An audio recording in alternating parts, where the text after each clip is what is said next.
Mrs. Pollifax and the Lion Killer by Dorothy Gilman, narrated by Barbara Rosenblatt. This work, copyrighted 1996 by Dorothy Gilman Butters, is recorded by arrangement with Macintosh and Otis Incorporated. This recording is copyrighted 1996 by Recorded Books Incorporated.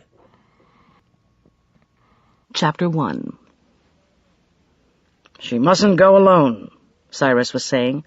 "Absolutely not. It could be dangerous for Katie. We both know that." Mrs. Pollifax looked at her husband, seated on the couch with his left leg heavily encased in plaster and propped on a stool, and she didn't know whether to laugh or to cry. "Cyrus, I can't possibly leave you and go with her," she told him. "Your cast won't be removed for 11 more days. You need help with your crutches. You can't drive. You can't manage cooking or shopping." "She mustn't go alone," he repeated firmly. "No matter what appeals have come from Ubangiba and young Samat, she mustn't go alone." Mrs. Pollifax acknowledged this with a sigh. "What's to be done, then? We've practically adopted Katie." "Or did she adopt us?" she asked with a smile. "She's spent every weekend with us when not at art school, and of course I feel responsible. But who can go with her? She's like family." "Like Quicksilver," Cyrus said. "Eager, curious. Can't have any harm come to her. Those 3 men—" He didn't finish his sentence, but he didn't need to. Mrs. Pollifax had met Katie Hopkirk 8 months ago, literally in a closet, after which the 2 of them had spent an extraordinary week together that had ended with Carstairs of the CIA whisking them off to Africa, to the country of Ubangiba. It was a relationship that Mrs. Pollifax had assumed would end when she and Katie parted, but much to her delight, it had only begun. They had known Katie was an orphan, and why, but they'd been unprepared for the nightmares that had awakened them on a number of the weekends Katie spent with them. The whimpers, followed by the screams of, "No, no!" Katie had never cared to speak of what she'd seen that day when her parents were executed at their mission station during one of Ubangiba's coups. But over the months of knowing her, and because of those restless sleeps, Mrs. Pollifax and Cyrus had managed to extract from her several small details. There had been 3 men, Katie had said reluctantly, not wanting to remember. She had been returning on foot to her father's clinic with a precious bag of salt when she'd heard loud voices, gunfire, and her father's nurse screaming. She'd stood behind a screen of bushes at the edge of the compound to see what was happening, and why Rakia was screaming. And there were 3 men, Katie had said again, tight-lipped. Cyrus had said, "And did the nurse, Rakia, know who they were?" Katie had shaken her head. "They caught and blindfolded her before... "Then did the 3 men see you?" Cyrus asked. Katie had only shrugged, saying, "Right away Rakia and Laraba hid me, and by night the arrangements had all been made to smuggle me out of Ubangiba." Now Katie had announced that she had to go back in response to Sammy's call for help. In April, on their brief visit to that country with Carstairs, she'd been safe enough. She'd been warmly welcomed by old friends.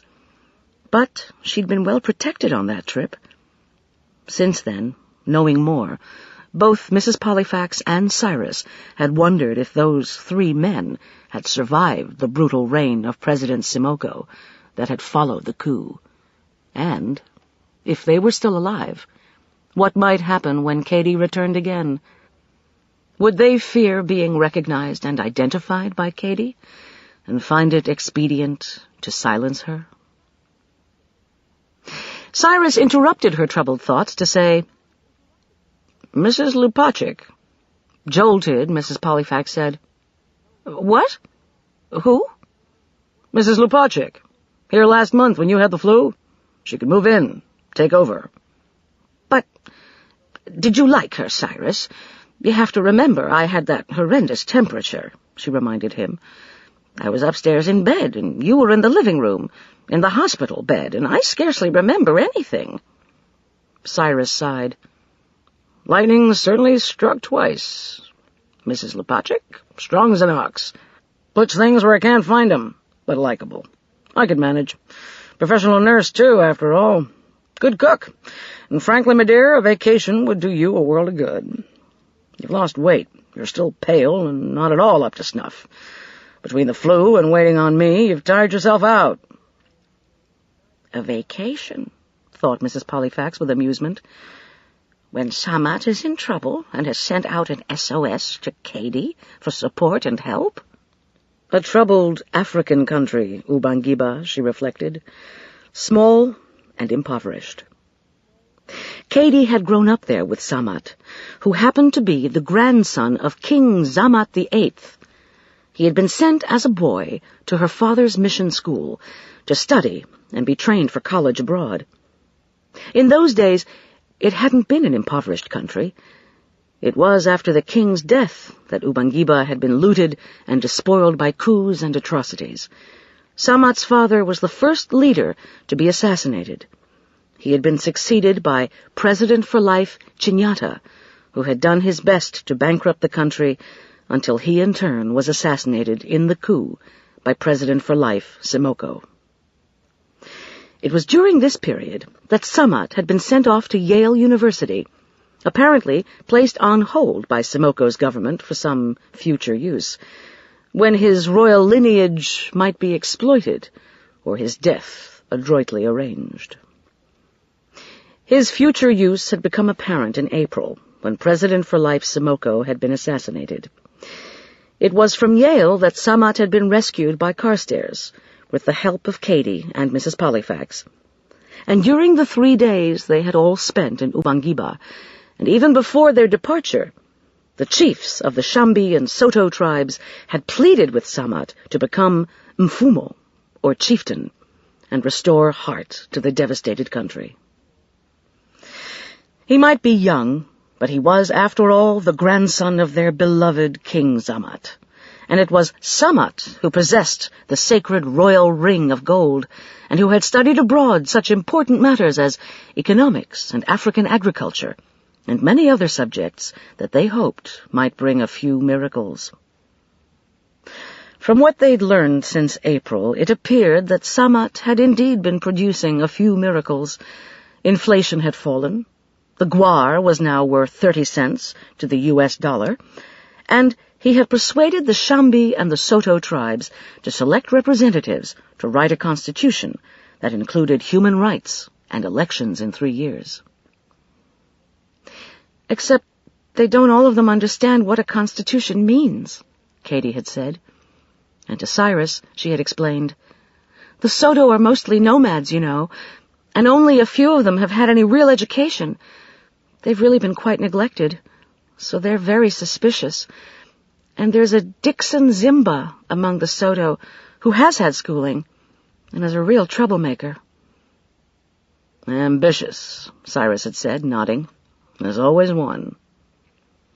Well, so many of the Shambi are city people, she'd reminded them. Merchants, lawyers, teachers, shopkeepers, some of them educated abroad. Samat is Shambi too. In the end, which no American could possibly understand, Katie had told them with a grin, they agreed to take all their disagreements and problems to Sharma, the eldest wise man. It had been decreed by Sharma, said Katie, that what the country needed for untangling all the knots and settling the arguments was not a chieftain, a mfumo, but a king.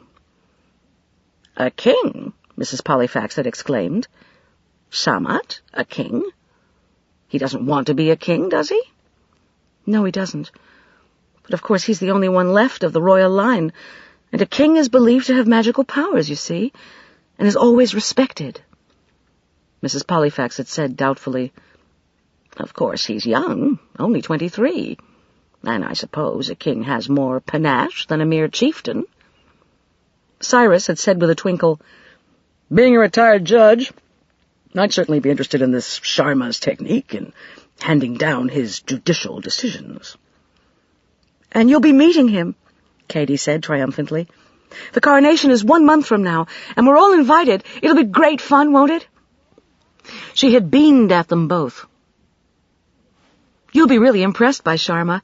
He's a medicine man, a diviner, and he must be at least 100 years old by now. He's the man King Zamat sent for when he was dying. It's Sharma who predicted a reign of evil for 10 harvests and counseled the king to have the sacred royal gold ring buried secretly for those 10 years. Sharma sees things. He is wise." To forestall any mention of diviners tossing cowrie shells or going into a trance, Mrs. Pollifax had said quickly, "We'll go, won't we, Cyrus? Your cast will be off by then. You may not even need a cane by coronation time." "Blessed thought," Cyrus had said, regarding the cast with distaste. "No longer sure I have a leg inside this monstrosity, but if they find one, of course we'll go, my dear." That had been 10 days ago. A peaceful 10 days that had ended last night with Katie's telephone call from the Y in Manhattan, where she lived. "Who on earth?" Cyrus had growled at the ring of the phone. "It's midnight, damn it." At the other end of the line, Katie was blurting out, "I've just heard from Sammy, Mrs. Pollifax, and he's in trouble." "What do you mean, trouble?" asked Mrs. Pollifax, as yet unprepared to relinquish sleep. "Rumors. Terrible rumors, he says." "Who is it?" growled Cyrus from his bed. "Rumors?"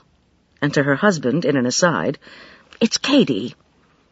"He says there may be no coronation," Katie continued in a rush of words. "He may not even be able to remain a mfumo, a chieftain, because someone's been circulating terrible rumors about him. Ominous, he called them. And the people are growing uneasy, too. You remember Joseph? He's Sammy's assistant now, and he's not been able to learn anything, or the World Aid people either." "But learn what?" "Learn who's behind the rumors," Katie said impatiently, and then with suspicion.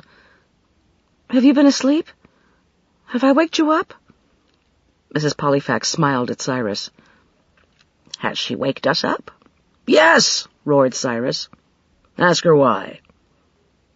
"Oh, I'm sorry," Katie said earnestly. "Truly I am. It's just that—" "Katie," said Mrs. Pollifax firmly, "just tell us what's the matter, clearly." In a sobered voice, Katie said, "He sounded desperate. It all began 9 days ago, and he's not wanted to tell me. He says he's stuck in the capital where no one tells him anything, but that I know the villagers. They'd talk to me if I could only come and find out what's behind this. He suddenly can't trust anyone." "But what rumors?" asked Mrs. Pollifax reasonably. "I don't know," she cried. "He said, 'But there is more, Katie, much more.' And then we were cut off. I have to go back and help. I must. You understand, don't you?" Mrs. Pollifax understood Katie's loyalties, but not the rumors, and it was becoming obvious that Katie was much too upset to be coherent. "Katie," she said, "I hear you, and I suggest 2 things. Go to bed and get what sleep you can, and then call Samat in the morning to learn exactly what he meant by rumors, and by his saying, 'There's more, much more,' before you were cut off." Katie said anxiously, "Maybe we weren't cut off. Maybe someone was listening. To hear Sammy sound as he did scares me. It really scares me." "All the more reason to wait until tomorrow," Mrs. Pollifax told her calmly. "At 8 o'clock in the morning, it will be 4 o'clock in the afternoon in Ubangiba." Or so she thought after doing time zones quickly in her head. Realizing that it was already Friday, she added, "I'll meet the 6 o'clock train today, as usual, and we'll talk." It was after she put down the phone that Cyrus said for the first time, "She mustn't go alone." Mrs. Pollifax glancing now at her watch, said, "Katie's train is due in 10 minutes, Cyrus. I've got to go." He nodded. "And I'll put in a call to Mrs. Lepachik while you're fetching Katie. See if she's free to move in for a week." "Oh, Cyrus." "Yes, my dear. But we've become surrogate parents, and I think her true parents would want this and be glad for it." Driving to the railroad station, Mrs. Pollifax admitted to herself privately that accompanying Katie to Africa would normally be delightful. But she could also concede that Cyrus was right. She was still feeling depleted and convalescent from the flu. "I even feel pale," she thought ruefully. It had seemed quite unfair, after faithfully taking a preventative flu shot in the fall, to be felled by a new strain. "Possibly next year's virus," her doctor had said dryly. "Can't explain it otherwise." Now she realized how tiring the trip would be if she went. The 2 long flights by plane, New York to Paris, and then Paris to Ubangiba. On the other hand, she knew that she could never forgive herself if harm came to Katie. And at the same time, she remembered there would be sunshine in Ubangiba, and warmth. After a dark and difficult January, and Cyrus's fall on the ice, a week in the sunshine could be therapeutic. Katie was waiting at the railroad station when Mrs. Pollifax arrived, and she noted that with each passing weekend, Katie looked a shade less waif-like. It was doubtful that clothes would ever interest her. What mattered to Katie were her wood-carving, paintings, and friends. But today she looked surprisingly trim in black stockings, black shoes, and a beige trench coat, although Mrs. Pollifax noted with amusement the smudge of alizarin crimson on one sleeve of her coat, and a torn cuff on the other sleeve. Katie was small, with a rather plain, fine-boned face and huge eyes, green and thickly lashed. Her brown hair was still slashed with indifference when it reached her shoulders, but it was her eyes and an aura of eagerness that drew people's glances. She was different, with an endearing oddness. "Definitely," thought Mrs. Pollifax, "this child has experienced enough horror in her 19 years of life, and of course I must go." "How was school?" she asked as Katie climbed into the car. "Fine, until Sammy's call last night. How's Cyrus?" "Bored," said Mrs. Pollifax, maneuvering the car out of its parking space and heading for Maple Lane. "He's tired of reading and has been dipping heavily into soap operas. He'll be delighted to see you." Katie said shyly, "Does he disapprove of my leaving school to go for a week or 2 to Ubangiba?" "Oh, Emmy Reed, you understand, don't you?" Emmy Reed. That week in April of name changes and disguises. Katie had worked hard to call her Emmy Reed at Willie's traveling amusement shows, and then she had begun teasingly running the 2 words together into Emmy Reed. Habits acquired in times of danger were not easily exorcised, and Katie reverted frequently. "We'll talk about it once we're home," Mrs. Pollifax told her with a smile. "And there's pot roast for dinner." At dinner, Katie said, "It took hours, but I got through to Sammy this afternoon to tell him that I'm going to do everything I can to get to Ubangiba." Her face was somber. "He wouldn't say much, but he said the rumors about him have something to do with witchcraft." Cyrus gave Mrs. Pollifax an amused glance, but she was not amused. She was remembering the beat of talking drums in the dark of night last April, sending news of what had happened on that eventful day, and she was remembering Katie's serious talk of the medicine men whom her doctor father had known and respected. He had made friends with many of them, and had often used their remedies, Katie said. Because, she had explained, they were healing people in Africa long before America was discovered. "They watched, you see." "Watched?" Mrs. Pollifax had repeated. "Yes, they'd see an animal bitten by a poisonous snake, and it would run to eat the leaves of a certain plant that caused it to vomit up the poison, and the animal lived. So the village medicine men began making a paste of those same leaves and saved people. Centuries ago. This was the side of Katie, half African, half American, that intrigued Mrs. Pollifax. But she didn't underestimate for a moment what Katie was saying now. Africa's culture was ancient, and ancient beliefs might be hidden, but they were not easily exorcised. Witchcraft was serious. "You have your art classes," Cyrus reminded her gently.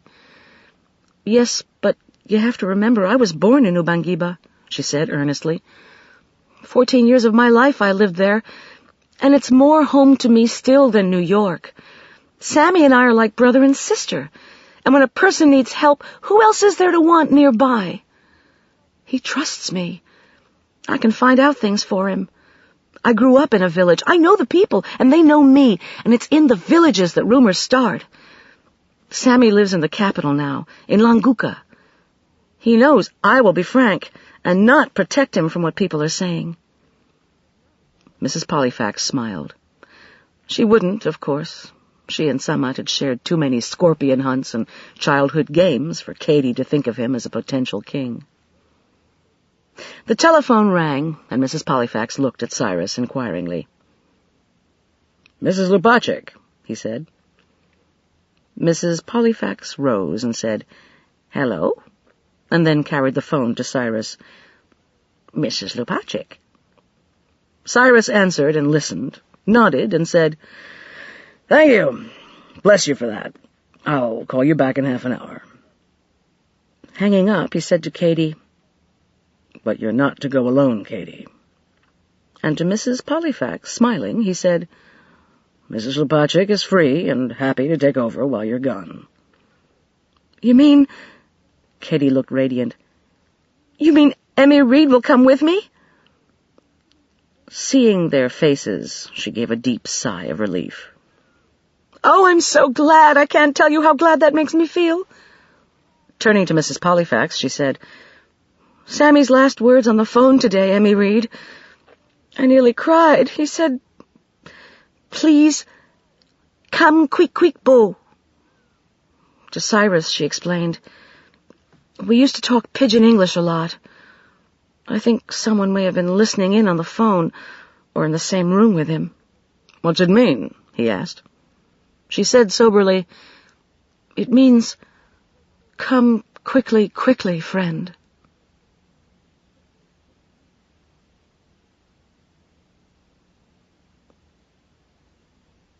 Chapter 2.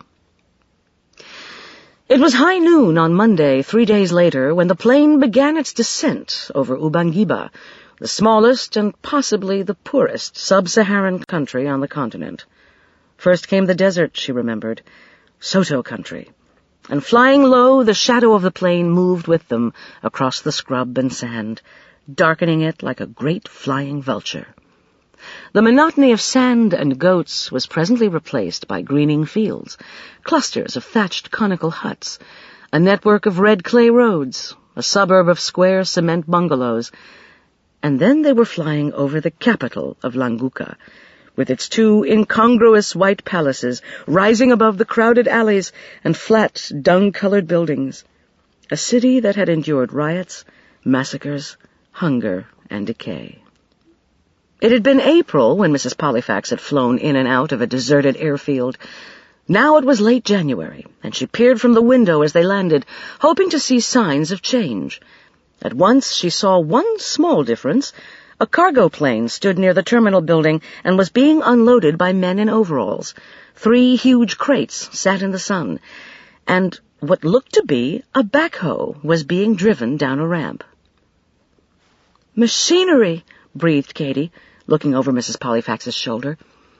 "Sammy had such hopes they could afford a backhoe.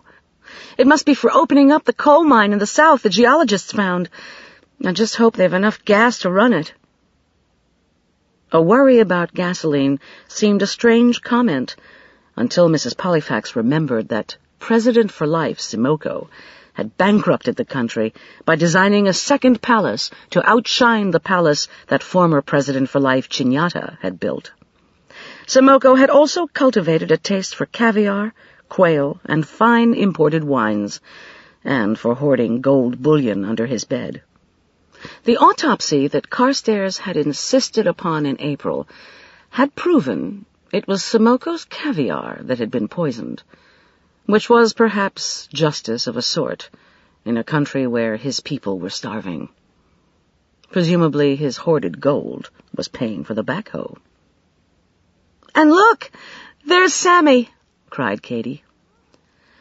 Whether he had come to inspect the backhoe or to meet them was not evident until he left the group at the cargo plane to stride across the tarmac toward them. Samat, at least, had not changed.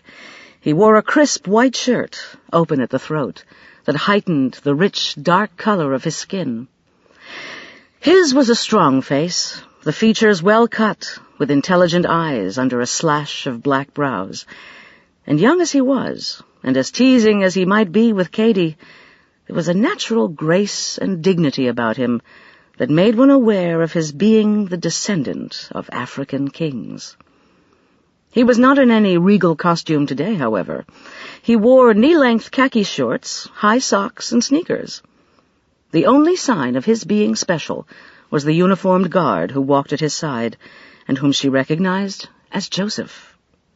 One did, after all, recognize a man who had saved all their lives, as Joseph had done in April, but it was obvious that he was no longer a palace servant. His uniform was well cut, and he wore a gun in a holster at his belt.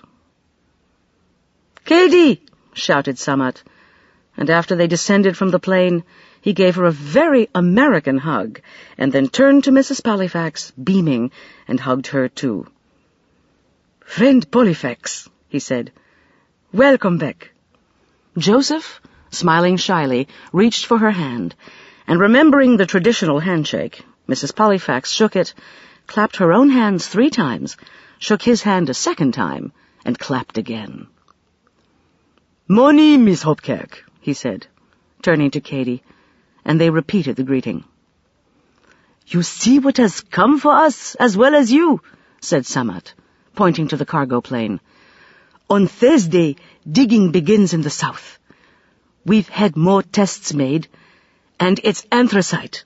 Good coal." Katie said teasingly, "But, Sammy, future kings aren't supposed to wear shorts and be at the airport watching a backhoe come in and meeting a pair of Mzungu." Samat, taking this seriously, straightened his broad shoulders, and in that instant Mrs. Pollifax felt that all the kings preceding him through the centuries might be invisible, but were nevertheless present beside him. "If I still become king," he said firmly, and Mrs. Pollifax noted the if. "I will be a different sort of king. I will be accessible. My country needs change." Joseph nodded. "Yanga Mfumo go everywhere. He spare none of us." His clipped words reminded Mrs. Pollifax that Ubangiba's first language was English, but British taught. "Come, let's go," said Samat, and led them through the shadowed terminal with a friendly nod to the officers manning passport and customs, and out into the bright sun again. A crowd of people waited behind ropes to meet passengers, or simply to experience the twice-weekly plane from across the ocean.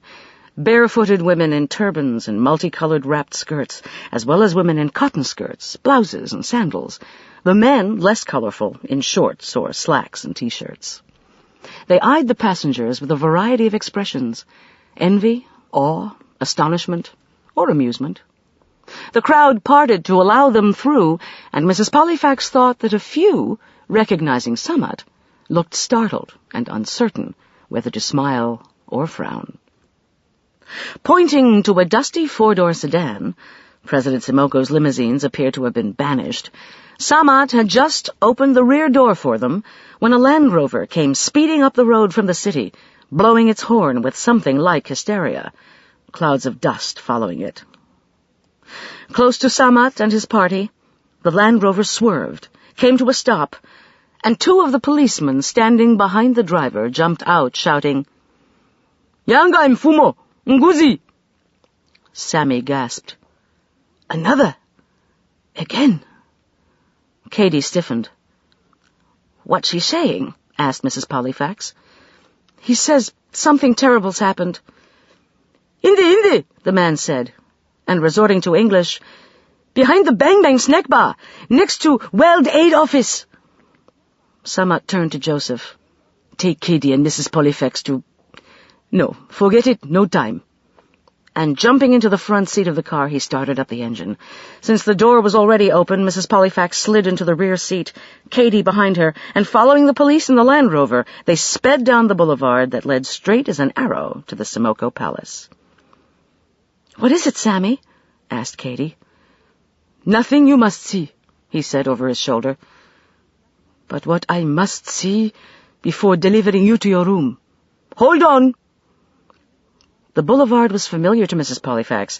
Many of the walls of the villas that in April had been pockmarked with bullet holes had been mended, and at intervals a worker could be seen slapping on whitewash, half covered with it himself, and ghost-like. Only one car passed them, but the road wasn't empty. A woman herded a line of goats along its edge. Bicycles swerved to give them the right of way. A group of boys in Boy Scout uniforms waved cheerfully. The walls ended, and the native market lay ahead, with its bright, ragged awnings and stalls, but strangely deserted in the noon sun, until Mrs. Pollifax saw why. There had been an exodus across the boulevard, and the crowd from the marketplace had gathered under the neon sign of the Bang Bang snack bar. Samat stopped at the edge of the crowd, his brakes squealing in protest. To one of the police in the Land Rover he called, "Show me!" And to the other he murmured inaudible instructions. To Katie and Mrs. Pollifax he said, "Please, stay in the car. This is official." As he strode away, Katie sniffed. "I must say, Sammy's getting awfully stuffy now that he's Mfumo." "If it's something horrid, I'd call him gallant," pointed out Mrs. Pollifax, and saw that one of the policemen had been posted beside their car. Obviously, Samat had ordered him here. They were not to get out. Katie was furiously digging through her knapsack. Mrs. Pollifax looked around appraisingly. Samat and the policeman had disappeared down a shadowed alley. She could see this through interstices in the crowd. In front of her stood the Bang Bang snack bar. Very modern, but adjoining a shabby storefront with the sign, World Aid. On the other side, separated by the alley, rose a high, crumbling mud wall with a padlocked wooden gate. Over this gate hung a sign that read, "Bikes sold cheap. Ring bell." A bicycle was locked to the gate with a chain, its paint faded, one tire flat. Curious, Mrs. Pollifax leaned out of the open window and tried to discern words in the mumble of voices that rose and fell in waves, sometimes audible, sometimes not. One word seemed to be repeated over and over. "Mkambo!" and "Inde, Mkambo!" accompanied by a wail, obviously of mourning. The name of a person, perhaps, thought Mrs. Pollifax. And then she saw Samat emerge from the alley between the buildings, and he looked shaken and suddenly very tired. He spoke briefly to several people in the crowd, and then returned to the car. Katie said angrily, "Sammy, what—" But Mrs. Pollifax gave her a warning nudge and shook her head. "Later," she whispered. "Wait." Samat took his place behind the wheel, backed, turned, and headed down the boulevard toward the bizarre white palace glittering in the sun. They entered the drive lined with brilliant bougainvillea, and now Mrs. Pollifax saw the changes that Samat had brought to Languka. For the entrance fairly bristled with small, upright wooden signs, each one in English, with line drawings for those who couldn't read. The largest read, "Hospital," a stick figure sitting up in bed, followed by "Emergency room to left," arrow and a man on a stretcher. "Maternity clinic," very pregnant woman. "Teaching hospital," arrow to right. And a more modest sign with arrows, experimental farm, agriculture center, a green leaf, and a chicken. So he had really turned one of the two palaces into the hospital he'd envisioned, and Mrs. Pollifax felt glad for Samad, as well as impressed, at least until he stopped the car at the entrance and turned to them with eyes that looked as if he'd glimpsed hell. Mrs. Pollifax said gently, "What happened back there, Samad?" Tight-lipped, he said, "A murder. But—" He stopped. "Later," he said flatly, and opened the car door and slid out. "Please, you've had a long trip. We've prepared a room for you at the top of the palace, but if you prefer, you can later move to the World Aid dormitories." He gave them a small, twisted smile. "We can't talk now. I'll show you to your room, but then I must leave you and speak to Dr. Merrick, and also meet with Chief Inspector Banda." About the murder, of course, thought Mrs. Pollifax, and now she was remembering Samat's again, another, and she wondered. As Samat walked around the car to retrieve their luggage, Katie said sadly, "I don't feel very welcomed." Mrs. Pollifax felt her hurt and reached for her hand and squeezed it. "I think we've arrived at a very difficult time, Katie. Samat is a very worried young man, and that's why we're here, remember? Let him choose his time to talk." Katie sighed. "He's so polite." "We'll be polite, too," Mrs. Pollifax told her with a smile. Samat, bags in hand, gave Katie a warmer smile. "I'm glad you're here, really glad, Katie. And if you want to see Rakia, she's head nurse now in our emergency room." Katie said with a gasp, "Here? In the palace? Then I can see her this afternoon. How wonderful!" To Mrs. Pollifax, Samat said politely, "And you must visit our greenhouses later and see the experimental farm. We've been having really good luck growing red bulb onions as a crop." Mrs. Pollifax brightened at this. Greenhouses were familiar, and just now, after flying over 2 continents to reach a third, she felt a passionate need for the familiar. Her geraniums at home blossomed nearly all year in her greenhouse, well nourished by her conversations with them, and while she wasn't sure that she could feel quite the same about red bulb onions, it would nevertheless be reassuring to see something growing out of the earth. "I'd like that," she told him, and as they walked into the palace, she stopped in surprise. What had last year been a huge and empty marble-floored hall was filled with people now.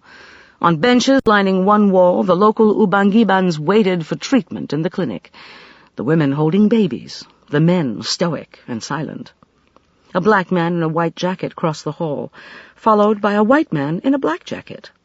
A young woman sat at a desk as small boys raced around her, and then back to their mothers or fathers again. Samat said wryly, "You see how resourceful we've had to be," and he pointed to the balcony at the top of the main staircase, from which ropes were suspended, knotted and secured to stretchers waiting on the floor. "We have no elevator, and while the clinic and the emergency room are down here, the operating room is on the 2nd floor." "Very ingenious," murmured Mrs. Pollifax, as they began climbing the broad staircase, only to be faced with another set of stairs to the 3rd floor. The room that she and Katie were to share was small and plain. "No private bath. You'll both want to rest. We'll have dinner together. Early, at 5. "In the meantime," he said with a rueful smile, "welcome to Ubangiba." When he'd gone, Katie said, "In the meantime," he said with a rueful smile, "welcome to Ubangiba." When he'd gone, Katie said, "Well, I'm not here to rest. Not if Rakia's downstairs. She'll be busy, so I'll just say hello. You don't mind?" she asked anxiously. "Unless you want to come too." It occurred to Mrs. Pollifax that the last thing she wanted was to become Katie's shadow, or an obligation. Nor did she want to rest either. Jet lag had promoted an edgy restlessness in her, and what she wanted after the long plane flight was to connect with her surroundings. She said vaguely, "Oh, I might take a short walk, just to see a little of the town." "Then wear a hat. The sun can be ferocious," Katie reminded her. "Don't go far. I really won't be long." When she'd gone, Mrs. Pollifax opened her carry-on bag and brought out her thinnest dress, a pair of sandals, and a very crushed straw hat. Changing into the dress and persuading the hat into shape again, she left the room. She had noticed on their drive down the boulevard a hand-lettered sign announcing the Bank of Ubangiba, and she thought this a sensible time to change American money into Ubangibanguar. Descending the 2 staircases, she walked out into the heat of the afternoon and crossed the boulevard to the shady side. At once, there were people, shops, and stalls to capture her interest. And Mrs. Pollifax enjoyed people. She passed shops selling jewelry, second-hand furniture, and leather shoes in rainbow colors. And when she paused at an outdoor stall heaped with beadwork, the salesman looked up, saw Mrs. Pollifax, and gave her a big smile showing white teeth, filed to a point. Farther along the boulevard was a sign promising "Dresses straight from London." And at the corner she was intrigued by a man seated on a strip of canvas and surrounded by jars of what looked to be dried snakes and baskets full of strange-looking herbs. Reaching the bank, Mrs. Pollifax entered, showed her passport, asked for an exchange of currency, and waited patiently while 2 clerks and the manager struggled over a computer, ultimately abandoning it to figure the rate of exchange on an abacus. Once this transaction was completed, she thanked them and left, clutching a wad of guar that she stuffed into her purse and continued up the boulevard. She thought that she might walk as far as the Bang Bang snack bar, and the gate next to it, with its sign, "Bikes sold cheap." She remembered both as being not far and side by side, and in the meantime she was pleased at being out in the world again. She received a few timid smiles from passers-by, as well as a number of curious glances, but what most of all interested her was the fact that, in the absence of cars, so many citizens of Languka rode past her on bicycles. Seeing a middle-aged man in business suit, white shirt, and tie ride past her with a briefcase slung over the handlebars, Mrs. Pollifax decided that she would like to have a bicycle, too. It was true that except for one insane ride downhill in a recent adventure, she hadn't ridden a bicycle since she was Katie's age. But she thought that with a little practice, she could easily recapture the technique. "When in Rome, do as the Romans do," she reminded herself, piously. And to have her own means of transportation in a city short of gasoline and cars, the idea had a distinct appeal. With resolution, she reached the gate of the bicycle shop and stood back to read again its stern instructions. "Ring bell." Through a crack in the wooden boards of the gate, she could see a square earthen compound, its opposite wall formed by a small house with a door. To her left, a few bicycles leaned against the wall in the sun. To her right, a long and ragged awning shaded a forest of old bikes. She grasped the rope and pulled it, wincing at a clamor so loud that her ears were ringing after it stilled. It produced a man, however, a giant of a man who emerged from among the bicycles, big-shouldered and broad-faced, with a shaven black head that gleamed like polished mahogany. He was not young. He wore shabby jeans and looked disgruntled, even hostile, as he opened the gate a few inches and stared at her. "Yes?" For just a moment, Mrs. Pollifax thought of retreat. There was a terrible scar running from his cheekbone to his jaw, knotted and twisted like a scarlet rope. This, and the shaved head, the hostile gaze, The absence of any other people beyond the gate gave her pause until, refusing to be afraid, she told him, "I have come for a bicycle." "You?" "Me?" He studied her with suspicion, scowled, hesitated, and then grudgingly opened the gate, saying crossly, Come in, come in. What for you wish a bike?" "Don't you want to sell one?" The gate closed behind them. He loomed above her, taller than even Cyrus and massively built. With hands on his hips, he looked down at her and said scornfully, "I see you at airport this morning with Mfumo Samat. My bikes be old, used and used and used. No pretty bikes here for Mzungu." She said tartly, "Did I ask for a pretty new bike?" "But you come to me, Moses. Why? Kuzonda." She looked at him with exasperation. "I've no idea what Kuzonda means. What I want is a bike, and I must say you're a very strange salesman. Why do I want a bike? To be free, of course. To go by myself where I choose. Free." "Free," he repeated, seeming to taste the word as he stared at her. And then with a shrug, "Go, look then. Bikes along the wall be for selling." He pointed, not moving. Feeling quite cross at his lack of hospitality and rather like a trespasser, she gingerly approached the dozen bicycles leaning against the wall, but found only 4 of them designed for a woman wearing a skirt. After looking each one over, she mounted a large and very ancient one, put her feet to the pedals, and rode in a circle around the man, swaying wildly.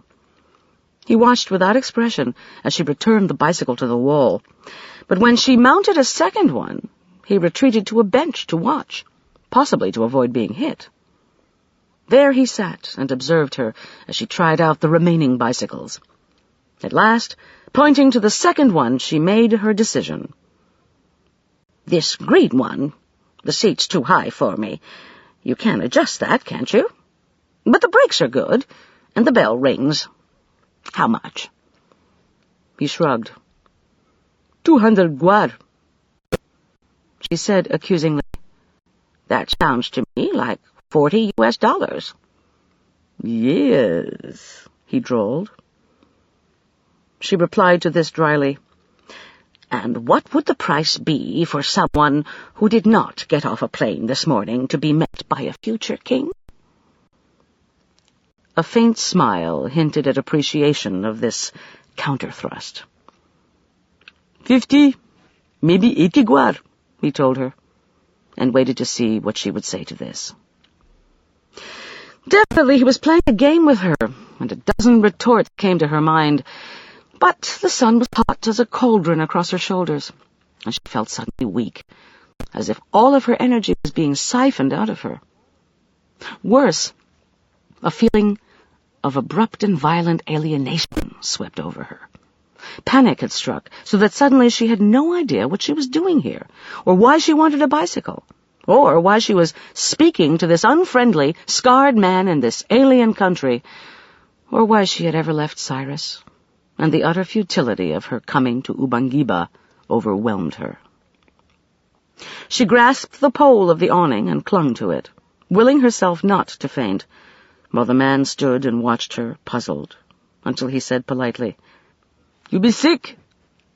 She gazed at him without comprehension, his voice thundering in her ears, and then quite suddenly a cloud of darkness obscured him and her surroundings. The earth tilted sideways, and she had time only to gasp before she slumped to the ground. When she opened her eyes, she was lying on the bench in the shade, and this strange giant of a man was fanning her with a newspaper. "Breathe," he told her sternly. "I am breathing." "Breathe deep." As she struggled to sit up, he helped her, nodding. "Sit," he said, and went into the little house and returned with a cup of water. "Please," he said, handing her both a cup and a handkerchief. When she hesitated, he added, "Water be boiled." She grasped the cup and managed a feeble smile. "Thank you. I'm sorry. I've never fainted before. Never. It's just that I was sick last month with the flu, and my husband had fallen on the ice and broken his leg, and I've come so far. I never should have come." He said gruffly, "But there is no need to apologize. I know what it is like to faint. I know what it is like to be sick." Startled, she said accusingly, "Suddenly, now, you've changed how you talk. You just spoke perfect English. Admit it." He shrugged. "I thought you came to my shop to... But I remember now. You were here before, weren't you? Last year. You came with the police and brought Mfumo Samat back to us. And with you was Dr. Hopkirk's daughter." She nodded. "Yes, I was here. Did you know Katie's father?" "Long ago, yes. Everyone knew Dr. Hopkirk." "He was murdered when? 5 years ago? 6? "So I heard, yes." Heard?" He said simply, "I was in prison." "Oh." There was a long silence during which neither of them looked at the other, and then she glanced at his scarred face and asked, "How long in prison?" He held up 7 fingers.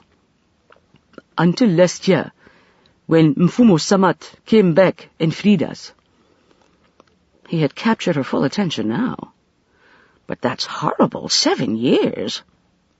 His hand moved to touch the thick rope of scar on his face. "Prison does not teach a man to trust." His voice was rueful. "The Chamwe, the lucky ones, died early," he said. "Torture," she murmured, nodding, and remembering an experience of her own in Hong Kong, she reached out and impulsively touched his hand, withdrawing it quickly, lest this affront him. Turning to look at her, he said, "Why did you come to Ubangiba?" Truth lay between them now, and she said with a sigh, "I had some sort of irrational fear that Katie, Dr. Hopkirk's daughter, might be in danger here and shouldn't come alone." He thought about this. "You were kind then, and wise.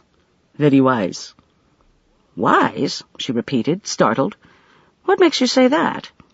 "You came last year with a policeman, didn't you? Are you some kind of police?" "Oh, no," she told him.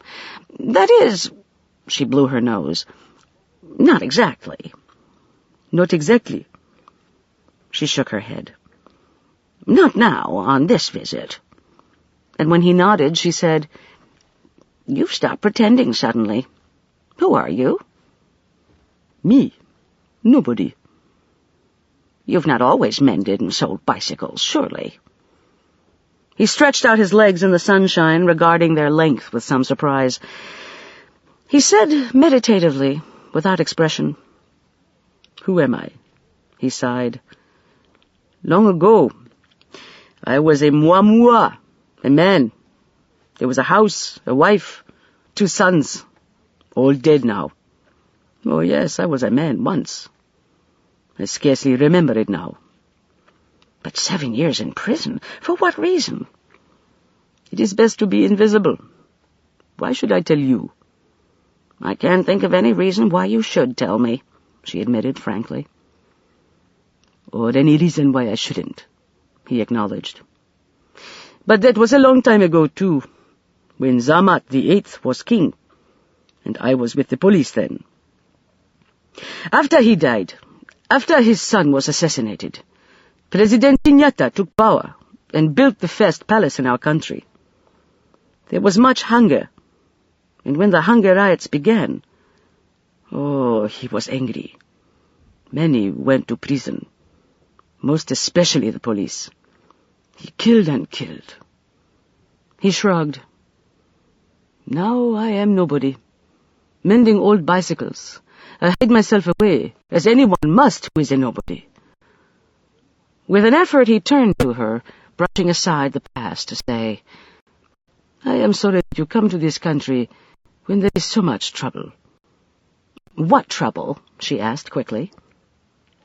Ignoring her question, he said, "I would give the bicycle to you, but it won't put food on my table. I will sell it to you for 100 guar, if you still want it." She respected his change of subject and nodded. $20 is fair, she told him, and you've been very kind, and I do apologize for suddenly... He said in a harsh voice, "You are tired. You're not young. Cry a little and rest. Find a bed and sleep, and then you will fly home, yes?" Startled, she said, "Home? Oh, no, I was quite wrong about that." She added with a faint smile, "And how can I go home when I have just bought a bicycle?" He nodded and stood up, saying, "I will adjust the seat for you." She followed in his shadow, and when he put aside his tools, the job finished, she counted 100 guar into the palm of his huge hand. "I'm Emily Pollifax," she told him, "but you haven't told me your last name." "Just Moses." So he trusted no one, even with his full name. Accepting this, she was about to climb on the bicycle when he said, "You are strong enough to return." She nodded. "I'm not sure I could walk back, but ride, yes."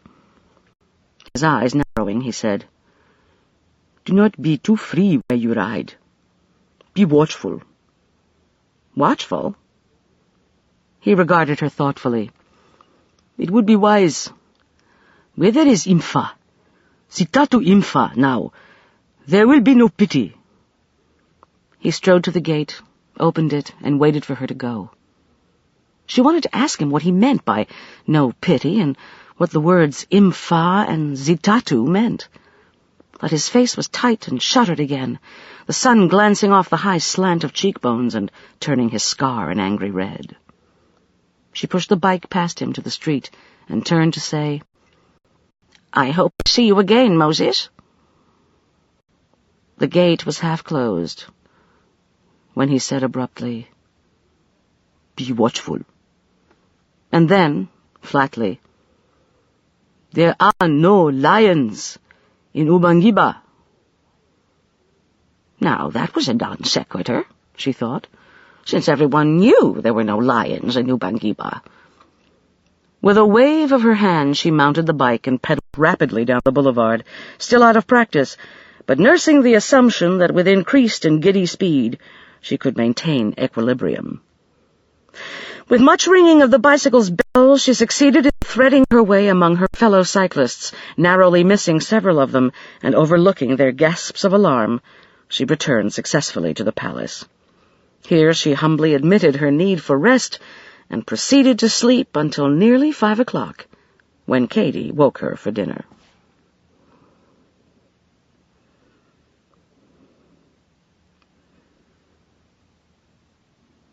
Chapter 3. 5 of them sat down to early dinner that evening in a tent set up in the garden behind the hospital's kitchen. Joseph had joined them, followed by a Dr. Merrick. "White medicine man," he said with a smile as he shook hands with them. "Surgeon and dispenser of pills." It was obvious that Samat was not inclined to explain or speak of the death he'd seen, or any of the troubles he was experiencing. The conversation became a mixture of shop talk, hospital supplies, sand fleas, and crop rotation, to which Mrs. Pollifax only half listened.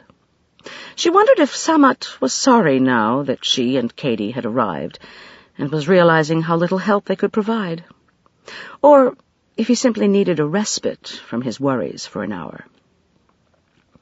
She was still feeling embarrassed, too, about fainting at Moses's bicycle shop, and because of this she questioned just what role she could play if she was to go around falling over and being laid out on benches.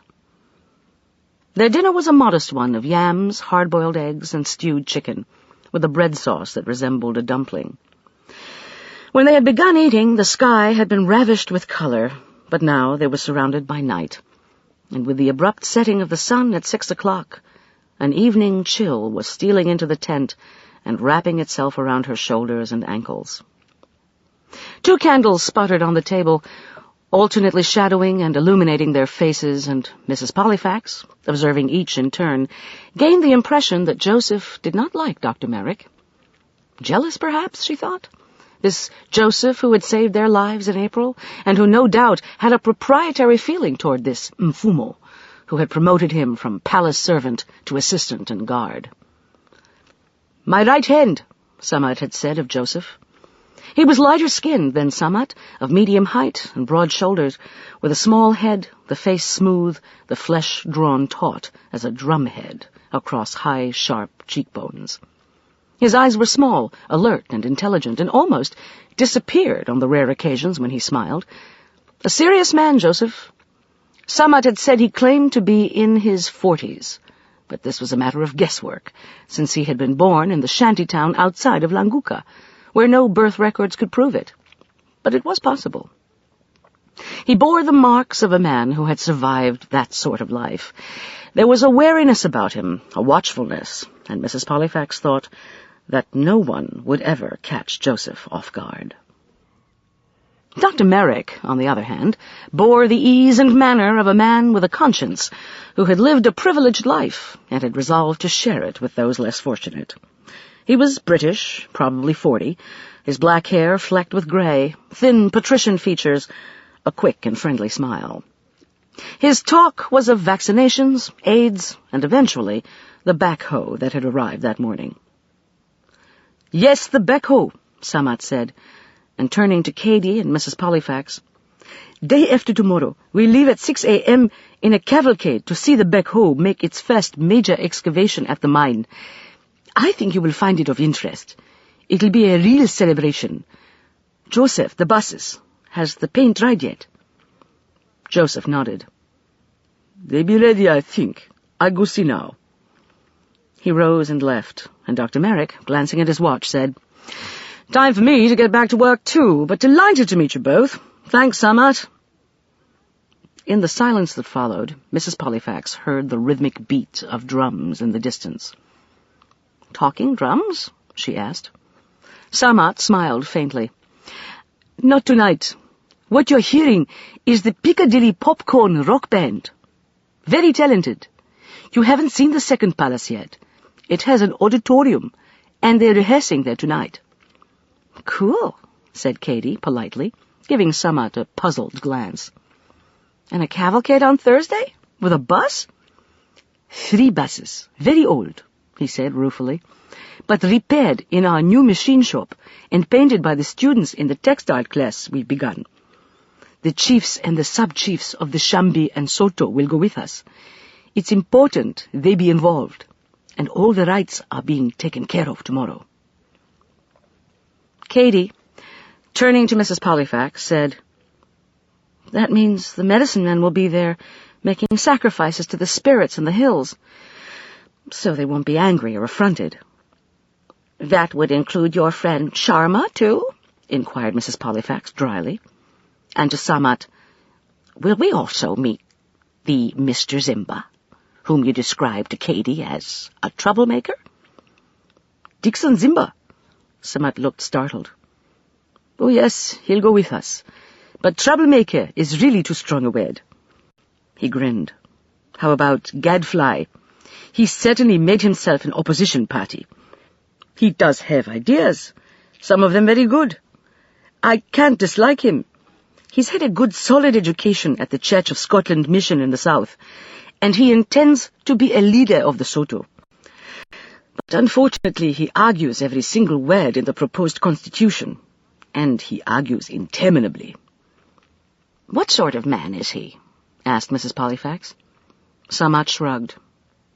"Not old, about 28 or 30, and son of one of the sub-chiefs. Ambitious.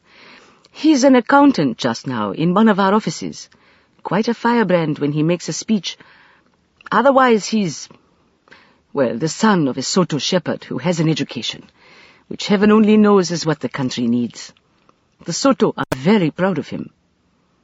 "But a bit difficult," agreed Mrs. Pollifax, nodding.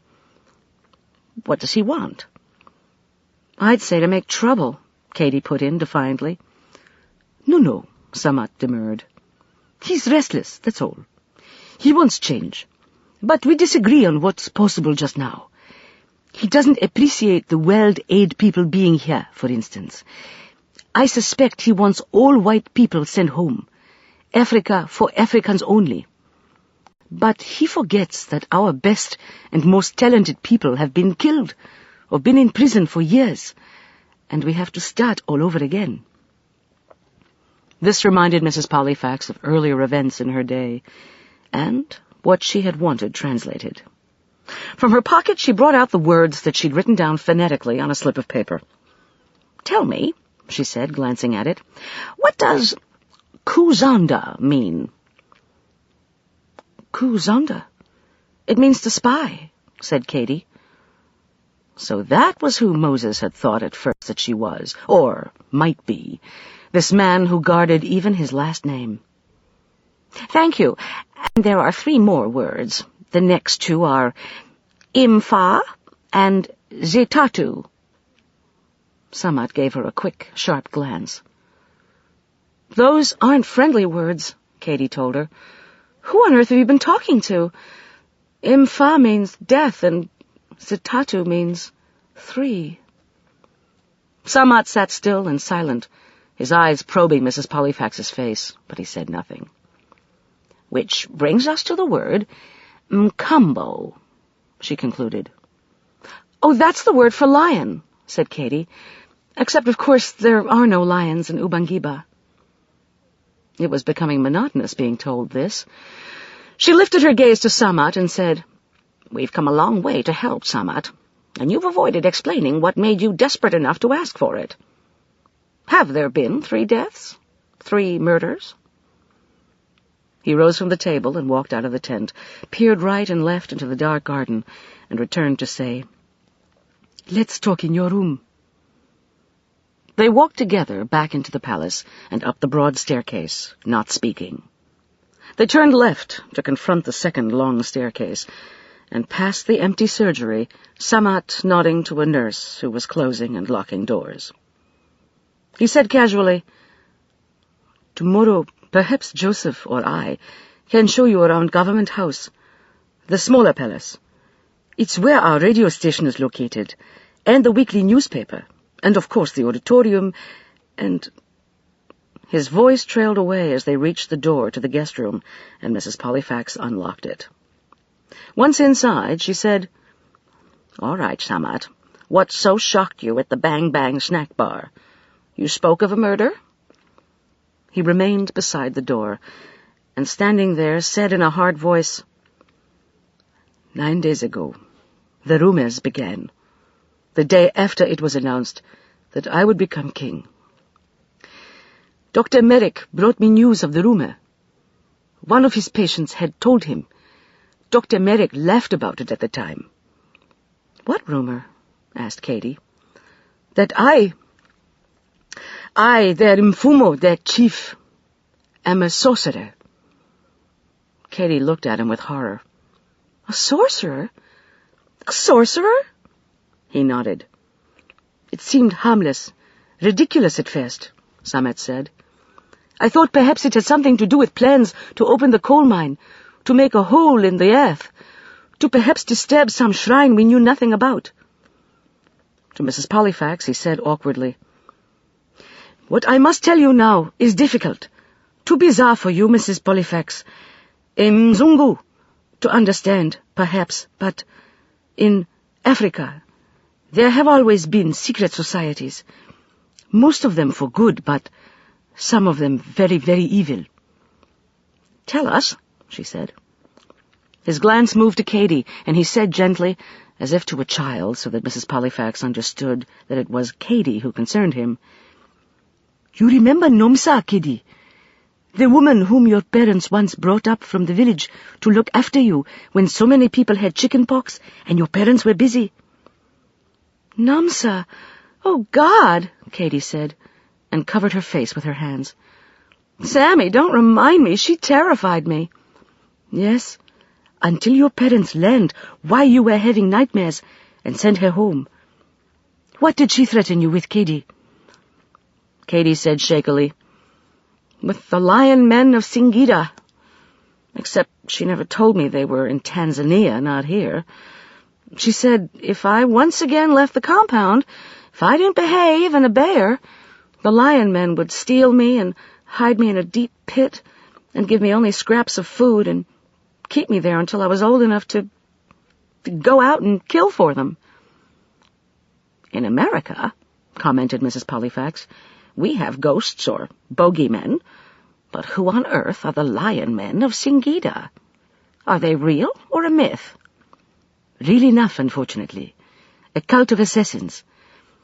In what is now Tanzania," Samat said. "Whether they still exist, I don't know. But they did steal or buy children and starve and train them. And when someone wanted an enemy killed, they went to the sorcerers, the cult of sorcerers called the Lion Men, and paid to have that enemy killed.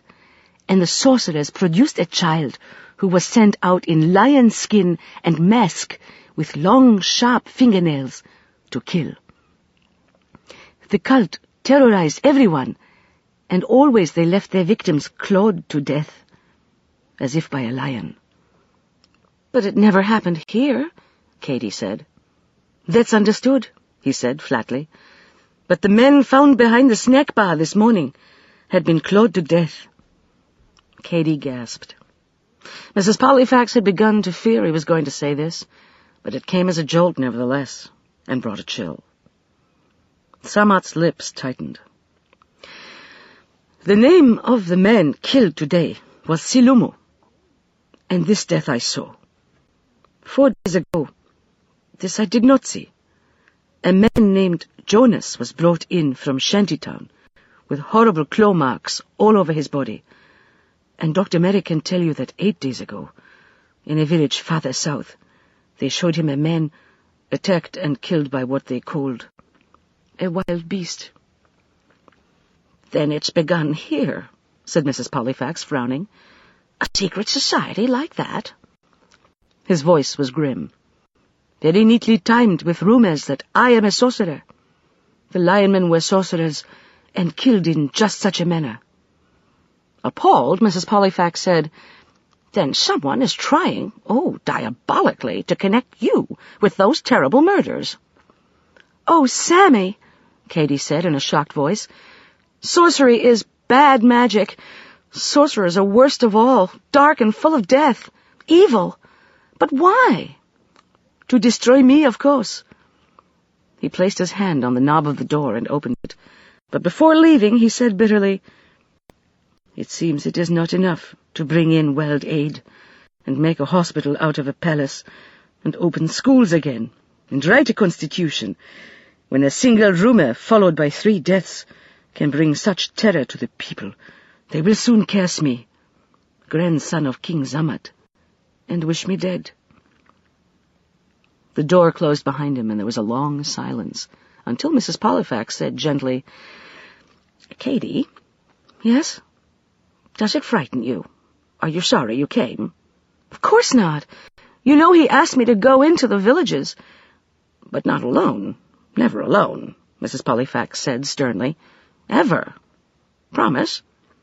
Katie grinned. "You're saying I'm not much good yet at the karate you've been teaching me?" "You know what I mean," Mrs. Pollifax said. Katie nodded. "I know. But I'm sorry he made me remember Namsa." Curious, Mrs. Pollifax asked, "How could Namsa have known about those lion men in a country so far away?" Katie shrugged. "We all had battery-powered saucepan radios, cheap and primitive little radios, called that because they looked like saucepans. But news always travels fast in Africa." "As people keep telling me," thought Mrs. Pollifax, and she watched Katie pick up her hairbrush and begin to feverishly brush her hair, as if to banish Namsa again from memory. Mrs. Pollifax, studying her face, wondered if now might be a time to chance the question she had been waiting to ask. It was risky, and the worst possible moment, and yet she drew a deep breath. "Sometimes it's good to remember the past, Katie, for protection," she told her. "Forgive me if I ask something you've never made clear, and that I need to know. Did you recognize any of the faces of the 3 men who came to your father's clinic that day? You said Rakia had been blindfolded, but you—" "No," Katie said sharply. "No!" And she turned away to resume brushing her hair. But seeing Mrs. Pollifax's reflection in the mirror, she hesitated, and then, angrily, "All right, I saw one of them, clearly as they left. He turned his head, and I saw him. But it was no one I'd ever seen before." "And he saw you?" "Yes," admitted Katie. "But he didn't say anything. He didn't stop. He just followed the other 2 men down the path." "Yet one of them knew you were hiding there and watched them leave." "Yes, but I was out of the country by night, you know." Mrs. Pollifax nodded. "Thank you," she said, and picking up her toothbrush, she went off down the hall to find the bathroom and brush her teeth, not at all reassured by what Katie had told her. It didn't seem to occur to Katie that the man who had looked back and seen her might have told the others that she was hiding in the tall grass. It was reasonable to assume they'd wonder how long she'd been standing there, and how much she'd seen.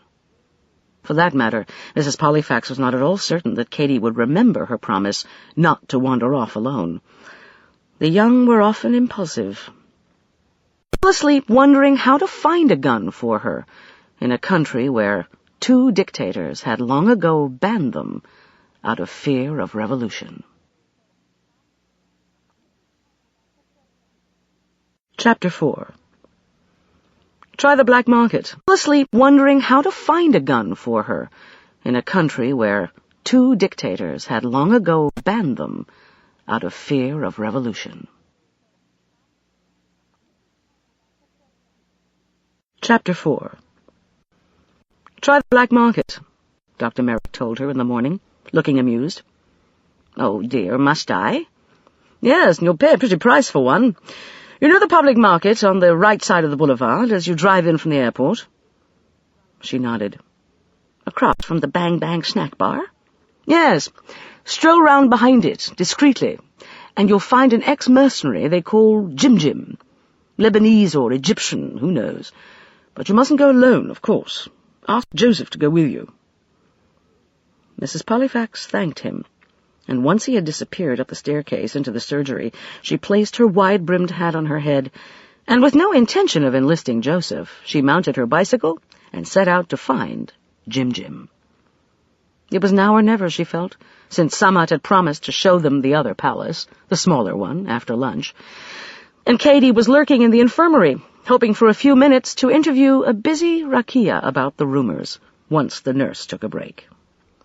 The boulevard was, as usual, alive with people, but it slanted just a little uphill so that Mrs. Pollifax was huffing and puffing when she reached the public market. Dismounting and wheeling her bicycle, she walked around looking over the infinite variety of wares on display. Sacks of charcoal and millet, a stand selling rolled tobacco leaves, an entire aisle given over to cages of live chickens, a cubicle selling dishes, bowls, mirrors, scissors, and brooms.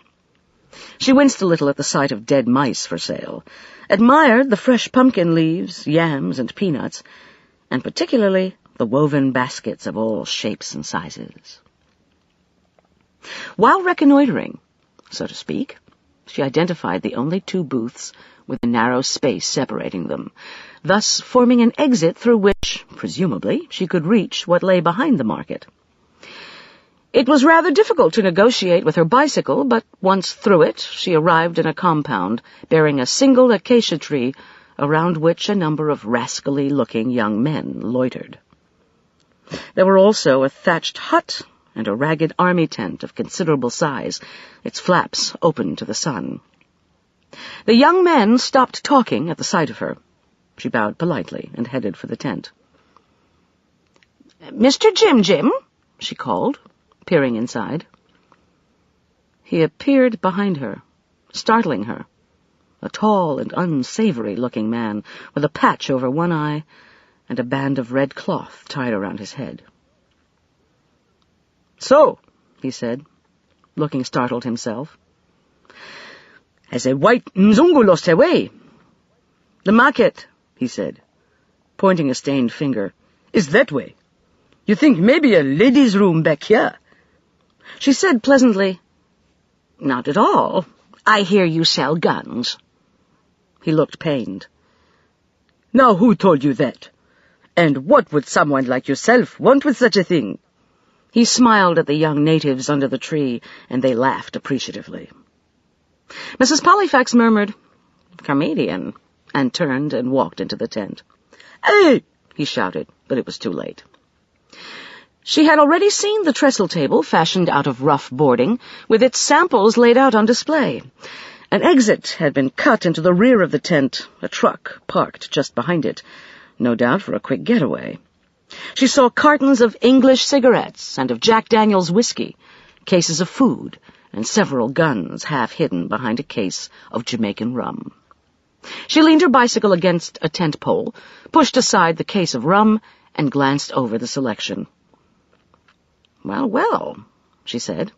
"An M1 carbine, a Beretta submachine gun, a Sten. But what I want is a pistol. Do you have a pistol in your truck?" She pointed to the door in the canvas. His one eye was gray and expressionless, but both of his eyebrows were scowling. He looked baffled. "What the hell kind of lady knows Stens and Berettas, I ask you? Not ladylike." "I'm not at all ladylike," she told him. "And do you have a pistol?" "They cost plenty." "I'll judge that when I see them," she said tartly. He walked to the truck behind the tent and came back with a handful of pistols to dump on the table. Only one or two of them looked new. She thought they must have been smuggled into Ubangiba through many other countries and black markets, and used in many a war and revolution. There was an M52, a Browning high-power pistol, and a much newer-looking Makarov 9mm. "Have you ammunition for this?" she asked, pointing to the Makarov. When he nodded, she said, "Then load it for me, please. I'd like to make sure it works." He swore volubly, reached under the table, and, giving her reproachful, angry glances, he slipped in the cartridge and handed it to her. It would be excellent for Katie, she decided, only a little over 6 inches in length and light in weight. Pointing it at the ceiling of the tent, she pulled the trigger, which brought a curse from Jim Jim. "You make holes in my tent! You pay for that plenty!" "Ah, but how fortunate that I didn't shoot you," she pointed out. "How much does this cost?" 15,000 guar, he told her. "Oh," he added, with a shrewd glance at her purse, 500 US. "I'll pay 350 in US traveler's checks," she told him. He looked horrified. "Traveling checks? My God, no. Cash only." "How much cash?" The traditional battle of wills called bargaining began, with Mrs. Pollifax inhibited by the fact that she had only $300 US with her for the purchase. They settled at last on 3,000 guar and 300 US, which she considered a triumph since it added up to only $400. She unloaded the pistol, placed it and the package of cartridges in her purse, and counted out the money to him. "If you speak of this," he said threateningly. "Why on earth would I do that?" she told him, and assuring him that it had been a pleasure to meet him, she walked out of the tent with her pistol and her bicycle. She had drawn more attention than anticipated, however. The group of young men still lounged under the tree, but she became aware that one of them had lazily risen to follow her across the empty compound toward the public market. Nearing the exit, she laid her bike on the ground and turned to face him. He smiled charmingly and pointed to her purse. "I like purse," he said, extending his hand. "I like it too," she said. "You give purse, please?" "No," she said, and adjusted her weight to an on-guard stance, feet apart, one foot pointing to one side, the other forward, and weight distributed equally between them. When he made his lunge forward, She was ready for him, and with the edge of her hand she karate slashed him across the jaw. He reeled backward, stunned. She picked up her bicycle, and as she resumed her exit from the compound, she discovered a blonde-haired young man staring at her in astonishment. "I say, I saw through the opening what was going to happen," he said, making way for her and her bicycle in the passageway. "I saw you both. I was going to rescue you." "That's very kind of you," she said, "and I'm sorry I denied you the pleasure." He grinned. "You're damn good at karate, I'll say that. Black belt?" She shook her head. "Brown belt." He grinned. "You must be the Mrs. Pollifax who flew in yesterday. News travels fast here. I'm World Aid, the experimental farm. Tony Dahl." They shook hands. "But what were you doing back there?" he asked. "I made the wrong turn and got lost," she told him. "Well, now you know," he said. "Going back to the palace?" When she nodded, he said, "Yes, you'd better, or you might be followed still. I'm here for some peanuts and a pair of scissors. Come see the experimental farm." "I will," she promised. "Happy shopping." Mounting her bicycle, she pedaled furiously back to the palace. There was no time to see Katie alone on her return, because when they finally met again, it was to tour the second palace with Samat, that was now called Government House. Samat seemed determined and pleased about showing it to them personally, and Mrs. Pollifax could understand his need, a need to remind himself and to show them what he had accomplished before vicious rumors began to tarnish his accomplishments. Above all, she thought, he drew comfort from Katie, whom he had known since childhood. And so the Makarov pistol remained in her purse. They set off on foot for the nearby palace, built by the late President for Life, Chinyata, during the years he had spent looting the nation's treasury. "It's not nearly so grand as the palace we've just left," explained Samat. "It was the first one built. When Simuko came to power, heaven only knows why he had to compete with a dead man, the very man he'd assassinated. Ego, immortality, who knows? In any case, he spent twice the money on his palace." This was obvious. The older building was built of sun-dried clay, painted white. Its rooms were smaller, less pretentious, and there was no glittering marble entrance hall. It did, however, have a splendid auditorium, although unfortunately the Piccadilly Popcorn Rock Band was not rehearsing this afternoon. A disappointment to Katie. It housed the radio station, which broadcast from 3 p.m. to 8 p.m., the offices of Ubangiba Free Press, and of World Aid, and it was headquarters for the lottery. "Lottery?" echoed Katie. Samat nodded. "It's quite a success. Tickets cost only a few pence. The drawings held every 30 days, and the prize is 150 guar. It gives people hope. It will also," he added, "help pay for the power station we'll need once the coal mine is operative." The tour was only moderately interesting to Mrs. Pollifax, until they reached the basement where the newspaper office and the presses had been installed. Samat said, "The presses should be rolling now. The weekly papers due out in the morning." He called into the press room. "What's wrong, Mbuza?" A cheerful black man in a white coverall shouted back, "Small repair, Mfumu. They be good workers." Samat strolled inside, followed by Katie, but Mrs. Pollifax chose to wander down the hall and peer into the empty newsroom. It was occupied by 2 desks, 3 old manual typewriters, a copy machine, file cabinets, and a long shelf full of papers. But a copy of the Ubangiba Free Press lay on the editor's desk. Dated a week ago, she glanced at it with interest. Under a page-1 banner headline, "Mr. Mwango and World Aid predict good harvest." There was a smaller one.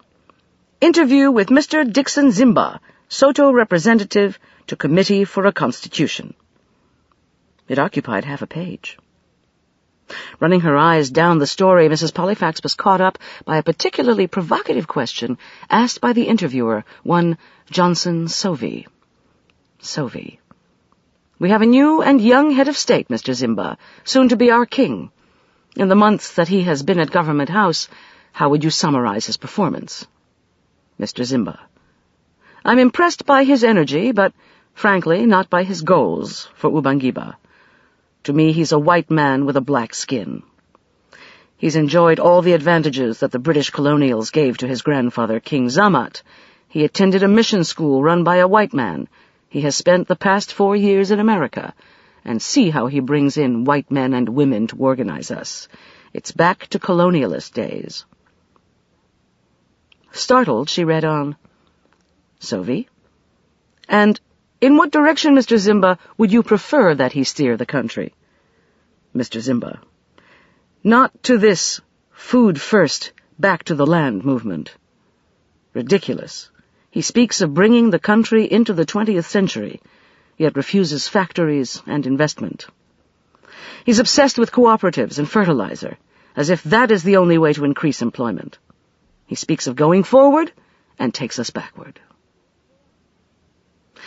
Hearing Katie's and Sammy's footsteps, Mrs. Pollifax quickly replaced the newspaper on the desk. Samat looked amused. Oh, there's no need to hide it. That's last week's issue, and I've read it. The next one comes out tomorrow. If I finish reading this one, inquired Mrs. Pollifax, will I learn what Dixon Zimba wants for your country? I don't think he has the slightest idea, Samat said, and I hope I'm not sounding condescending when I say that. He's hostile to world aid, but says he wants factories, which would mean European investment and even more non-Africans overrunning the country, and we simply don't have the infrastructure for high commerce yet. He shook his head. Our top priority has to be growing our own food, which we did very well before Chinyata and Simoko. Build just one factory here in Languka, and 7 out of 10 farmers would abandon their farms and head to the city for a job they've no skills for. Shantytown would triple in size. We'd have to import food again, and we'd go broke. Mrs. Pollifax smiled. Well said, but I don't think he likes you, Samat. Oh, that scarcely matters, Samat said dismissingly. But Mrs. Pollifax wondered if it might not matter. She decided that she would like very much to meet this Mr. Zimba and judge for herself if he was a danger to which Samat was blind. Too much ambition, she thought, could lead to ruthlessness. They strolled back to Simoko's palace, a short walk along a street with an outdoor market and offices that had sprung up to serve the palaces. The courthouse, a small post office, several houses of business with signs in their windows, National Milling Company, Jones Enterprises Limited, Languka Trading Store, Farmers' Co-op of Ubangiba. The sound of a siren could be heard in the distance, but it was only another city sound until it grew louder and closer. Police? Said Katie. Sounds more like an ambulance, Samat told her. As they reached the palace entrance, a renovated Land Rover, painted white and bearing a huge red cross, raced down the drive, stopped. 2 men jumped out, unfolded a stretcher, and began fumbling with something or someone in the rear. What is it? Asked Samat, calling to them. One of the men turned a panicky face to him. Yanga Mfumo! Another lion attack. Nkambo! He be still with breath, but... He shook his head. Together he and his man lifted a bloody body from the car and placed it on the stretcher. A nurse rushed out, followed by Dr. Merrick and the native, MD, Dr. Kasonde. A sheet had been thrown over the man in the Land Rover, but it fell to one side as he was placed on the stretcher, and Mrs. Pollifax caught her breath at what she saw. A torn throat, a dozen claw marks across his face and shoulders. She turned away, shocked and nauseated. Poor man, she whispered over and over. He was carried quickly through the doors, Dr. Merrick at his side. Death number 4, she realized bleakly. Samat followed the stretcher into the emergency room, and Mrs. Pollifax nearly wept at the stern and sickened look on his face.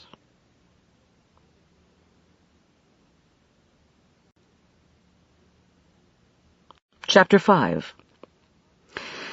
Later that afternoon, Mrs. Pollifax left her room and began the process of descending the 2 long staircases for dinner in the hospital's staff cafeteria. Reaching the balcony, she glanced down into the huge entrance hall, usually filled with patients waiting to be called into the emergency room.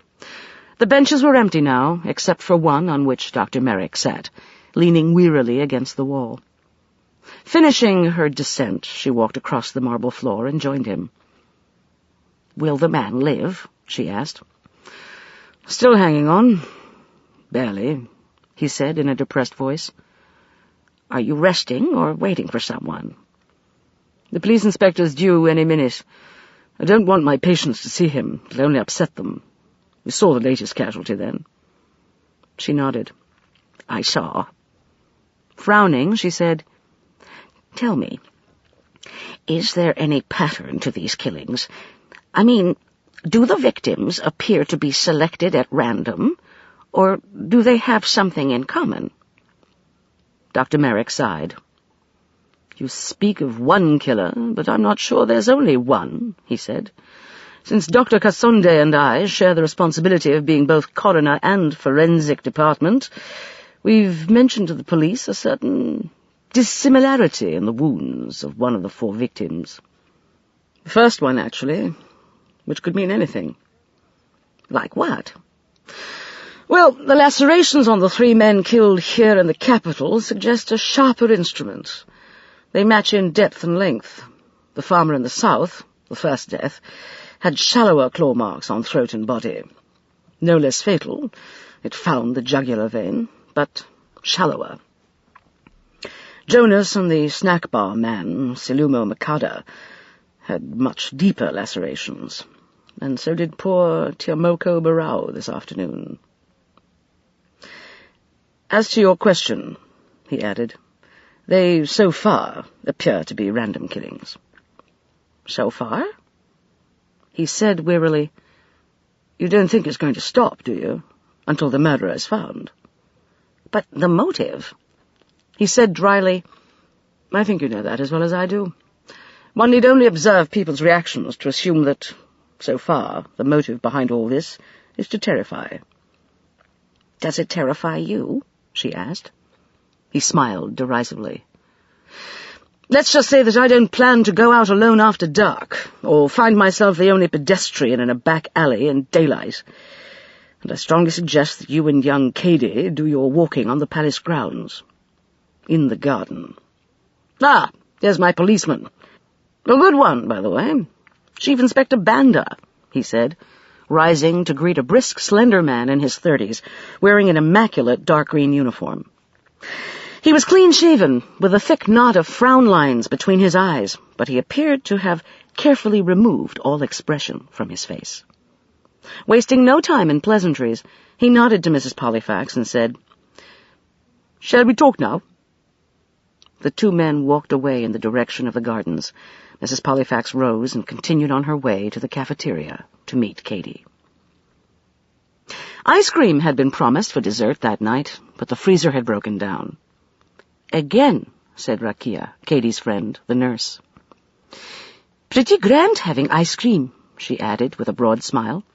"The cafeteria's only for the hospital staff because they are not natives and used to different food, but they let me take some of it home to my children. But who can carry ice cream? No loss to me, but I'm sorry for you, Mrs. Pollifax." Mrs. Pollifax smiled at her. "It's very drinkable and just as good melted." A plain woman, Rakia, but a cheerful one. A figured red headscarf framed her round-cheeked, pock-marked black face with its full lips and bright eyes. A loyal friend, too, remembered Mrs. Pollifax, since it was she who had helped smuggle Cady out of the country after her parents' death, and she fervently hoped that Rakia's 7 children had a good father. "Well, I've got to go," Rakia said, wrapping leftover chicken in a paper towel and stowing it in her bag. "Ride your bicycle fast," Mrs. Pollifax heard herself say, recalling Dr. Merrick's warnings, and Rakia gave her a quick, sharp glance. "Yes," she said. "You've heard, then." And with a glance at her watch, Almost dark. I'm late. Night, Katie." She gave her a hug and walked out of the room, sturdy and broad-hipped, changed now out of uniform into a blue shirt and black skirt, which Mrs. Pollifax thought very sensible and much less conspicuous in the dark than a white uniform. "And now I'm allowing these deaths to affect me, too," she realized, and said to Katie, "Let's finish our melted ice cream in the garden. I've something important to give you." "A present?" "Not your typical gift," Mrs. Pollifax told her, "but a useful one." They walked down the hall toward the hospital kitchen and carried their bowls and spoons out of the service entrance into the garden. The sun had set, and darkness had fallen with the abruptness of a curtain. Lights from the kitchen spilled circles of light across the ground, turning the wall of bougainvillea a garish pink and illuminating one side of the canvas tent in which they'd had dinner the previous evening. Beyond it rose the dark shapes of new tents, and Mrs. Pollifax remembered these were being erected for the coronation, and that Samat despaired of their cost. 50 elegant tents, he'd said. They could feed a dozen families for 2 weeks. It's ridiculous. Katie and Mrs. Pollifax pulled canvas chairs up to a table near the windows and sat down. "Definitely cooler out here," Katie said. "And isn't Rakia a lovely person? The women in this country are so strong." "Lovely," agreed Mrs. Pollifax, delighting in the coolness on her arms and face after the heat of the day. The air was fragrant with the scent of flowers. The sound of crickets made a companionable backdrop, and muffled voices could be heard from the kitchen. Mrs. Pollifax began fumbling in her purse for the Makarov 9mm to present to Katie when, abruptly, the peacefulness of the night was violated by the sound of a loud hammering in the garden. "Tent pegs?" Katie wondered, frowning. "They're certainly pounding relentlessly," contributed Mrs. Pollifax. "This present isn't gift-wrapped," she began, but Katie interrupted. "Who could be working so late?" asked Katie. "That's an awful sound. They'll wake the patients in surgery. Don't they realize that?" "Katie," began Mrs. Pollifax, but Katie had already slipped out of her chair. "Katie, no!" she cried. "Katie, don't! Come back! You shouldn't—" But Katie had vanished beyond the circle of light and into the darkness. Mrs. Pollifax had half risen from her chair to follow her when she heard a sound of scuffling and then a scream. At once she was on her feet and running as she called out, "Katie! Katie, I'm coming!" Stumbling over tent pegs and pushing aside shrubbery, she would later wonder if it was the sound of her voice that saved Katie, as over and over she called her name in the darkness until, "Here," said a faint voice, and Katie burst into tears. He...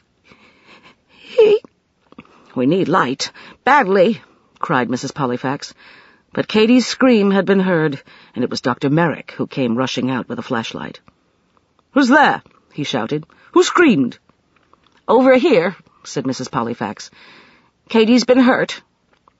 When his flashlight moved in the wrong direction, she called again, "Here! Over here!" His light found them to illuminate Katie, curled up on the ground and rocking back and forth, one hand gripping her left arm. "It hurts," she sobbed. The two of them knelt beside her. "Hold the flashlight," said Dr. Merrick, handing it to Mrs. Pollifax, and he gently pried Katie's hand away from her arm. With the arm exposed to the light, Mrs. Pollifax shuddered at the scarlet gash running the length of the arm, the skin neatly sliced open, leaving a long red line, not bleeding yet, except for a bubble of blood near Katie's elbow. "Who was it, Katie?" she asked. I don't know, cried Katie. "He came out of the dark, just a shape, and he had a knife, and I fought him, but he was so strong," she said on a sob. Dr. Merrick said, "I hope it was just a knife. Katie, I'm going to carry you into the infirmary now. Let your arm hang loose. I won't hurt you, but we've got to treat this at once, you hear?" But Katie had fainted. "Shock," said Dr. Merrick, and it was an unconscious Katie who was carried out of the garden, down the hall, and through the empty marble lobby, into the emergency room. Mrs. Pollifax turned and looked back into the garden before she followed. It was dark and silent now, and she wondered, had it been a thief bent on robbing the palace, whom Katie had disturbed by accident? Had the hammering been started deliberately, to entice someone into the garden? Or had it been specifically Katie, whom the person in the garden wanted to harm? She was remembering what Moses had said, "When there have been 3 deaths, there is no pity." As has been said over and over, news traveled swiftly in Languka. Samat, meeting with tribal elders in the old palace, left them to rush to the emergency room only half an hour after Katie's attack. And once assured that she was in good hands, he rushed away again. At 7 the next morning, Joseph brought a bag of sunflower seeds for Katie. At 7:30, Rakia arrived with lovingness and a cheerful smile, and one by one strangers came with gifts. A knot of tiny wildflowers gleaned from a shady place, a carved whistle, a few eggs, live chickens. Rakia said to a marveling Mrs. Pollifax, "They not all know Katie. They bring gifts because she is daughter to Dr. and Mrs. Hopkirk. They were very loved. We feel our Amakolo with us always, you know." "Amakolo?" repeated Mrs. Pollifax. Katie said drowsily from her bed, "Ancestors."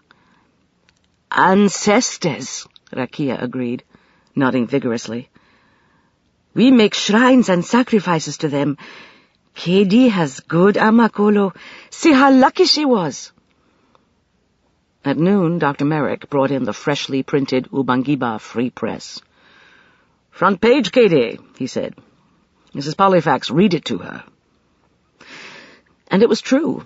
Near the top of page 1, sandwiched between a report on the co-op farms and plans for the coronation, there had been inserted a small headline, "Hopkirk daughter attacked." The report read, "Last night, in the palace garden, Ms. Katie Hopkirk, daughter of the late Dr. and Mrs. Hopkirk, was attacked with a knife by an unknown person or persons. She had been seated with a friend, drinking in the coolness of the evening." "Poetic touch," murmured Mrs. Pollifax, "when Miss Hopkirk heard noises in the garden and left her friend to investigate. Moments later she screamed and was discovered felled by her assailant with a knife slash the length of her arm." "Definitely a knife," emphasized Chief Inspector Banda. "Miss Hopkirk is now recovering in our hospital's infirmary. She is here for the coronation of King Zamat's grandson, Samat, at his personal invitation."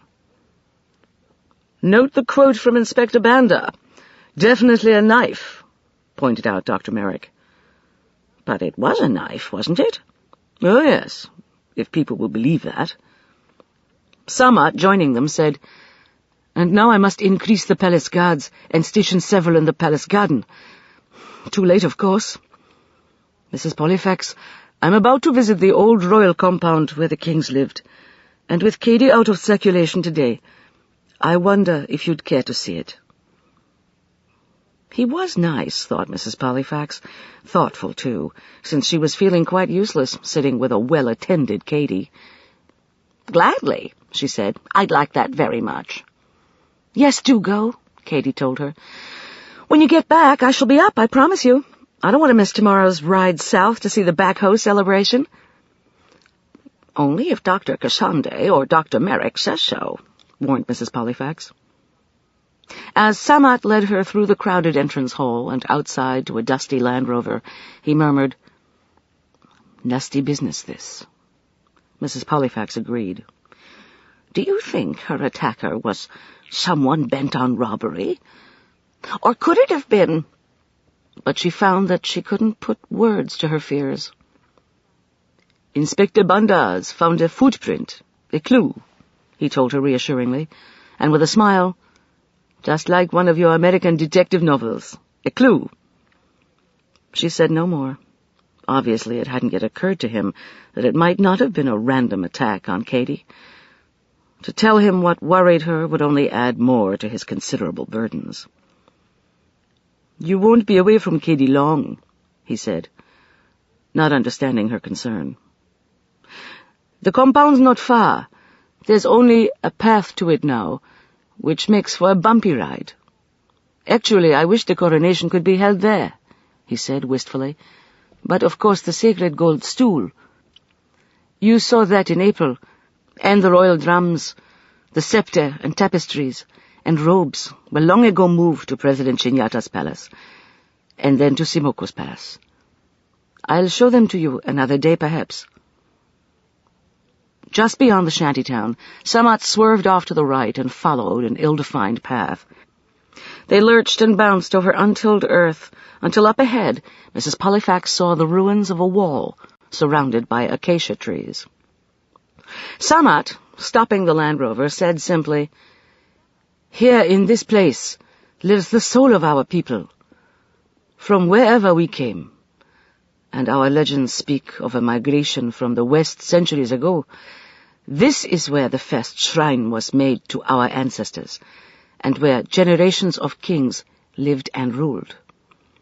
Startled, she said, "Your grandfather, too?" "Yes and no," he said, smiling.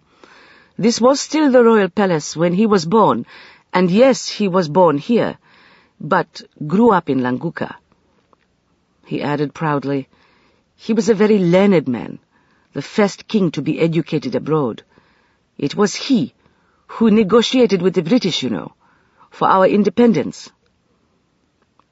As he helped her down from the Land Rover, he added, without expression, "The later royal compound, my home, I can't show you. President Chinyata ordered it destroyed when he took over the country.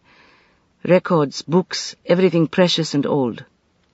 We begin a new era," he announced to the people as he watched the buildings burn. "What a terrible thing to do," said Mrs. Pollifax. "Yes. He not only destroyed much of our history, but also a home that I loved." He led her through the ruins of what had once been an entrance gate, and they emerged into a great open space, much of it overgrown with grass. Samat, pointing, said, "Over there, see? That was once the ceremonial hall."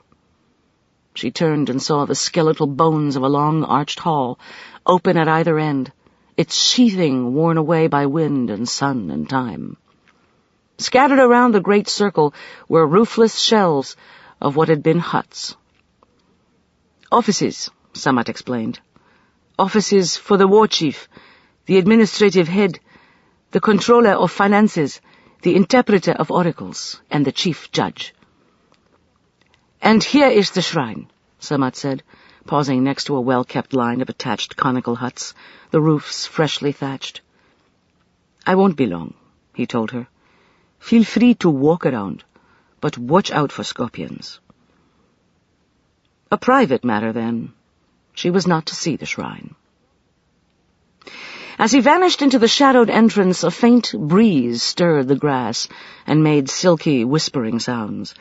A place of many ghosts, she thought, and she remembered what Carstairs had told her of the country's history, how it had first been heard of in the 18th century, when a lone survivor of a Tuareg raid in the Sahara had been rescued by a tribe called the Shambi and taken to a pastoral land where the Soto and the Shambi lived in peace.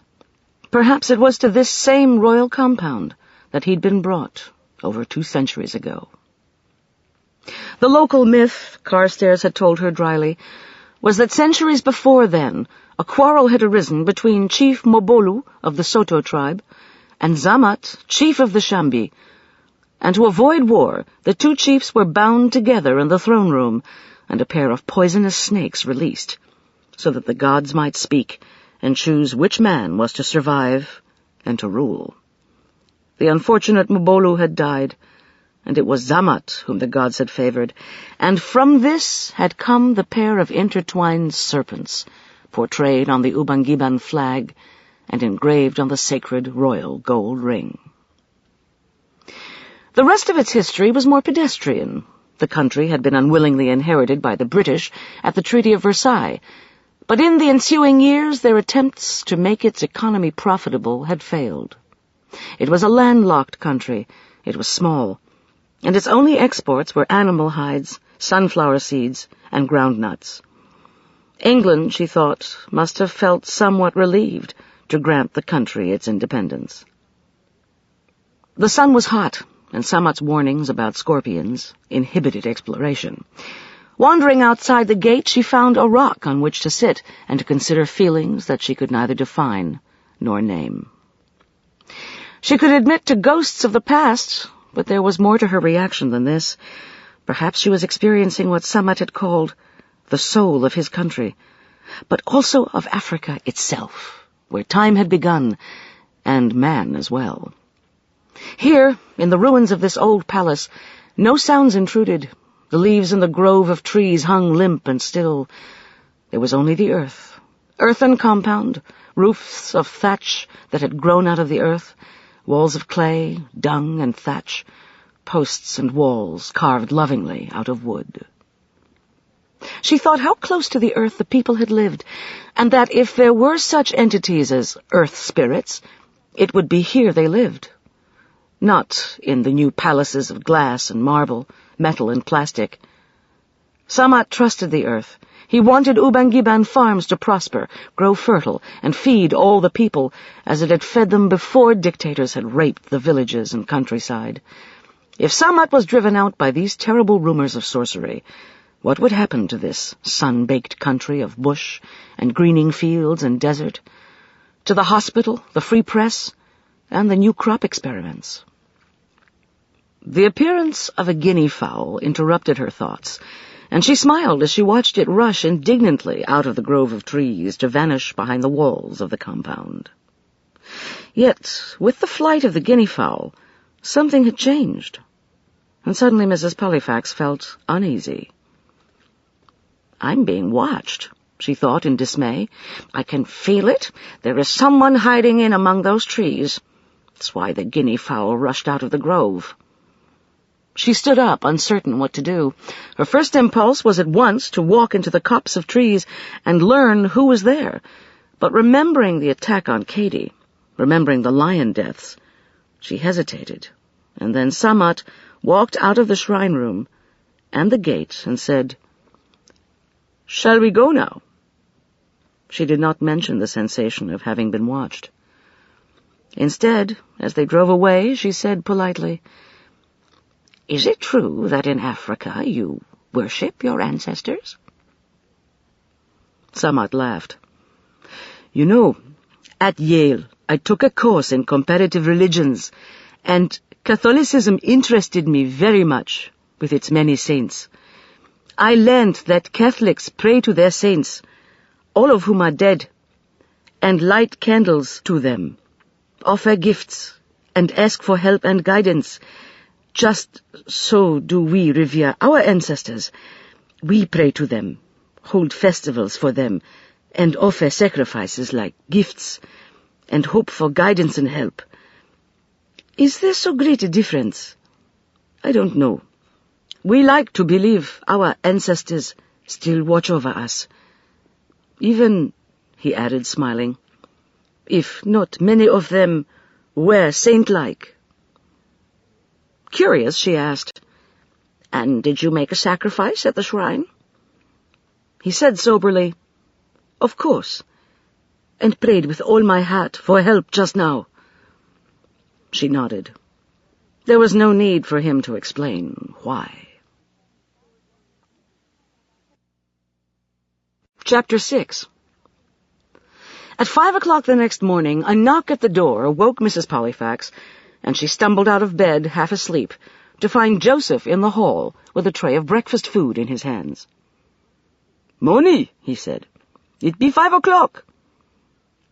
Mrs. Pollifax realized that one must not feel annoyed with a man who had saved their lives on that first brief visit to Ubangiba, but for a moment she found his knock unforgivable because she wanted more sleep, and Joseph looked incredibly awake and even cheerful.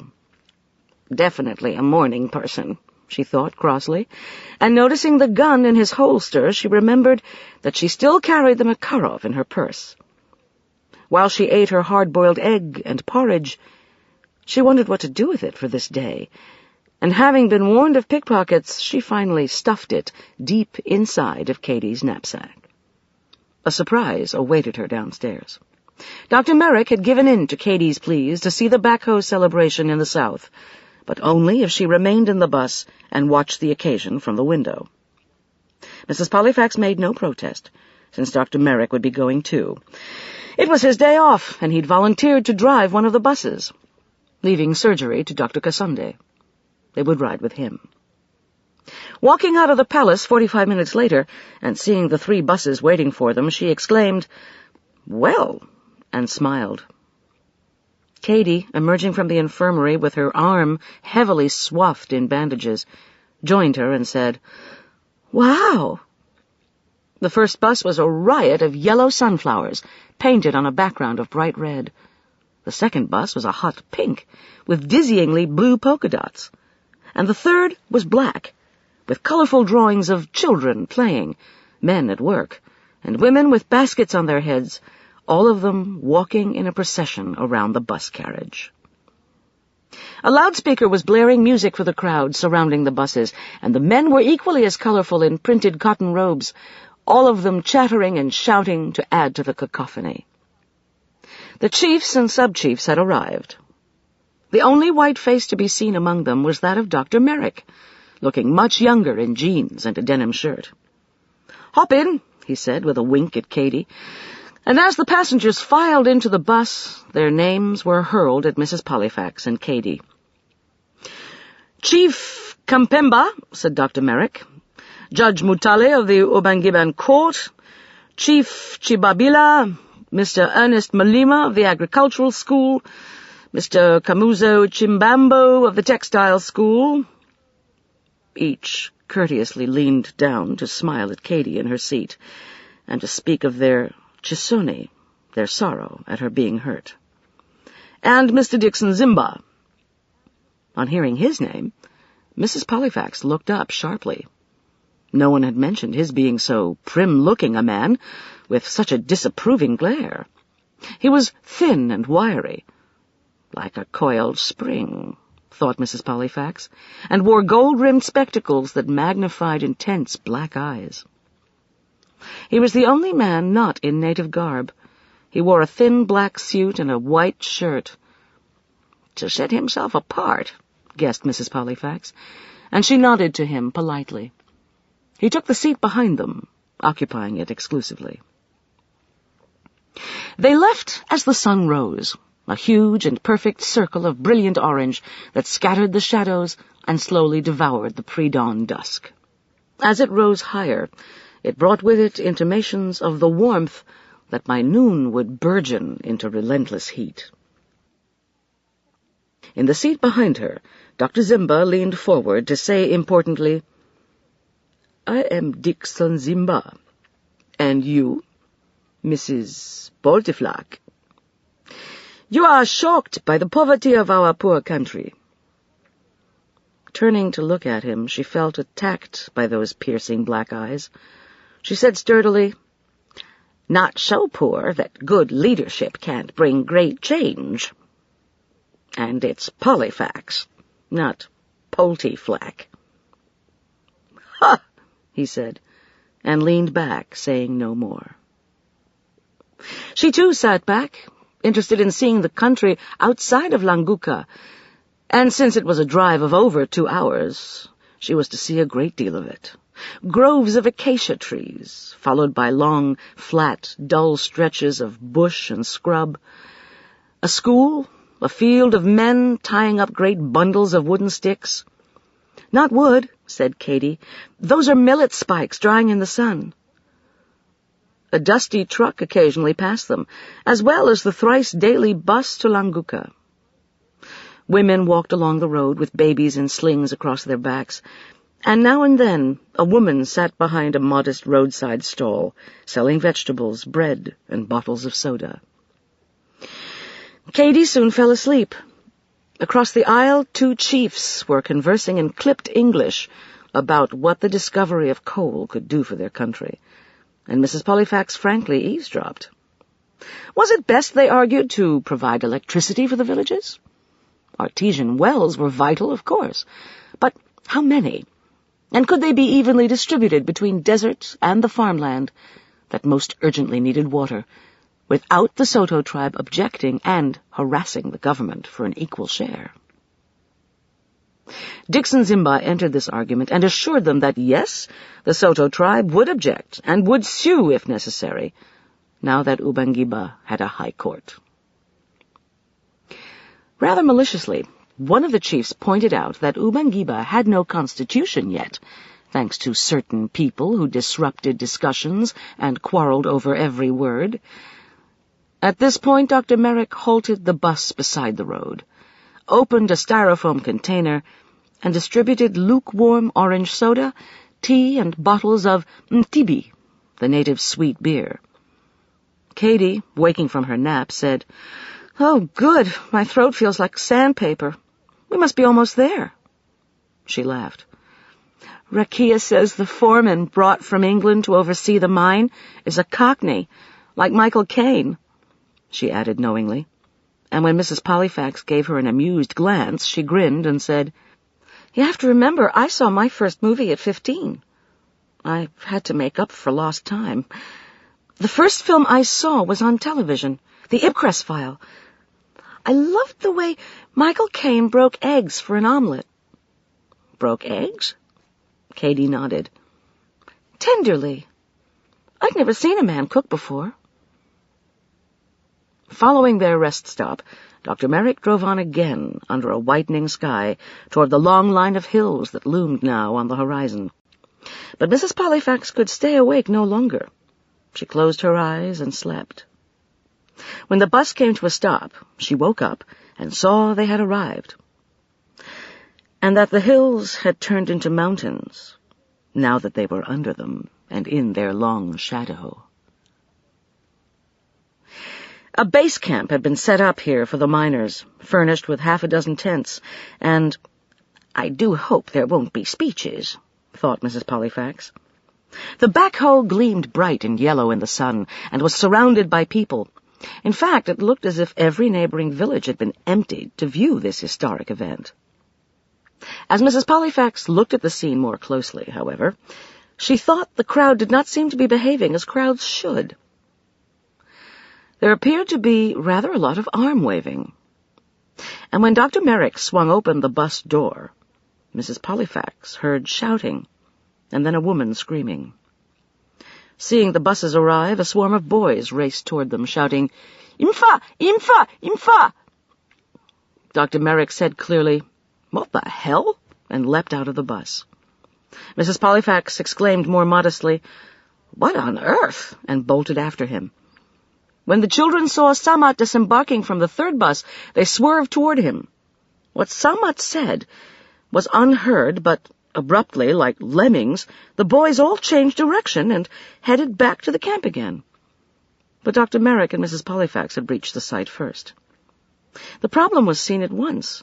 In order to entertain the huge audience that had been waiting since dawn, the foreman, Callahan, had started up his machine and had made a preliminary opening at the base of the hill to demonstrate what a backhoe could do. What had been uncovered was a skull, still half embedded in the earth, its eyeless sockets staring back at a shocked foreman and a shocked and frightened crowd. Dr. Merrick knelt beside the skull and examined it. A minute later he stood and called out, "Steady, everyone! Not a new death! Not Mkambo!" When no one listened, he shouted, "Hey! Not Mkambo! Manda!" And desperately, "Damn it, what's the word? Manda! Kalamba! Kale Kale! Kale Kale!" "What does all that mean?" asked Mrs. Pollifax. He grinned. "I hope I'm telling them that it's an old grave, very old. I know Kale Kale means long ago, because all their legends begin with long, long ago. But that's the only word I can be sure of." They had heard him. The hysteria was fading. Dr. Merrick told Samad hurriedly, "This skull is old, really old, possibly 100 years old or more, and friable. You've got to cover this skull right away or it'll turn to dust. It's the peat that's preserved it. You just may have stumbled on an ancient tomb here, Samad." Dixon Zimba said impatiently, "But we want coal." Samad turned to the foreman. "Is this precisely where the geologists recommended you start? They found no skull." The foreman pointed west. "Farther along, Gov, by the red flags. But you can see we're nearer the road, and the well's here. It's handier. The men'll be thirsty in this heat. Hot as hell it'll be soon. What I thought was, if there's coal there, there's coal here." "Yes, but you must at once move the backhoe farther west now," Samad pointed out. "You see what's here?" The foreman glanced suspiciously past Samad. "Them witch doctors aren't with you, are they? Spent the whole day here yesterday. Creepy chaps." "Not here," Samad assured him, and Callahan returned to the backhoe, climbed aboard it, and prepared to move. Mrs. Pollifax said, "But this is exciting, Samad. It could be an ancestor of yours." "I feel only cross now," he told her crossly. "This is not good. It frightens the villagers. Someone with a shovel. You," he said, pointing to a boy. "Help Dr. Merrick bury the skull, will you?" "Carefully, carefully," warned Dr. Merrick. "Let me help," said Mrs. Pollifax. The backhoe had roared to life, and like a Pied Piper was leading everyone westward to the new site. She was sure now there would be speeches, probably long ones, and she thought a very old skull much less depressing. The boy waited, shovel in hand, bright-eyed and interested, as the three of them looked over the situation. He said his name was Reuben, and where was he to dig? "It mustn't be touched," Dr. Merrick said, scowling. "I think we just cover it lightly with the earth removed by the backhoe. You speak English, Reuben?" "I speak much good English," the boy said. "You wish me to carry earth there to here. You think it ancestor tomb, sir? If thus, there should be sacrifice made and prayers." "No time for sacrifices. You say a prayer, but cover the skull first." Mrs. Pollifax said dryly, "They all seem to know of the lion deaths, even here." "A pity, yes." Reuben was about to lift his first shovelful of earth when Mrs. Pollifax said, "Wait a minute." She'd noticed something in the far corner of the hole, quite separate from the skull. Kneeling, she peered inside and reached in and gently pried loose a small object foreign to the earth. Brushing the soil from it, she said ruefully, "I shouldn't have done this, should I? But Kale, Dr. Merrick?" The three of them, Reuben as well, bent over her discovery. What she held in the palm of her hand was a circle of metal, iron or bronze, a little over 2 inches in diameter, with an open-work center laced with a curious, raised design. There were 2 metal loops at one edge, suggesting that once it must have been linked to a chain. "Snakes," said Reuben, leaning close to look, and pointing with one long, dark finger. Dr. Merrick nodded. "You're right. Those serpentine lines are worn, but they're definitely snakes. Very decorative. A well-cast piece, old, and obviously in the earth a long time." "Would it belong with the skull, perhaps?" "Perhaps." Touching it, Dr. Merrick said thoughtfully, "I think we show this to Tony Dahl, the World Aid chap at the farm. He spent each of his college summers with an archaeological team in Egypt. He can tell us if we've stumbled across what I think we have. He's at the experimental crop farm. We'll take this to him after lunch. You'll like him." "I've met him," said Mrs. Pollifax, and with a twinkle added, "at the black market." Merrick gave her a sharp glance. "You really went there?" "Yes." "And just what are you thinking?" she asked, wanting to hear him say it. "I'm thinking that our friend, the future King Zamat the Ninth, may have an archaeological find on his hands here that could be of far more value, historically at least, than his coal mine. This is really old, maybe Bronze Age, but Tony can tell us. Pity he wasn't here to see the skull, but this should be enough to intrigue him. The only problem," added Dr. Merrick with a frown, "is how superstitious the natives are going to be about this, coupled with rumors of sorcery and 4 lion murders."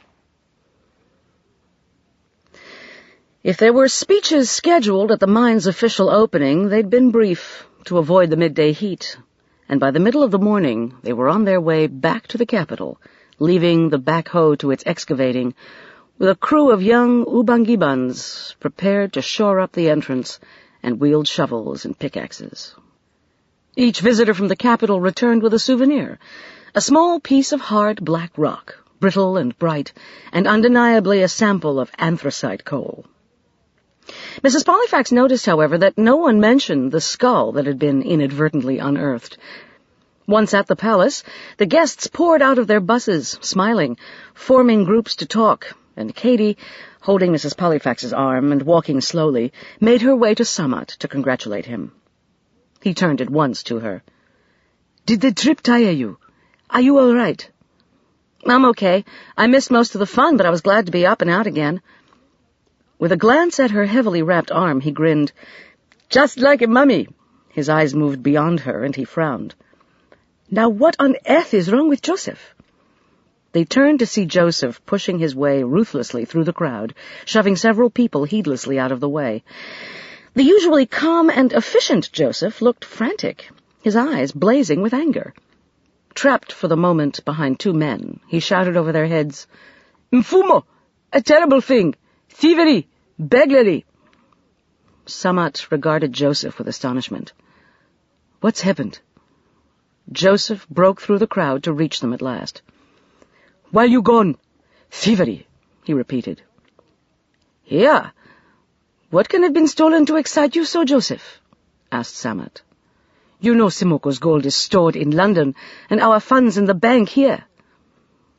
No, records," gasped Joseph. "The secret files kept by President Simoko, in the strong room. Mbuzu Simakonda reported to me just 10 minutes ago. He find door not locked." Samat said sharply, "Show me." And to Mrs. Pollifax and Katie, "This really is a serious business. You must excuse me." "We'll come with you," said Mrs. Pollifax, with what she admitted was outrageous cheek, but since neither Samat nor Joseph remonstrated, she and Katie followed in their wake, rushing behind them as they made their way through the entrance hall, past the emergency room, and turned to the right at the door to the hospital kitchen. Leaving kitchen sounds behind them, they continued past a long row of doors and stopped at the last one, where the door was ajar. Down 5 cement steps they descended into what appeared to Mrs. Pollifax to be a cement bunker lighted by 2 feeble light bulbs. In the middle of the room stood a young man in a palace guard's uniform with 3 stripes on his sleeve. Behind him rose a ceiling-high lattice-work gate of iron with a padlock that guarded a smaller room, a vault fitted with ceiling-high metal drawers. Several of the drawers had been strewn across the floor. The dim overhead light showed dark cavities in the row upon row of them, disturbing their awesome metal symmetry. "Sergeant Simakonda," said the guard, saluting. "Mfumo, I see this and run to tell." "A good thing you did," Samat said absently, walking up to the iron gate. "Why is it locked now?" "I no touch," said the sergeant, backing away. Joseph said in horror, "You mean the lock wasn't broken?" "No, sir." "Picked," said Mrs. Pollifax knowledgeably, following Samat and looking at it. "Picked," Joseph echoed. "If it wasn't attacked with a sledgehammer, it has to have been picked."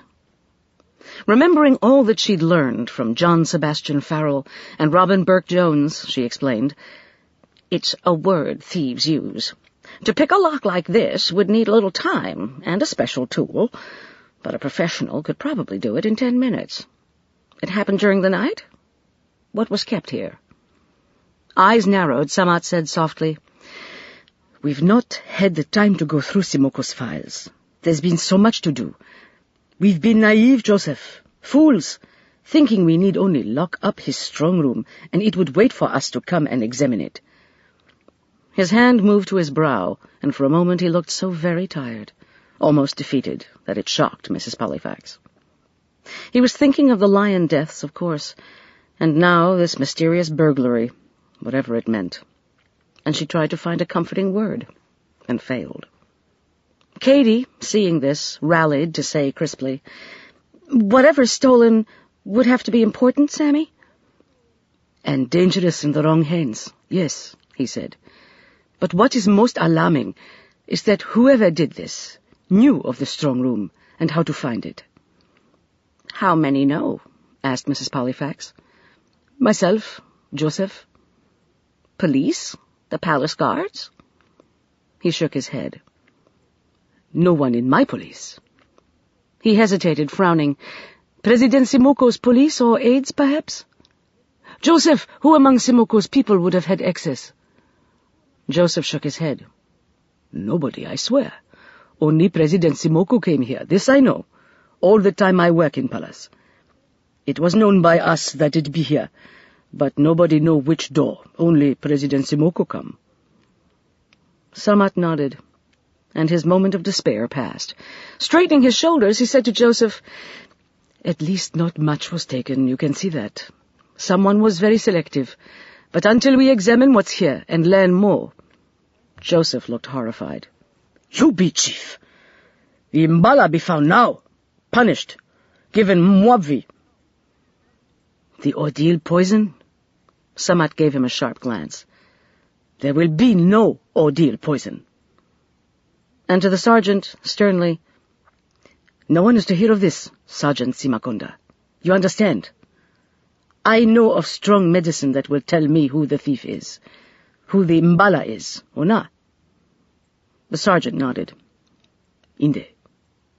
Samat said quietly, "Zekomo," and to the others, "Shall we go?"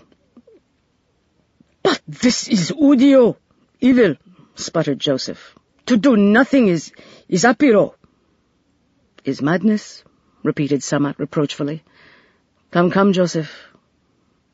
And he spoke to him softly in Ubangiban, calming him. "As you see, I make many mistakes," Samat said later, ruefully, as they stopped in the garden before parting. "I was careless, terribly careless." "You can't think of everything," Mrs. Pollifax reminded him. "It's been only 10 months since you returned, and you've thought of the right things. You've thought of people, not documents and old records." "Yes, Simoko is the past," added Katie. "And you've been thinking of the future. How can you call that a mistake?" Once again, Samat's hand moved to his forehead to shelter his face. "Nevertheless, Simoko was a ruthless man. I should have paid attention to the past. In spite of what I said in the strong room, to come, Joseph, something very important has to have been taken from those files to explain such recklessness. A guard checks all the doors, and always the door to the strong room, on every round that he makes. Yet someone moved through that locked door in the hall, and then through the padlocked gate inside. Like Mzukwa, a ghost?" "No ghosts," said Katie firmly. He smiled faintly. "It's more comfortable to think it a ghost than a fellow human being who can so easily— what was the word? Pick locks." He sighed. "I must call Chief Inspector Banda and have the room checked for fingerprints." He said this, but he didn't move. Instead, he looked at Katie and then at Mrs. Pollifax, searching their faces, and suddenly gave them a quick and radiant smile. "I find myself at this moment infinitely grateful you are both here with me. Joseph is my friend, but you see how quickly he reverts to the old ways, urging punishment by the ordeal poison." "What is the ordeal poison?" asked Mrs. Pollifax. A suspect, which we do not have, he said dryly, comes before a poison oracle. And I hope we no longer have any of them, and is put through a complicated ritual that includes a gourd with poison mixed in water. The suspect drinks the poison, after which the poison is personally addressed by the oracle. And if the suspect is guilty, he dies. If innocent, he doesn't die. He went on thoughtfully, "It's quite unlike Joseph to suggest such a ritual. I had no idea he still subscribed to the old ways." He said abruptly, "But I must go. There's suddenly a great deal to do." Watching him hurry away, Katie said wryly, "He forgets that Joseph didn't go to Yale." Mrs. Pollifax said nothing. She was thinking that any enemy of Samat's could certainly make use of a dictator's secret files, especially if included among them was a list of informants and spies. It was chilling to realize President Simoko might be dead, but the people he had corrupted and depended upon were still very much alive.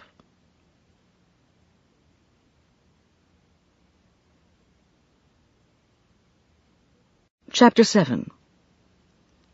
The experimental farm, explained Dr. Merrick, occupied 15 acres of once barren land behind the palace. To Mrs. Pollifax it looked like a giant patchwork quilt of bright greens of varying shades and height, each square punctuated by white markers, presumably denoting what crop had been planted and when. A tall cistern fed a modest irrigation ditch that trickled past small earth dams, against a background in the distance of what looked to be fruit trees surrounded by chicken wire. Native Ubangibans in green aprons were working here and there. "Extension workers," commented Dr. Merrick. "Most of them will be visiting villages tomorrow to give pep talks and reports to the farmers and hear what they think." Over by the fruit trees, Mrs. Pollifax saw a cluster of farmers bending over an irrigation ditch, while a green-aproned man apparently led a discussion on its design. Next to the crudely built warehouse stood the greenhouse, but they were still in search of Tony Doll, and there was no time for Mrs. Pollifax to see what was growing in it. They found Tony in the warehouse inventorying sacks of seed. When he looked up and saw them, his gaze lingered on Katie with special curiosity. "Oh," he said, flushing, "you have to be Dr. Hopkirk's daughter. Is your arm better?" Dr. Merrick said dryly, "She ought to be back in the infirmary, stubborn child. She's threatening a visit to Sharma's son, if she's not healed inside of 24 hours. "Not to Sharma?" asked Mrs. Pollifax. "He's turned over that part of his, should I say, practice to his son, Chibambo, now. He's a very gifted healer, too." "But you haven't introduced Mrs. Pollifax," Katie told him reproachfully. "We've already met," said Tony, "yesterday morning in the public market." Katie looked at her doubtfully. "You were there?" "Yes, but we're here now to show you what we found this morning."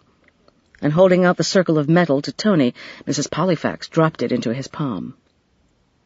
"Let's go outside in the sun," he suggested, and they sat down in a row on the steps outside while Tony examined the object, turning it over and over in his hand.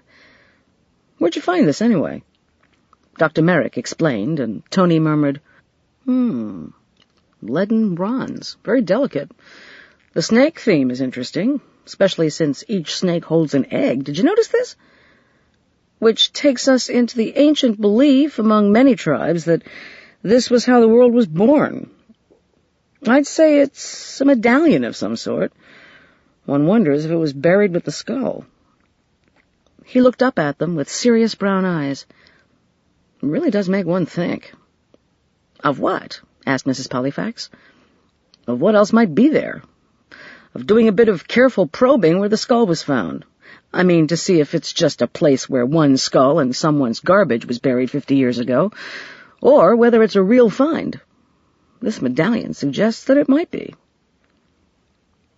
"Ah, we've snagged him," Dr. Merrick said merrily. "You know, of course, that you're the only one with the experience to do that kind of reconnoitering."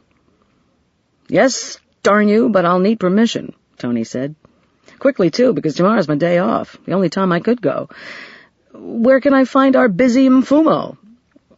If you can find him, Merrick said dryly. He was last seen with Inspector Banda, heading down the hall to the storerooms. To the strong room, thought Mrs. Pollifax, exchanging glances with Katy. One of these days I'm going to tie him down and take his blood pressure. That young man collects 100 worries a day. Well, we're all feeling rather pursued by demons just now, aren't we? Said Tony, with a pointed glance at Katy's thickly wrapped arm. His eyes lingered on her appreciatively. I'll go look for him. Think there'll be enough gas for my motorcycle? We'll steal enough from somewhere. Tony said shyly to Katy, Perhaps when your arm's okay, you'd care to ride with me on my motorcycle? Katy, glowing, said, Oh, I'd love to. That should be better medicine than either Chibambo or I can give you, Dr. Merrick told her. Well, my day off ends all too soon. I've letters to write and the infirmary to check. Have a good evening. Following Tony, he turned to say, Incidentally, Tony is a very nice young man. It was Katy who blushed now, and Mrs. Pollifax, amused, wondered if she had ever been so obviously admired before. Katy'd never mentioned having any dates at art school, but from the way Tony had looked at her, she thought it possible this would soon be remedied. "And get thee back to the infirmary," shouted Dr. Merrick to Katy before he disappeared from sight. Mrs. Pollifax, with a glance at her watch, realized that it was nearly 4 o'clock, and that if she was to reach Cyrus by phone before his doctor's appointment in Connecticut at noon, she'd better start the process at once. After escorting Katy to the infirmary, she began to look for a telephone. What she found instead was Samat and Inspector Banda talking seriously and in low voices in the garden. Pausing, she said politely, "Excuse me for interrupting, but have you made any headway in finding out who attacked Katy on Tuesday night?" Inspector Banda examined her with shrewd eyes, and then glanced questioningly at Samat. "It's all right," Samat assured him. "This is the American who came with the authorities to Languka in April. She is clever at things and can be trusted." If it was given to Inspector Banda to relax at all, there was an almost imperceptible loosening of tension in his tight, expressionless face. "There was a full footprint there," he said, in a clipped English accent. "But unfortunately, before we could photograph and measure it, a workman blurred it, leaving only a heel mark in the soil." "Oh. In any case, that was Tuesday," Samat said with a sigh. "We now have this entry into the strong room, discovered this noon. Inspector Banda has just completed dusting for fingerprints." "And found none," Mrs. Pollifax said, nodding. Inspector Banda gave her a sharp glance. "You say this? Why?" "Sit and explain why," ordered Samat. Mrs. Pollifax sat. "Because it was done by a professional. In several of my assignments for—" she hesitated, "for a certain government department in the U.S., I've come to know 2 such men who picked locks with ease. One, an intelligence agent, and the other a former jewel thief who's now with Interpol. I've seen them work. They would have worn gloves." Inspector Banda, startled, gave her a closer look and frowned. "We have thieves and pickpockets in Languka, but no experts like that. In fact, in my entire lifetime, I've heard of only one person here with such a gift, and that was only a rumor. You recall Philemon Timbo?" he said with an inquiring glance at Samat. Samat frowned. "The name's vaguely familiar. If he's our man, find him." Inspector Banda looked almost amused. "I would have to make sacrifices at the shrine for that. He's been dead for years." "You could have trained someone?" Banda looked doubtful. "I could look into that, of course. But during the Chinyata and Simoko years, He shook his head. "I'll make inquiries, but so long ago." Mrs. Pollifax rose. "Shamat, where can I find a telephone? I'll pay, of course." He said absently, "My office. Joseph's there, next to surgery, second floor." "Thank you," she said, and with a nod to the inspector, went off to look for the office. Joseph, it seemed, did not know the word for privacy, and perhaps in a country of villages it was unknown. He sat unmoving at his desk while Mrs. Pollifax struggled to get her call through to London, and then to the United States, and then to Connecticut. And as connections mounted, she resented Joseph's presence and wished she dared tell him to leave. He was shuffling papers at his desk, but she knew he was listening, and she found this oppressive. When at last she heard Cyrus's voice, she joyfully shouted, "Cyrus!" "Well, my dear," he said. "Great relief to hear. You've learned by now what upset Summit?" "It's not much," she said lightly. "How are you?" He chuckled. "Seems Mrs. Lupacek likes soap operas, too. Very interesting conversations we have." He paused and then said, "You're not alone, I take it." She gave a sigh of relief. "Perceptive as always. Definitely not." "Then how's Katie?" "Well," she said cautiously, "she's been in the infirmary." Cyrus's voice changed. "Katie? What's happened?" "A knife wound, a few stitches. She's up and around now." "But not an accident, I take it. Who did it?" "No clues," she said soberly. "It was in the palace garden, and at night." He said impatiently, "Next time, find an empty room to call me, damn it. I can only imagine what you're not saying. Nobody after you, I hope?" "I've met some very interesting people, and am quite well, Cyrus. Only 5 more days until your cast is removed?" "So the doctor says," he growled. "I'll join you as soon as I can." "Then, Cyrus—" She stopped, aware of Joseph's eyes on her. "Yes?" Very softly, quoting Katie, she said, "Come quick, quick, Bo," and hung up. She hadn't finished with her day yet. Heading for the infirmary to see if Katie would be there overnight, she found Katie in bed with Rakia, hovering over her. "She do too much," Rakia said chidingly. Mrs. Pollifax thought it more likely the race to the strong room behind Samat and Joseph, and the excitement of a robbery, had tired her, rather than the stroll with Dr. Merrick to the farm. But after a glance at Katie, she said nothing. Okay, I admit bed feels awfully good," Katie confessed with a smile. Seeing Dr. Kasande making his way down the aisle between beds, she said, "But why can't I go to my bedroom and stay there?" Dr. Kasande nodded to Mrs. Pollifax, and to Katie said, "You are too much like a bird. You might fly away. You need rest, Moana. We can keep an eye on you here. You are Mrs. Pollifax?" he said, turning to her with a smile. Looking at him, she realized that he was the first plump Ubangiban she had met. Her scrutiny met with a round black face radiating cheerfulness, round cheeks, and a short, rotund body under a long white jacket. "I am, yes," she said, shaking hands with him. "How is she really, Dr. Kasande?" "Basically tip-top," he told her with a smile. "But one must recall."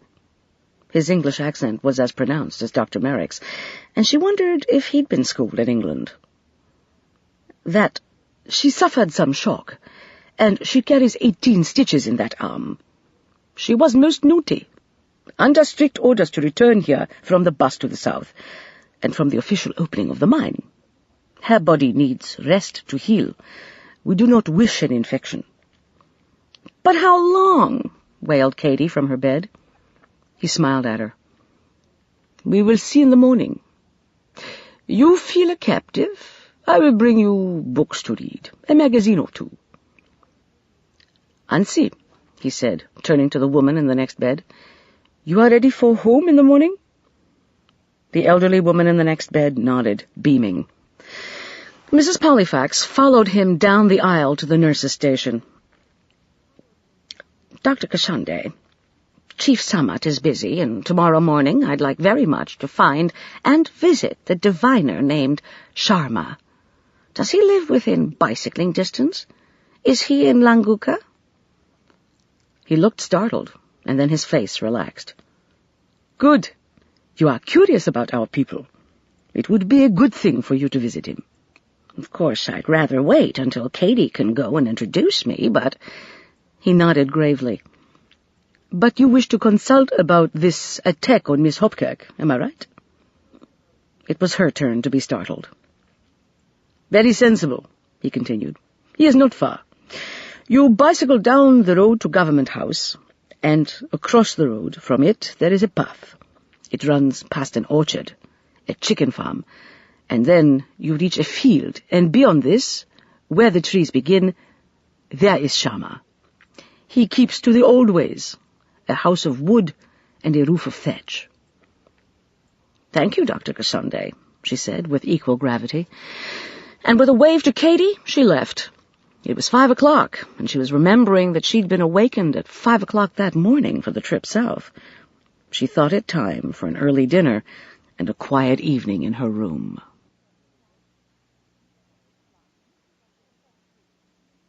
Chapter 8. In the morning, when Mrs. Pollifax made her way down to the great hall, she saw from the balcony that every bench was filled, and the floor alive with children, babies, and mothers. Rakia, rushing out of the second-floor surgery, said in passing, "Free vaccination day at maternity clinic," and at the head of the stairs she paused to call back triumphantly, "The first time, 6 months ago, only 20 mothers come." Then she flew down the staircase, and Mrs. Pollifax watched her difficult passage through the crowd to the clinic. Following her, stepping around and over children, she negotiated her way to the cafeteria set up for the hospital staff, and after a quick breakfast of porridge and tea, she walked around the building to the front entrance and extracted her bicycle from the rack.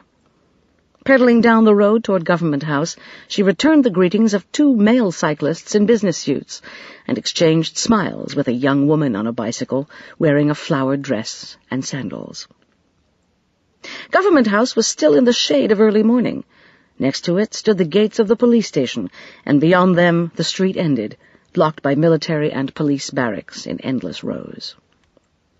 Crossing with her bike, Mrs. Pollifax found the path to Sharma's and mounted her bicycle again.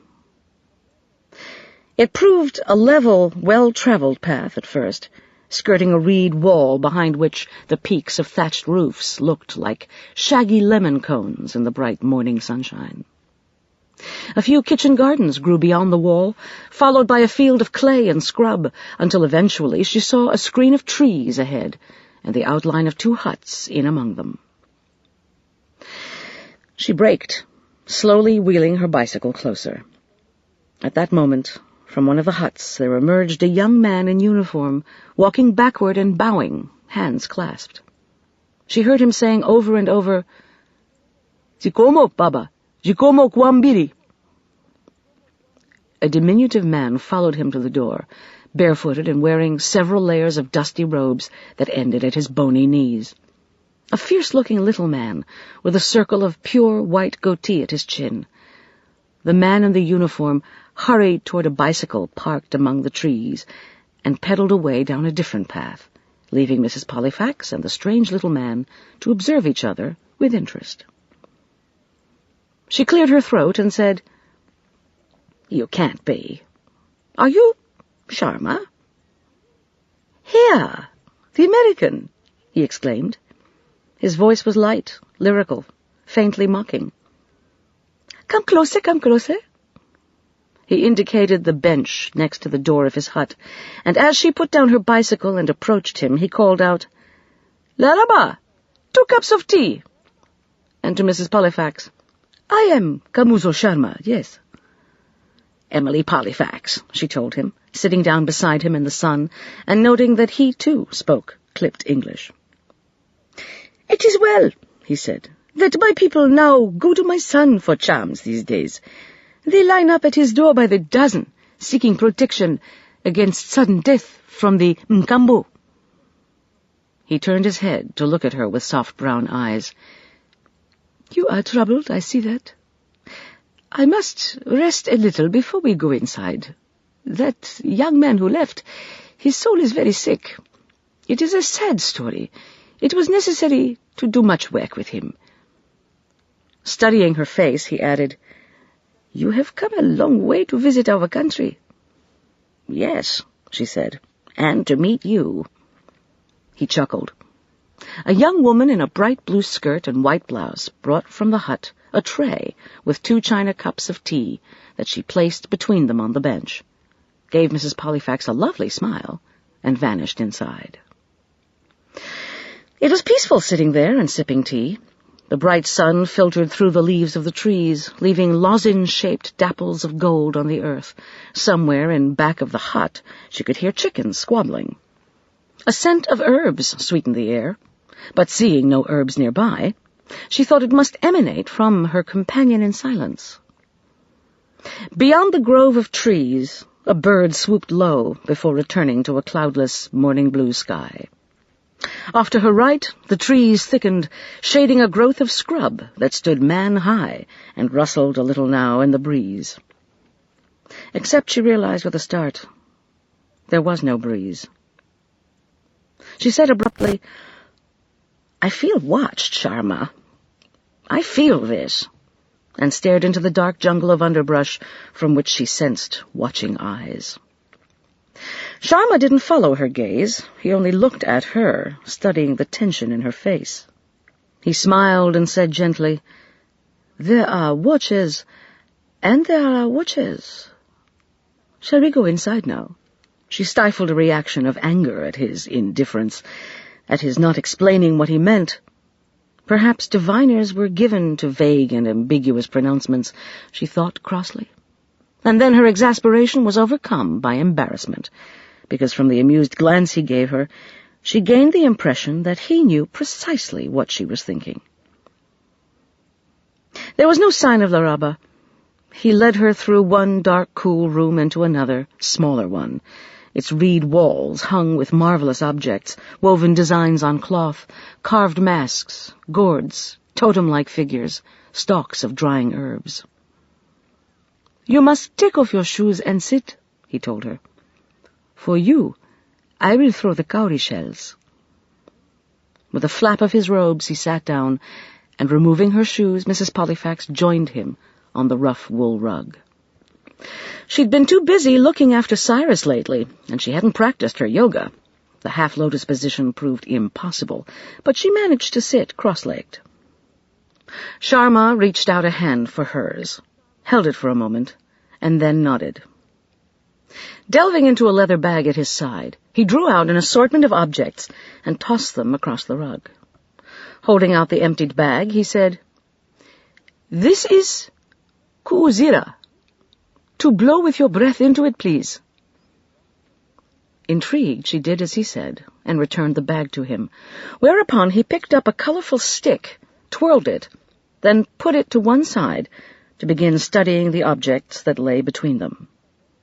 These were cowrie shells of varying sizes and tints, a few smooth, worn stones, a curiously shaped piece of wood, and several feathers. For a long time Sharma observed them, until he closed his eyes, and she wondered, it was quite possible, if he'd gone into a trance. Opening his eyes, he didn't look at her. He said gravely, "You are not here by accident." This was interesting, and she waited. "Since coming here, already you have been very close to evil, but not knowing it. It has brushed past you. You have met it. I see you have met evil before, but this time it is not given to you to recognize it. Not yet."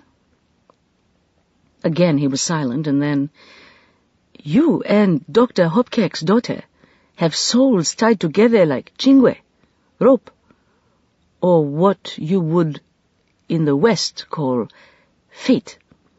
And in turn, Kedi Hopkirk is tied by fate to Mfumo Samat, like Mbali and Mlongo, brother and sister. He is a good man. Uyu indi maka indi Nkabvu, meaning in your language, one who surpasses the rest. But I do not yet see him becoming king. This was worrisome, and Mrs. Pollifax frowned. Again there was silence, and then, "In your bag you carry metal. A gun? This is not good.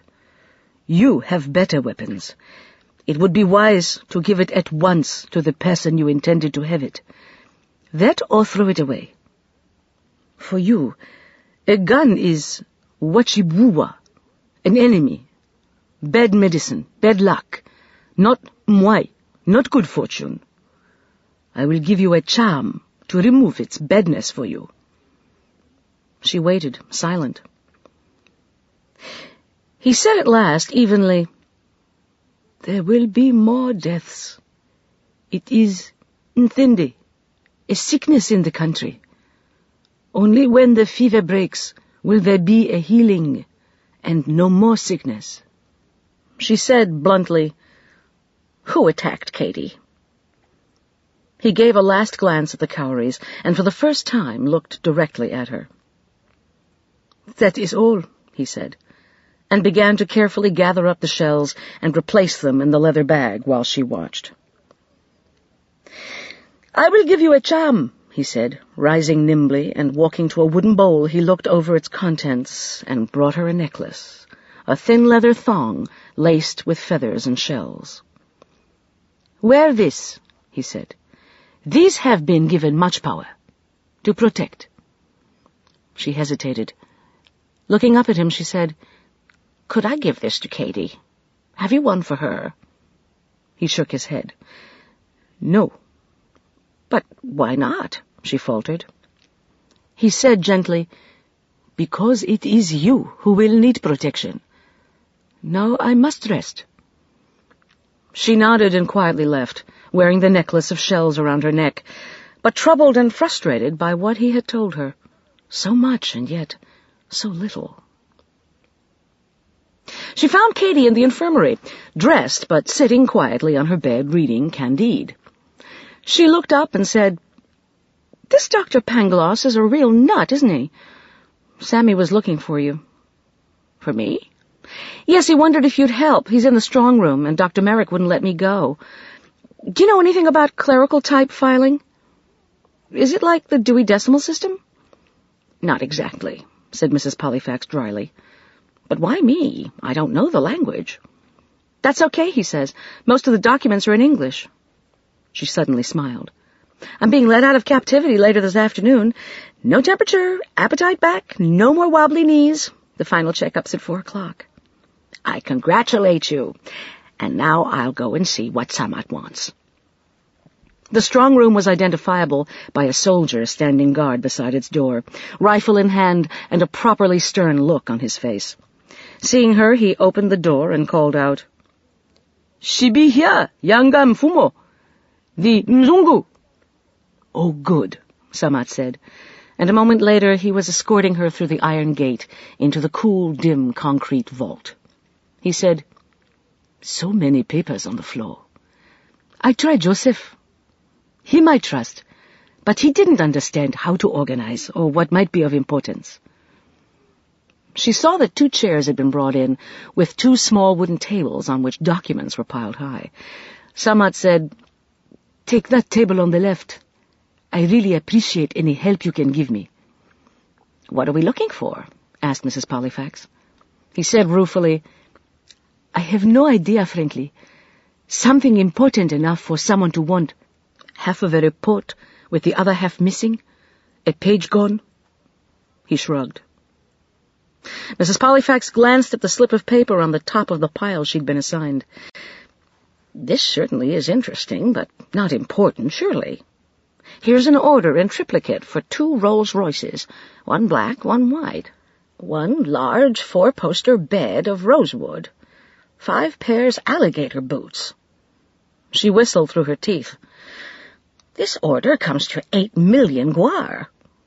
Samat said grimly, Yes, but not worth robbing a vault to find.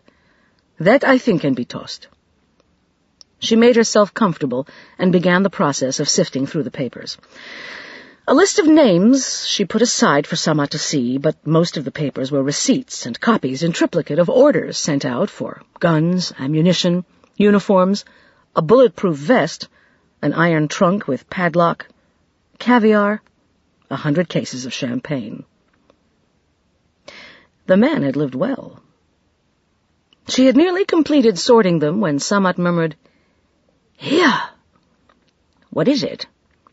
The name of Hopkirk. A report on them. He placed it in front of her and leaned over it. This is not in English. It reads, Hopkirks, known friends of rebel leader Willie Chiumi.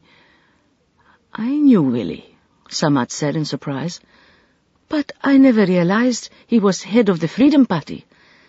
Anything on Chiumi in your pile? There are some names, she pointed to them. But what does it say about the Hopkirks? May 6, he translated. Dr. Hopkirk set broken leg of rebel traitor Ruben Matoka. May 10, removed bullets from 2 members rebel group Mchona I Mutale. June 3, known to have picnic at Medicine House. Party of 6 included K. Matoka, D. Bonzu, both known traitors. June 11, P. Msonthi seen entering Medicine House, midnight, wounded after ambush, Mapira village. But that was his job as a doctor, protested Mrs. Pollifax. And here, Samat said grimly, here at the end, in Simuko's clumsy writing, he was not well educated, is the word Chera, set a trap. For the Hopkirks? Samat nodded. Where is that list of names you said you found? When she handed it to him, he glanced at it and winced. I must tell you that the word Fa means kill. And he began reading the list aloud. Ruben Matoka, Fa. Martin Chona, Fa. David Bonzu, Fa. Willie Chiume, Fa. Ernest Mutale, Fa. P. Nsonthi, Fa. These men, he concluded, were executed by, he frowned, by M, S, S2, Z, and B. He looked thoughtful. Somewhere here, there has to be a list of names identifying MS, S2, Z, and B. He looked thoughtful. Simoku's secret police were called the Seketera, meaning the witch-finders, but the people called them simply the Death Squad. A code book, then? Suggested Mrs. Pollifax, riffling through the remaining papers. I'll look for a code list. I will too, Samat said, and returned to his table to exclaim a moment later, Here's more on the Hopkirks. July 2, Mrs. Hopkirk seen visiting the home of Davidson Chona, followed by a list all through July of Dr. Hopkirk patching up men Simoko believed members of the Freedom Party, and... Oh, God! What? On this list, Simoko has scribbled Hopkirk Mzondi, meaning spy. He shuffled through more papers and groaned. And here is the order of execution for Dr. and Mrs. Hopkirk by X12, X2, and X8 on the last day of July. X12, X2, and X8. Katie's 3 men, thought Mrs. Pollifax. Samat handed her the slip of paper, and, though she didn't understand the language, she stared in dismay at the words that so coldly and ruthlessly ordered the murder of Katie's parents, their killers shrewdly concealed by numbers. But something about this slip of paper struck her as odd. It didn't have the weight of the others that she'd held, and she said, frowning, "This is a copy, Samad. All the other reports and receipts and papers were in triplicate. The original order of execution's not here. It's gone." Samad looked over her shoulder. "You're right. The thief could have taken it then?" "There is no doubt he stole many things," said Samad. "But why? If we knew who did this, we might know why." "And the letters X12, X2, and X8 each represent a name," she mused. "A very, very secret group with an ID of X." "But their names have to be somewhere," she said angrily. "What about the other file drawers?" Samad walked over to the wall of closed drawers and pulled out a few, one by one. "Take a look. Over here, at the far end, are President Chinyata's files. Old. They must have been brought over from his palace and kept for reference. His drawers are labeled taxes, police, army, palace plans, receipts, household guards. The British had taught President Chinyata order and system. He was a much more efficient and thorough man than Simoko. Chinyata's soldiers and police were fingerprinted and photographed. No hiding behind initials there. Now we come to President Simoko's files, which take up most of the vault. Here are the empty slots for the 3 drawers found on the floor, their papers scattered." He picked up one of the 3 drawers and showed her its label. "This identifies itself as Top Secret Number 3. The other 2 are labeled Top Secret Number 2 and Number 1. The secretive man Simoko. And these are the 3 drawers that interested our burglar." "How are his other files labeled?" she asked. He walked past them, reading each aloud. "Architect drawings. Orders, London. Orders, Paris. Here are 5 drawers labeled taxes, and so on. I've skimmed through all of them, and they hold exactly what they say." She said thoughtfully, "There would have had to be a code book, and it's missing. A list of every member of Simoko's death squad, with the initial and number assigned to each one, and it's gone." "Yes," Samad said grimly. "There's something else missing as well. The names of the so-called rebels who made up the Freedom Party. We found only a report of 6 of them executed. But there would surely have been a list of everyone whom Simoko suspected. A complete list." "So you think the burglar found both the names of the Freedom Party members and those who survived his executions," put in Samad, "as well as the code book identifying the men of his death squad." He said grimly, "They're certainly not here. 3 drawers labeled Top Secret have been virtually emptied, and they are definitely and suspiciously gone. Missing. As well as other secrets we can't even guess at."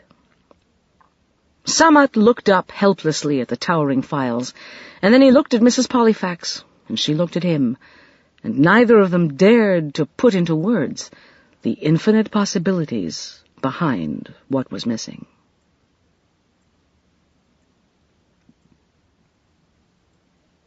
Chapter 9. Once the strong room was securely locked and the guard dismissed, Samad said, "We must tell Katie what was discovered." "And not discovered," said Mrs. Pollifax. They walked across the entrance hall, empty now of mothers and babies, and turned into the infirmary, where a surprising scene met them. Katie stood beside her bed in blue jeans, T-shirt, and sandals. Next to her stood Tony Dahl, also in jeans and T-shirt, and at the head of the bed stood both Dr. Kasonde and Dr. Merrick. Katie, seeing them approach, called out eagerly, "Tony's found things! It's exciting! He came back early to show us! Look!" A blanket had been spread across the bed, on which a number of strange and interesting fragments had been placed, and it was at these they'd been staring. Mrs. Pollifax glanced at Samad and saw that he looked blank. "The skull," she reminded him. The skull the backhoe uncovered, remember? She thought it possible that he'd forgotten, and she could sympathize with him because she, too, found it an adjustment to shift her attention from the looted files in the strong room to a discovery made the previous day. Tony explained to Samat, smiling. "I was very careful, sir. I want you to know that.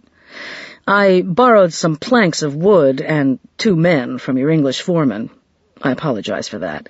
And we built a small shaft at an angle to the skull, sifted every inch of earth, and see what was found." Samat said absently, "Oh, yes, you mentioned your trip south yesterday to me." "I've raced back," Tony said. "I'd like your permission, sir, to call or cable my archaeologist friend, Dr. Gibbons, and tell him about this. Look, here's the broken lip of what was a good-sized pot of coarse clay. And just see the designs on this fragment. Wavy lines grooved with a comb, an ancient technique.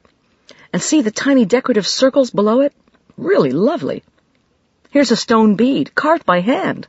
Glass beads came late to Africa. Glass is European.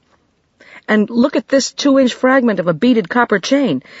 It could be part of a necklace belonging to the skull that was unearthed. And, of course, there's this medallion Mrs. Pollifax found, and these other tiny shards."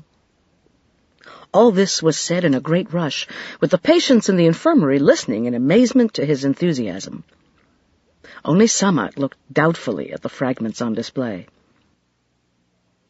Dr. Merrick said tactfully, "He's worked with archaeologists, you know, if that's what bothers." Samat looked suddenly tired, as if wearied by still another demand placed upon him. "What is it you're suggesting, then? Because we can't spare you from your work at the farm, and I doubt World Aid would appreciate your taking time off for any more digging." Tony vigorously shook his head. No, I'm only asking if you'd mind my contacting Dr. Gibbons. He's in London just now, giving lectures. I can take photographs in detail of what's here and send them along to him. But cable or call him first. I think he might want to come and see for himself, and," he added, "it won't cost Ubangiba anything but a visa." "Oh," Samat said, relieved. "Well, by all means, call then, and take your photographs." "The thing is, that seam of coal needed centuries to develop," Tony explained. "Those hills have to be remnants of marsh and forest, formed eons ago. The same that run through Algeria and produced coal in Kanadza and Mazarif. If your gallery of coal goes that far back in time, these objects could very well be centuries old." Mrs. Pollifax glanced at Samat and thought it ironic to be speaking to him of eons when he was experiencing the uncertainty of what would happen in the next hour to his troubled country. Katie told him cheerfully, "Tourists, Sammy! A museum, maybe?" "Yes, of course," Samat said politely, and with a twist of a smile he left them to their newly found treasures, and the infirmary to its buzz of excitement at learning of Tony's discovery. At the very least, Mrs. Pollifax thought it a welcome distraction from 4 lion deaths and the knife attack on Katie in the garden. Tony had begun picking up the shards that he'd displayed on the blanket and was placing them gently back in his knapsack. "I'd better get back to the field office. There's a phone there, and call Dr. Gibbons in London." He smiled at Katie. "You have an investment in this, too.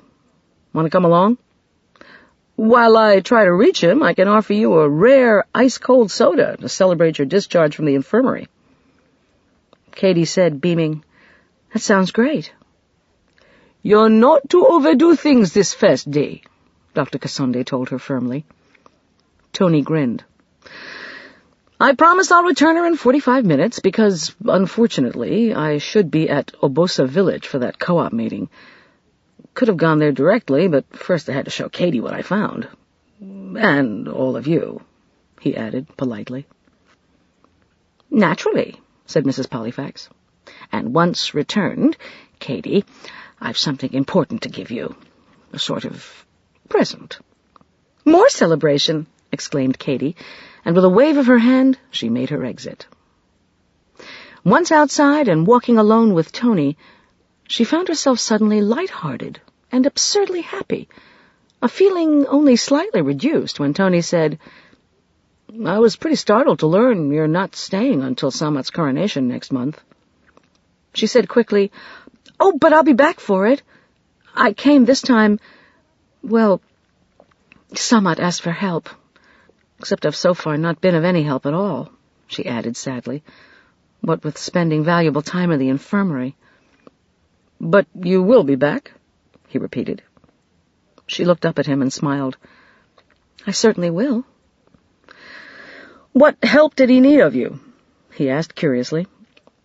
"A little detective work, because he's in trouble." But she didn't want to talk about Samat or about leaving Ubangiba, not now, and she quickly changed the subject. "Isn't it exciting what you found today in the South? If it's important, will they let you take charge? Senior archaeologist and all that?" "Whoa," he said, looking down at her and smiling. "Archaeology doesn't work that way. And besides, I have a real commitment now to world aid. In college, I majored in African history, with a minor in archaeology. And yes, I thought that might be it, but each summer I spent with Dr. Gibbons in Egypt showed me how tough it is, archaeology. To make a living, I mean.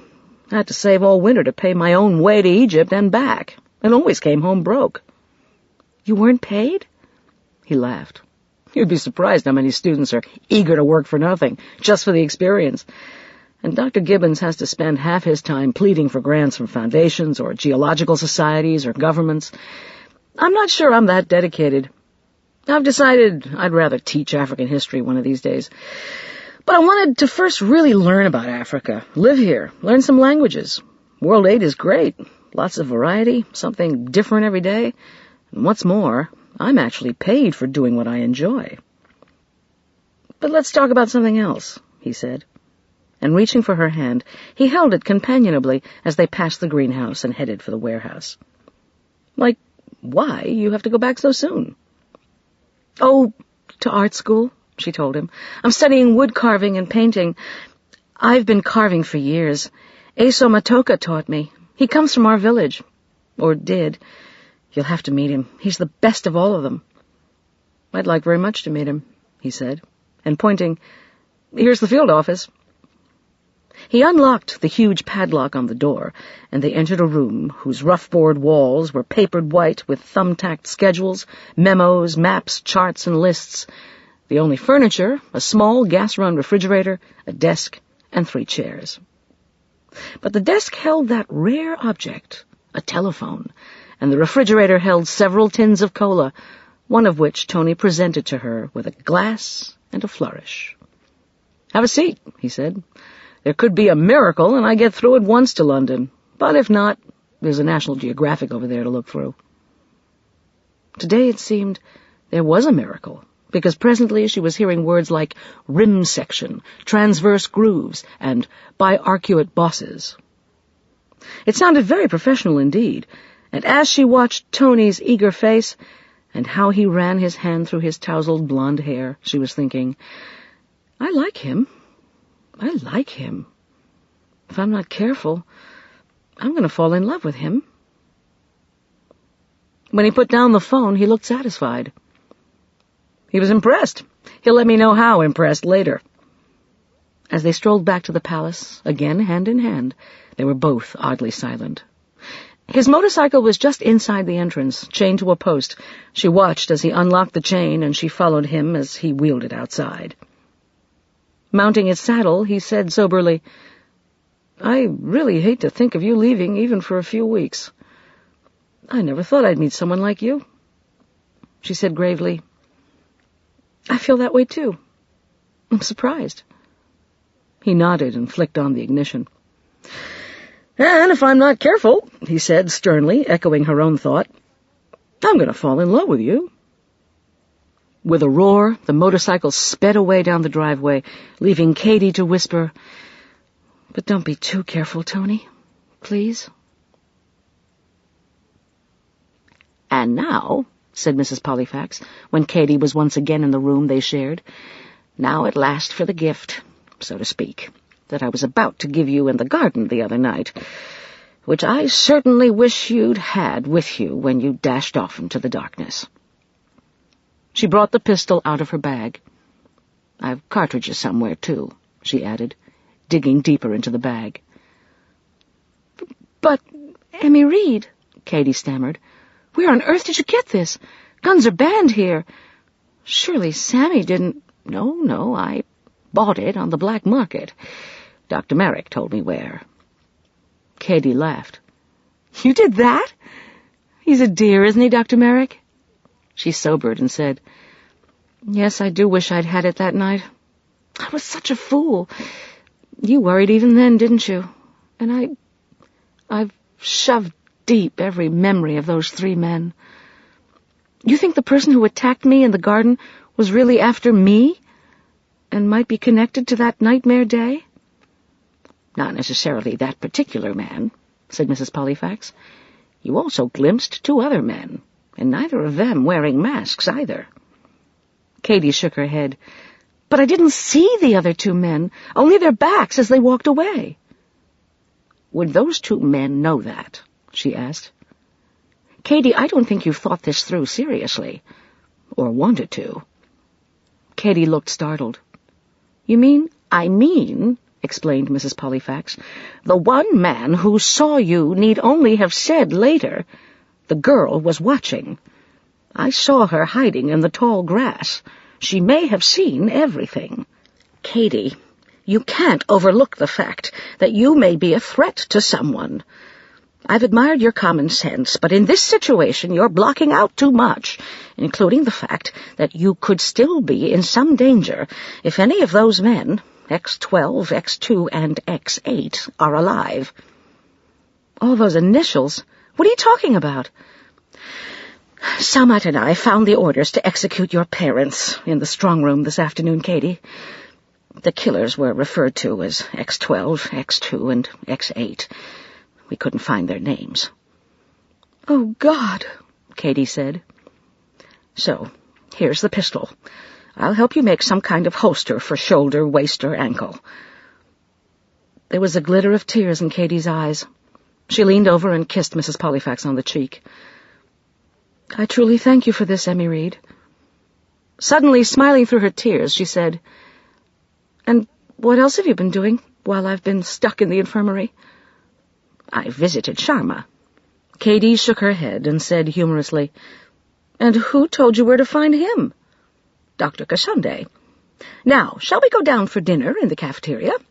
Dr. Merrick recommended a quiet evening with Candide, so that by tomorrow you can finally do anything you choose. Within reason," she added quickly. What Katie chose to do the next morning was to buy presents. "Something to celebrate my release from the infirmary," she said. "A present for Cyrus, and for you, and for my wood-carving teacher at school. I used to visit Eso Matoka and watch him carve little wood sculptures. He's one of the reasons I carve now. There was Reuben Kanangu, too, but he's several miles away. You'll come, won't you? Eso's not far, just off the boulevard now, halfway to the airport." "Think you should walk that far?" "I feel fine, Emmy Reed, and I'd love to walk." "Perhaps Samat would enjoy going with us?" asked Mrs. Pollifax. Katie shook her head. "Too busy. Later this morning he meets with all the tribal chiefs to talk about I suppose, the rumors and the murders. He wants to meet it all head-on," she explained. "I mean, it's only weeks now until he's to become king." "He won't be king yet." The 5 words had slipped out without thought, and Mrs. Pollifax was appalled. Katie looked at her in surprise. "Of course he's to be king." "Yes, of course," Mrs. Pollifax said quickly, and thought, "Did I really believe Sharma, then, that odd, fierce-looking royal diviner?" The question intrigued her. To be so exceptional a diviner meant that, in Western terms, he was an exceptional psychic. She'd met psychics, and known a few, a difference there, and she was aware that some could be alarmingly destructive and horribly wrong. Yet she realized that she had believed Sharma, perhaps because she'd sensed no ego in him, only a great simplicity. Nor could she forget that, as royal diviner, He had predicted to King Zamat 10 years of evil following his death, and Sharma had certainly been accurate, as well as honest, about that. Yes, she had trusted Sharma. But he had omitted explaining why Zamat would not be crowned as king in a few weeks, and this still worried her. They began their walk up the boulevard, and Mrs. Pollifax was touched by how many people stopped Katy to point to her bandaged arm and ask how she was feeling. Strolling past Moses's bicycle shop, Mrs. Pollifax paused at the Bang Bang snack bar. "Let's go in," she said. "It looks surprisingly American, and I'm thirsty." The interior was indeed very American, with formica tables lining the walls and plastic-covered red seats. There was a dramatic mural on one wall and a long counter with 2 men in white jackets dispensing food and drink. The menu, however, was odd. There was barbecued chicken, chicken deluxe, fried chicken, and there was also goat. They ordered a cola without ice, wary of unboiled water. Sipping it and facing the window, she and Katy were talking when Mrs. Pollifax glanced up to see a man standing outside and staring intently at the two of them. She recognized him. It was Moses. But before she could lift a hand to wave at him, he'd vanished. She said, "I somehow had the idea he was a recluse and never left his compound." "Who?" asked Katy, turning to look. "The man who sold me my bicycle. I just saw him outside, looking at us through the window." Katy laughed. How could anyone never leave his house? He'd have to buy food, wouldn't he? But there'd been something disturbing about his gaze and the intensity of it.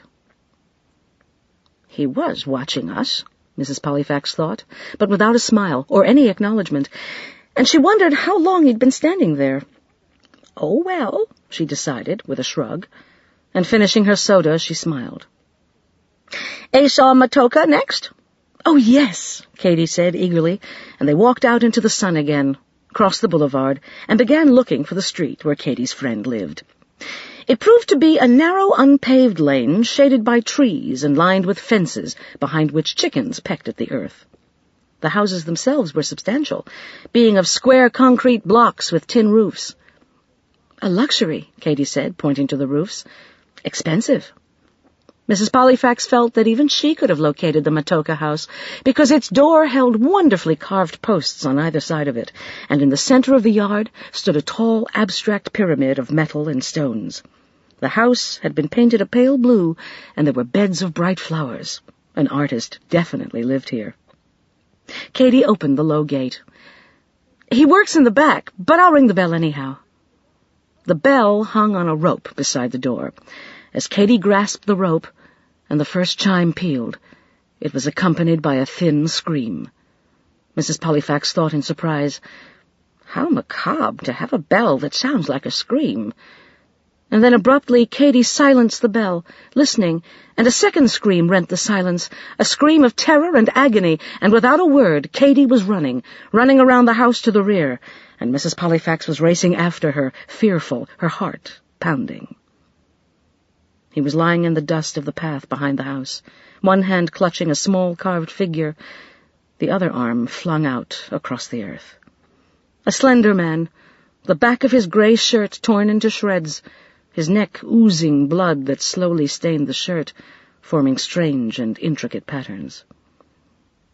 It was Katy who screamed now, and Mrs. Pollifax grasped her and turned her away, saying, "Don't look, don't look." "But it's Asa," she sobbed. "It's Asa." "Go and get help," Mrs. Pollifax told her. "Quickly, Katy, go fast." It was all that she could do to prevent Katy turning over that still and bloody figure. "Hurry," she told her. Sobbing, Katy obeyed, calling out as she went, "Help! Somebody help!" Mrs. Pollifax knelt beside the man, and without touching him studied what she could see, a mark of claws on his right cheek, the terrible marks on the back and the neck. She hoped that he was still alive, but she doubted it. His mouth remained open in a silent scream, and groping in her purse for a pocket mirror, she held it as best she could to his mouth, at a slant, but it told her nothing.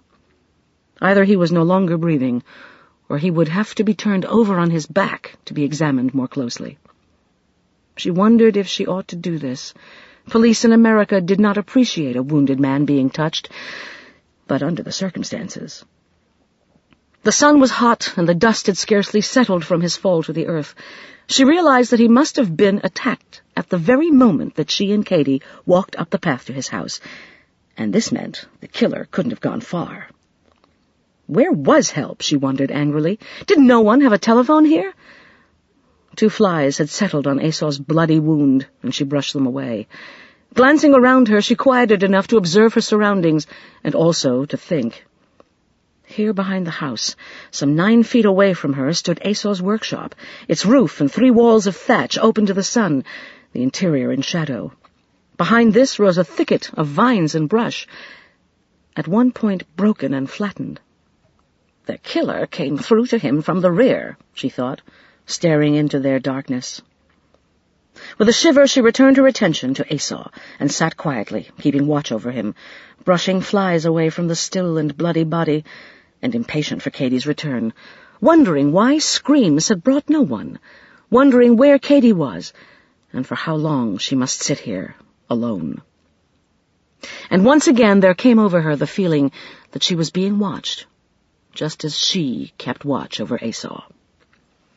"I've got to stop this paranoia," she told herself, "this obsession with being watched. It's ridiculous. It's sheer nervousness." Out on the street she heard voices at last, but at the same moment, off to the right, behind the workshop, she heard the snapping of dried twigs.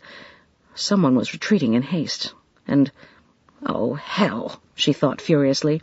It's not paranoia. I really was being watched. I was. There was someone standing there all this time. The yard was suddenly full of people. 2 young men in police uniform, one of the men from the Bang Bang snack bar, 3 curious little boys, and several women, awed and curious. There was the sound of a car, and Inspector Banda came hurrying in, followed by Katie. It was Inspector Banda who turned over the body, and after one quick glance, Katie looked away. Mrs. Pollifax held her while she was sick. "Come, Katie," she said gently. "Leave it to the police now." Pale and red-eyed, Katie rose. Across the compound, Mrs. Pollifax caught Inspector Banda's eye. He looked at Katie and nodded. He would see them later. She guided Katie out to the street and then to the boulevard. Impossible for Katie to walk back to the palace yet. She led her toward the Bang Bang snack shop. Coffee, she thought, unless they've something stronger. But as they reached the snack shop, a movement next door to it caught her eye. The gate to Moses's bicycle compound was just closing, and then was abruptly slammed shut. They sat in the snack bar, and everyone was very kind. The man behind the counter brought them hot tea and cold mtibi, and refused money. A young policeman drove up in a Land Rover, sent by Inspector Banda to find them, and he, too, was kind. Katie kept saying, I'm all right. But she was white and trembling still, and the young policeman simply picked her up and carried her out to the Land Rover and drove them down the boulevard to the palace. Once there, he said to Mrs. Pollifax in a low voice, Inspector Banda say, ask Dr. Kasonde for shots of brandy and stay far away. They bring Esau Matoka here next. He speak with you later. Mrs. Pollifax nodded wearily and wondered why on earth Sharma had insisted that it was she who needed a charm for protection, when it was poor Katie who seemed to be meeting one shock after another. Again she remembered Moses saying, where there is imfa, there is no pity. But why had Moses stared so strangely at them through the window of the snack shop, she wondered, and where had he been between that moment and the time when his gate closed behind him? That evening, she and Katie returned to the yard where Esau had been murdered, and where now he was to be buried. Quickly, because of the heat. He'll have been washed in herbs, Katie told her gravely, and a grave cut out of the earth for him. Dr. Kasonde accompanied them. The yard was overflowing with mourners, family, friends, neighbors, elders, a priest. Inspector Banda was there, and she thought that she glimpsed Sharma. Into the grave with Esau went his wood-carving tools, several carvings, and food and coins for his journey to the land of his ancestors. They didn't stay for the completion of the rituals, but before they left, Katie stepped forward and dropped into the still open grave a small carved animal that Esau had given her, and that she had brought to return to him for his last journey.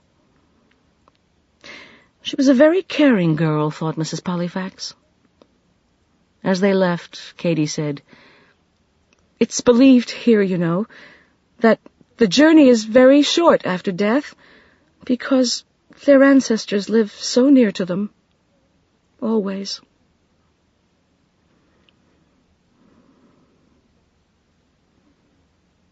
Chapter 10. There had now been 5 lion deaths, and Mrs. Pollifax abandoned the word zitatu, learning that in Ubangiban the word for 5 was zisanu. After that, explained Tony Dull, zisanu remained in place until number 9, but with accumulating additions. 6, for instance, was zisanu indi chimodzi. 7 was zisanu indi kiwiri. 8 was zisanu indi zitatu. 9 was zisanu indi zinai. But number 10 was kumi, after which it began all over again. Mrs. Pollifax said crossly that she didn't care to hear this, since she wanted no more deaths to count off in either English or Ubangiban. "Fair enough," said Tony. "And anyway, what I came to you with is an invitation. Dr. Gibbons is flying in this morning from London before he goes home. He's just finished his series of lectures at Oxford. He'll only be here overnight. Tomorrow he's to catch the local plane to Dakar and fly from Dakar back to London. Considering what a dreadful day Katie had yesterday, and you too," he added quickly, "I've been given the day off to meet his plane and drive him down to look over the sights near that coal mine. It would be good for Katie, don't you think?" "I agree," said Mrs. Pollifax. "And I must say your professor is certainly responding quickly. And you've been given the whole day off?" He grinned. "Isn't it neat? This time it's official. World Aid is intrigued. After all, they're here to help Ubangiba prosper. And if there should be something worth developing in the south, besides the coal mine, it would mean employment for 20 or 30 men in the poorest section, with foreign currency exchanged for guar, food bought, money spent. But where is Katie?" "Returning a book to Dr. Kashande. Ah, here she comes now." Katie looked her rosy self again. She had the resilience of youth and had bravely endured Inspector Banda's questioning of them both the night before. But Mrs. Pollifax noticed that her eyes held a sadness, a wariness that was new and would need time to dissipate. Tony was right, though. A trip south would be a happy distraction, and his company even more so. "He's coming so quickly?" Katie said in surprise. "You haven't even sent the photographs, have you?" Tony said modestly, "Well, he knows me, you see. He'll be here only overnight. He's just finished lecturing, and before flying home to Pennsylvania, he'd given himself extra time in London to relax." Katie said skeptically, "I hope he can relax here." It was the only sign she gave that yesterday was still very near to her, and Mrs. Pollifax thought sadly that she had become just a little older today. Tony glanced at his watch. "Come on, this plane's due in 20 minutes. Let's see if Mr. Zimba's brought the World Aid Land Rover yet." "Dixon Zimba?" said Mrs. Pollifax quickly. Tony nodded. "His job is with the lottery, but this week he's been doing some accounting work for us at World Aid." He added ruefully, "For some reason we all take great care to call him Mr. Zimba. Wouldn't dare otherwise. There's something about him." Mrs. Pollifax smiled. "Yes, I've met him." Dixon Zimba was seated stiffly behind the wheel of a Land Rover on which the insignia of World Aid was barely visible under coats of dust. With equal stiffness he climbed out, handed Tony the ignition key, gave Katie a curious glance, and Mrs. Pollifax a curt nod, and walked away. Very erect and elegant in a black silk suit, white shirt and red tie. He must, thought Mrs. Pollifax, have hated delivering the Land Rover to Tony. The plane arrived on time, and Dr. Gibbons surprised Mrs. Pollifax. She had, for some reason, expected a tall and scholarly-looking man, possibly very grave, possibly bearded, but he was none of these.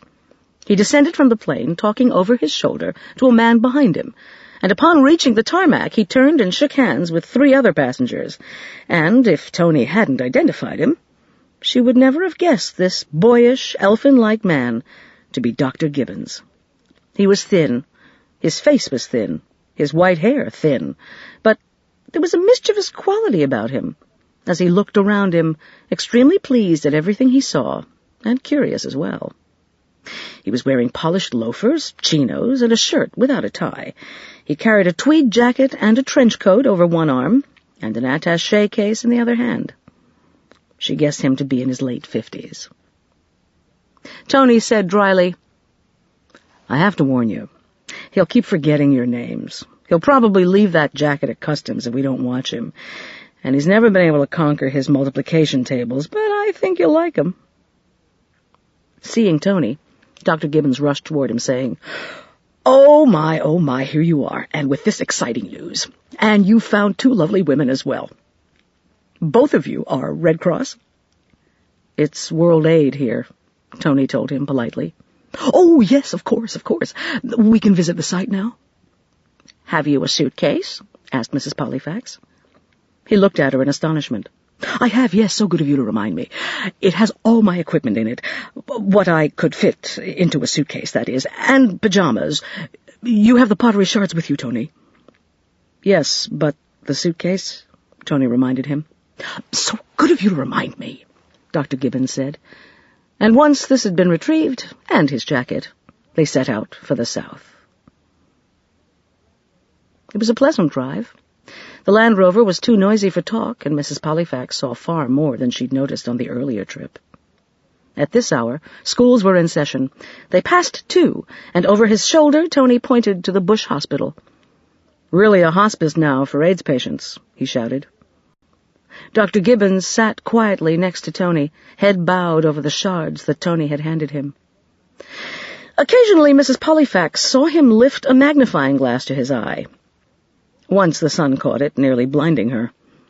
Tony had thoughtfully packed a jug of water and another of soda, and there was a styrofoam box under the seat that promised a fried chicken lunch. They arrived at noon, Tony dropping them off at the site where the skull had been found, while he parked the Land Rover under the shade of a distant tree. Nearly a mile to the west, Mrs. Pollifax could see the tents and huts of the mining crew, the backhoe standing idle, but she could see the shapes of small children seated around it, still awed, and no doubt waiting for it to bellow again like a dragon. Mounds of earth stood pyramid-like behind it, rested out of the hills. The trench that Tony had made on his first visit had been roughly filled in for concealment. Dr. Gibbons, observing the hill rising above them, murmured, "Promising, and from his suitcase removed a trowel, a square of screening framed in wood, innumerable plastic bags and sacks, 2 cameras, and what looked like a miniature Geiger counter. By the time that Tony joined him, carrying a shovel, Mrs. Pollifax and Katy had retired to one of the few bushes growing out of the hillside that was large enough to provide shade. There, she and Katy unpacked the chicken and sat companionably eating, while Dr. Gibbons and Tony postponed their lunch for reconnaissance. But something worried Tony. "Footprints," he pointed out to Dr. Gibbons. "People have been here. Look." He walked several paces from the trench that Dr. Gibbons was uncovering. "Someone's dug a hole here." Katy joined him to look. "Deep?" Too hot and languid to move, Mrs. Pollifax called out, "There's another hole off to your right." This captured Dr. Gibbons' attention, and he walked over to examine it. "Anybody else know about what you found here?" he asked. It might have been Mrs. Pollifax's imagination, but she felt that Tony flushed a dull red. "Afraid so," he said. The entire infirmary, Katie said, looking chagrined. Damn it, yes, admitted Tony. Dr. Gibbons nodded. Nothing being done about it now, except praise the gods they didn't know where to dig. Let's get back to work. You, Mrs. Pollifax, she told him kindly. Yes, keep an eye out for people. The afternoon wore on. The sun moved across the sky, and fingers of shadow slipped down the hill to thin the rays of a blazing sun. But there began to be no doubt that what they had found by accident was proving to be a real find. The trench was deepened and extended, and its soil screened lest the smallest fragment be lost. It yielded excitements for Dr. Gibbons. When he rose at last, leaving Tony to fill in and rake over the trench, even Mrs. Pollifax was excited. They had found a broken half of a curved and hollow bronze object, intricately decorated, that Dr. Gibbons thought belonged to a siwa, a ceremonial horn. Could be 18th century or older. Usually they're carved out of ivory, he said with satisfaction, showing it to Mrs. Pollifax.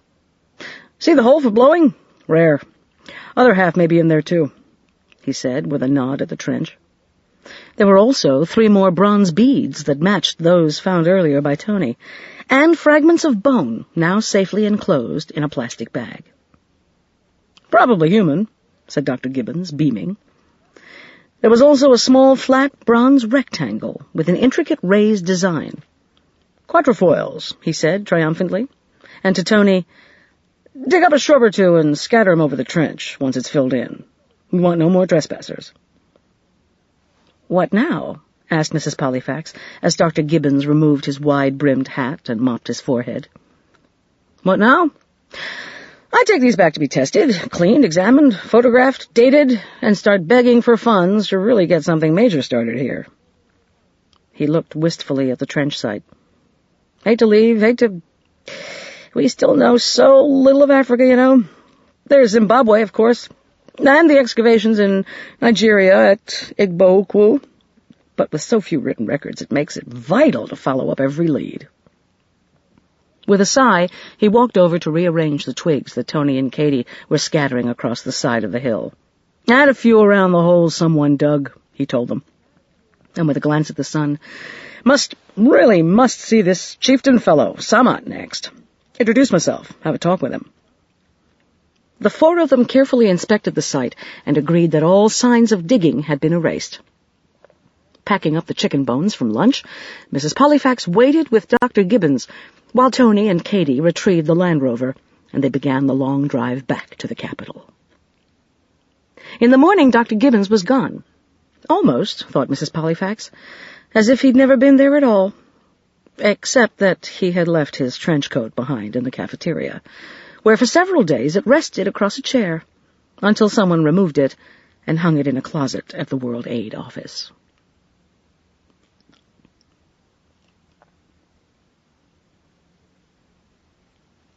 Chapter 11. In mid-morning of the next day, Mrs. Pollifax and Katie set out once again to find a present for Cyrus and for Katie's instructor at school.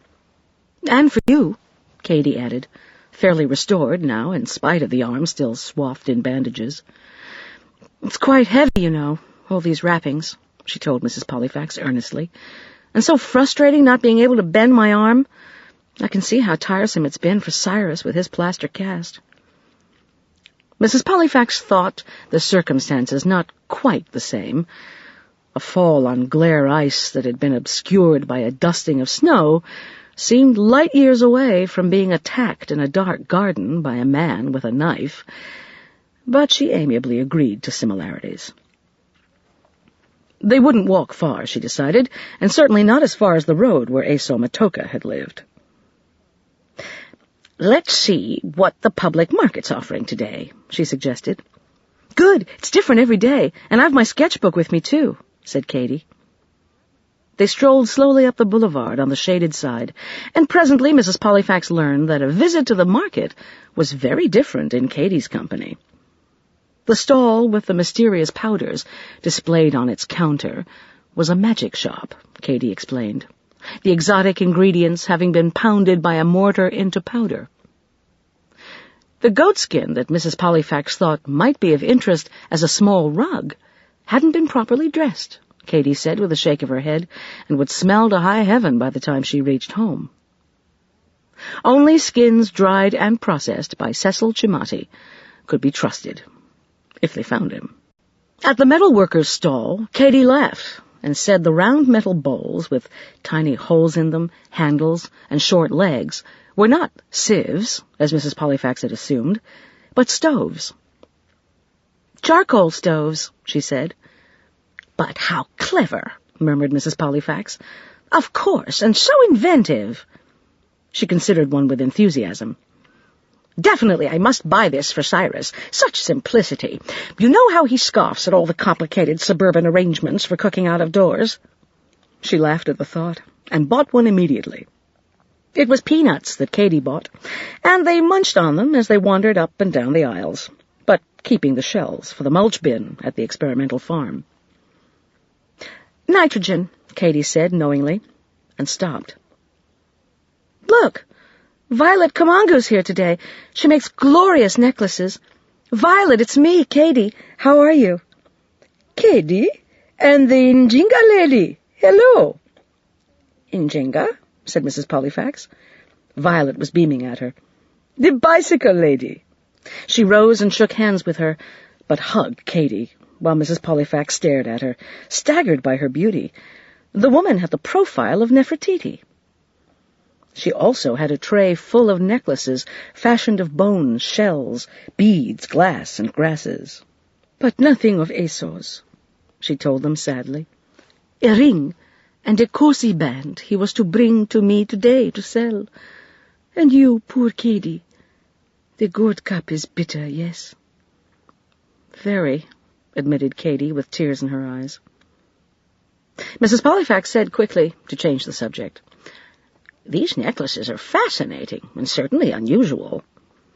Violet, understanding, gave her a smile, picked up a necklace of carved bone, and hung it around her neck. Purchases were made, gossip exchanged, and when they turned to leave, it was to find Dixon Zimba standing behind them. "Mr. Zimba," murmured Mrs. Pollifax. "You shop, I see." He bowed stiffly. "I feel I was most rude to you on the bus, Mrs. Pollifax. Just now, passing, I hear you speak of Esau Matoka's art. Please, to make amends, across the street in Mbuzu's shop, I know there is one of his carvings. I do invite you to see. For you, Miss Hopkirk, Mr. Matoka was Tsamwambo." "Tsamwambo and Tsamwali," she said firmly, and translating for Mrs. Pollifax, "instructor and friend. Do you mind?" Mrs. Pollifax did not mind. Waiting beside Esau's body, she had glimpsed one of his wood sculptures in the shaded workshop, and trying to summon back memory of it, she realized that she might have been impressed if she'd seen it under less traumatic circumstances. The Mbuzu shop, however, proved a longer walk than Mr. Zimba had implied, for it was down near the bank, in a row of 5 narrow cement block cubicles. There was a door, and one very dirty window with bars, and a sign, "Mbuzu's Gifts Furniture." Dixon Zimba opened the door and ushered them inside, and firmly closed the door behind him. They entered a long and narrow room, made even darker by a door at the rear of the shop that had been left open to an almost blinding sunshine, and to a backyard that was barren, except for a pile of broken chairs. As her eyes adjusted to the darkness in the store, Mrs. Pollifax realized it was empty of Mr. Mbuzu. There was a rusty old safe along one wall, a sofa in need of legs, 3 mended chairs, and a counter holding trays of gaudy imported jewelry, but no Mbuzu. "But nothing of Esau's here," protested Katy. "Only junk," thought Mrs. Pollifax, glancing around, and she looked at Dixon Zimba. "Nothing of Esau's," she repeated. Zimba's eyes blinked rapidly behind his spectacles. The glasses magnified his eyes, and he looked— how did he look? Embarrassed? Pleased? Abruptly, Mrs. Pollifax realized that she and Katy were exactly where they must never be. Isolated in a room, the door to the street closed, and in the company of a stranger who had artfully persuaded them here. Into a potential trap? She took a step back, staring at him, and Katy at once sensed her distress, and looked from her to Mr. Zimba and said, "Go. We have to go. Must."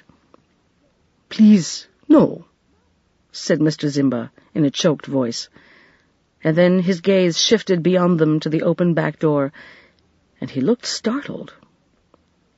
Turning to follow his glance, Mrs. Pollifax was just in time to see the silhouette of a huge man outlined against the sun. The figure filled the doorway, moved, and was gone, leaving Mrs. Pollifax to wonder if she ought to be more alarmed by Dixon Zimba or by the sight of Moses in the rear doorway.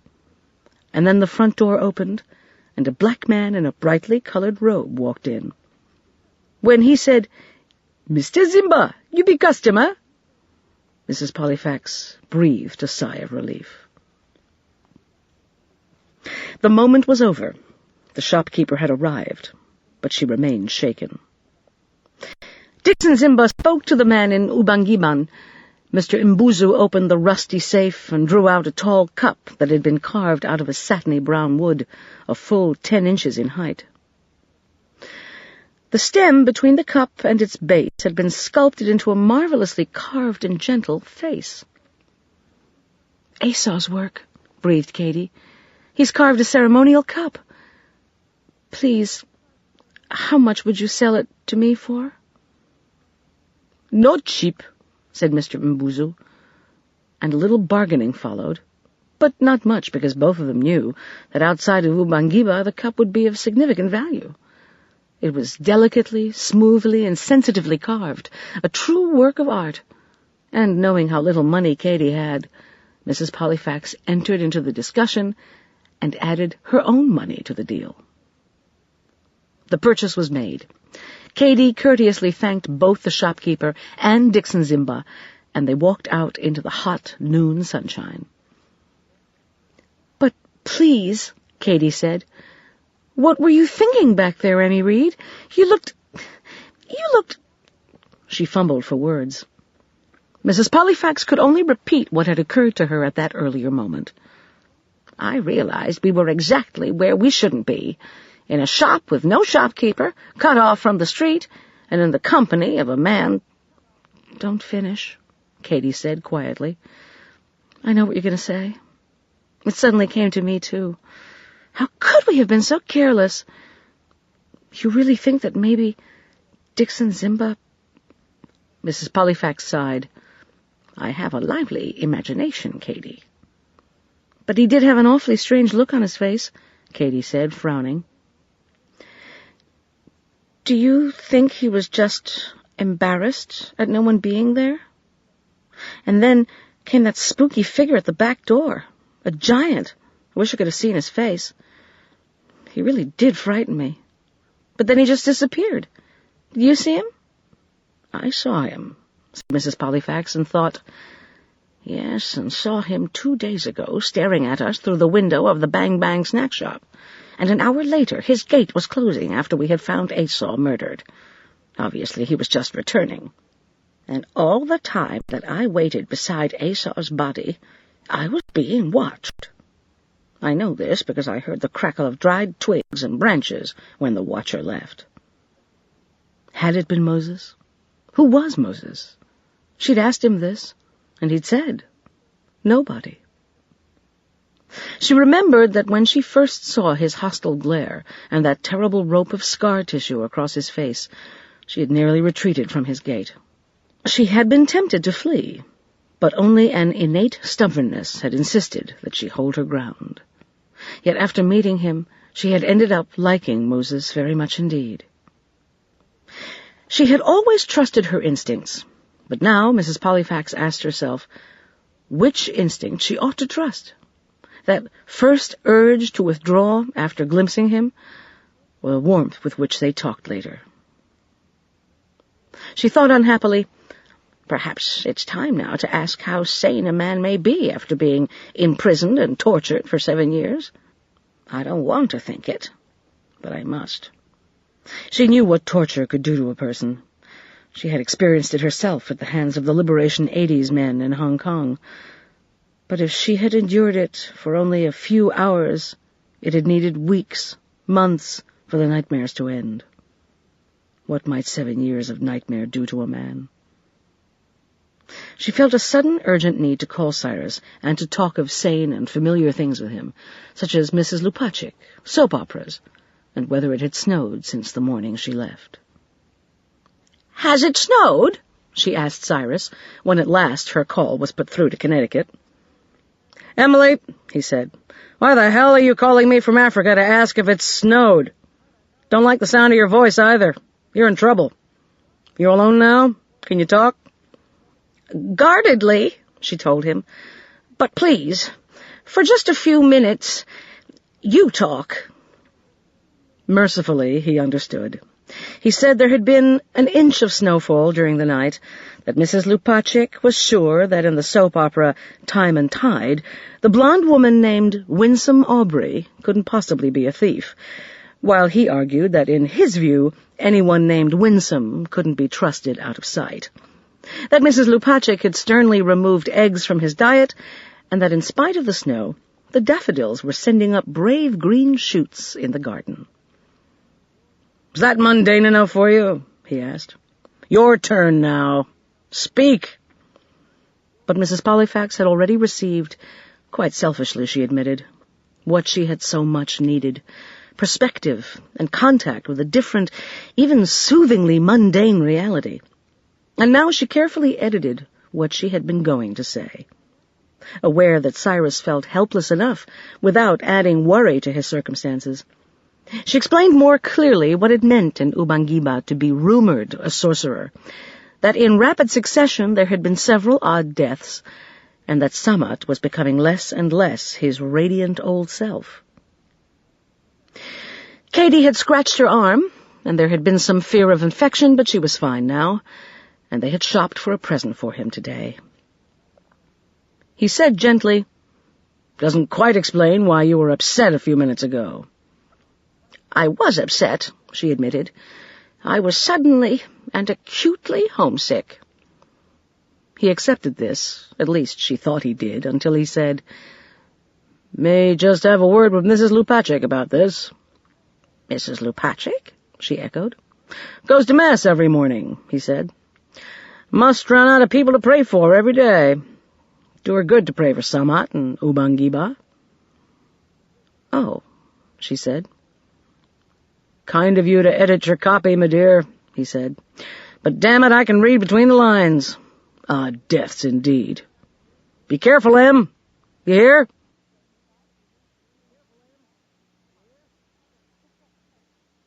Chapter 12. Late that afternoon, while Katie was helping Tony and the workers pick beans at the farm, Mrs. Pollifax walked into the office of the Mfumo and asked Joseph when she might see Samat. But soon, she added. Joseph looked at her and frowned. "He'd be busy. Up at 4 a.m. today." He glanced at a sheet of paper in front of him on his desk. "Shipment of grain we buy out of Hungary come in. Mine's a Mwango back from London. He be finance minister. Go to ask help for a power plant. Many conferences. He be on telephone now." "I'll wait. I hear the local phone service is quite good," she said cheerfully. "Does it extend all the way south?" He looked at her curiously, as if he'd not expected conversation. Perhaps people didn't talk to him often, with Samat being, well, really quite charismatic, she thought, and Joseph without much personality. "Lines go to Bush Hospital," he said. "Now there be one line to mining camp, to Mr. Callahan, foreman." "Yes, I see," she frowned. "Joseph, you work with Samat." "Mfumo Samat," he put in quickly, correcting her. "Yes, but how is he really? Is he eating and sleeping well?" Pretty good, Joseph said stiffly. But he worked too hard. Yes, but these ugly rumors. He nodded. Ugly, yes. She was silent, wishing him more responsive, but, fresh from Mbuzu's gift and furniture store, she persevered, asking, Joseph, do you think Mr. Dixon Zimba likes your Mfumo? He is known to be difficult, or so I heard from comments on the bus the other day. He is not an enemy, is he? Joseph's face tightened. Enemy? He considered this. He have Mapundi, yes. Mapundi? He reached for the English word. Insolence? Recklessness? Mapundi? The door to the inner office abruptly opened, and Samat appeared, tall, serious, and frowning. When he saw her, his face brightened. Ah, friend Pollifax, he said. No, Katie. Then you and I will have a chat. You come at just the right moment. Let's buy 2 American sodas from the cafeteria and sip them in the garden. Have I had lunch, Joseph? No, I don't think so. Joseph looked disapproving, but said nothing. As they walked down the hall to the staircase, Mrs. Pollifax said lightly, Does Joseph disapprove of me? Samat grinned. I think this week he disapproves of me. Joseph, why? Samat sighed as they descended the stairs to the entrance hall. One of the big problems in Africa is nepotism, he said, and I'm determined to prevent it.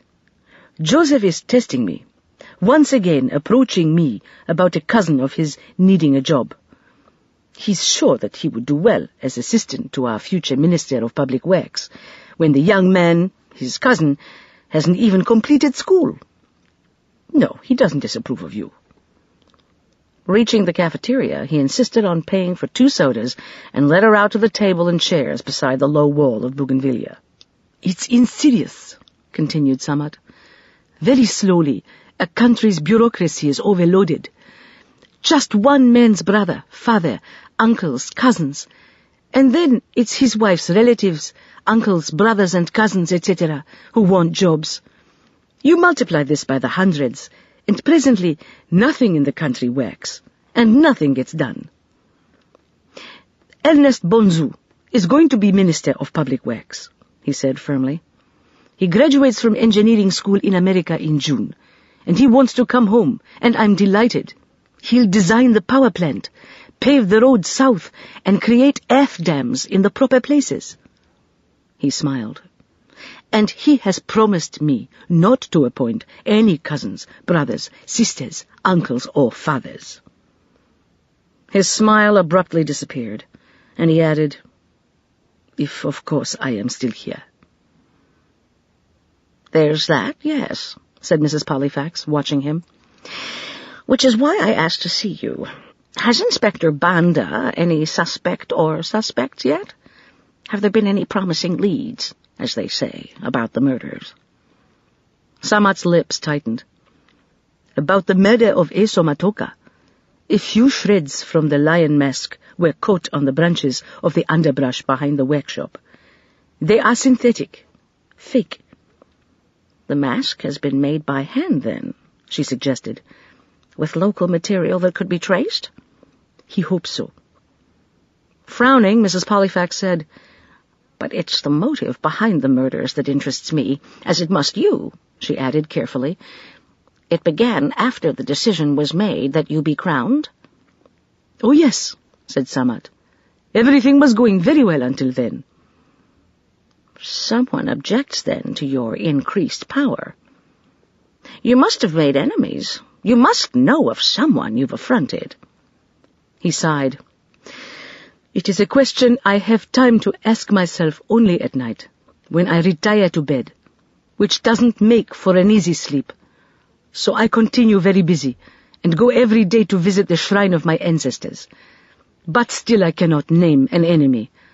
And now there have been 5 lion deaths, and for all I know, there is one occurring at this moment. Inspector Banda is as baffled as I, and he is investigating every day. Mrs. Pollifax nodded. You hoped that Katie might circulate among the villagers and help somewhat, but she's been incapacitated. As best I can, I've been trying to substitute for her. She had startled Samat. He said gently, If Inspector Banda can make no headway, and he is very good, what can a Mzungu do? A Mzungu, she said quickly, can see what you may not, simply because she is a Mzungu, and foreign here. You do not even speak the language, he reminded her. She smiled faintly. People are the same all over the world, Samat. Black, brown, or white. We have the same longings, greeds, jealousies, hopes, triumphs, failures, loyalties, disloyalties, fears, anxieties, worries. Even a Mzungu, an experienced one, can notice, watch, is not blind, regardless of language. Samat said ruefully, Then I apologize. To see inside people is not usual, and from my years in America, it seemed to me that a Mzungu sees only our blackness of skin. That's their misfortune, she snapped. She would have preferred to ask what he knew of a man called Moses, who sold bicycles, but she was still shaken by the events of the morning, and asked instead, What about Dixon Zimba, for instance? Samat only laughed. But I've told you, he's quite harmless, you know. He heads the Soto delegation. He's making a good record at the lottery. He will rise quickly to better jobs. He may not know that, she said dryly, and looked at him with exasperation. Samat, she decided, was determined to think well of everyone, which might be an excellent attribute in a king, but was certainly far too forgiving and inappropriate in a situation where murders kept multiplying, all of them thought to be by sorcery, and he the rumored sorcerer. Surely he wasn't unacquainted with evil, she thought, not when his own father had been assassinated. Could this be Dr. Hopkirk's influence? Or had his father gone to his death with the same idealistic determination to think well of everyone? She wanted to shake him and say, Samat, someone hates you, wants to destroy you, remember? And then it occurred to her that perhaps he had known so much tragedy in his young life that he had survived only by suppressing memories, as Katie had done, locking them into a room with a door he only occasionally dared open. He had opened it on the night of their arrival, when he told them what had been happening in his country, but the door appeared to have been slammed shut now. Or perhaps, she thought, what he was really suppressing was fear. She rose, saying quietly, I don't think I've contributed much to the break you need. Do sit here and relax, Samat, and thank you for the treat. She would have gone directly to her room, but as she passed into the marbled entrance hall, she glanced through the glass doors and saw Katie outside, talking to Tony. He was seated in a dusty pickup truck, and if he planned to give Katie a ride in it, she felt responsible to learn just where Katie might be taken. She changed direction to join them. Seeing her, Katie said, Tony's been worried about what he calls the dig.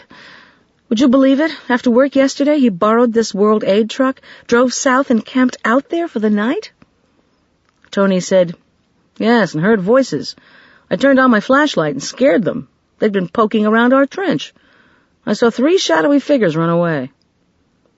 But that's dangerous for him, pointed out Katie.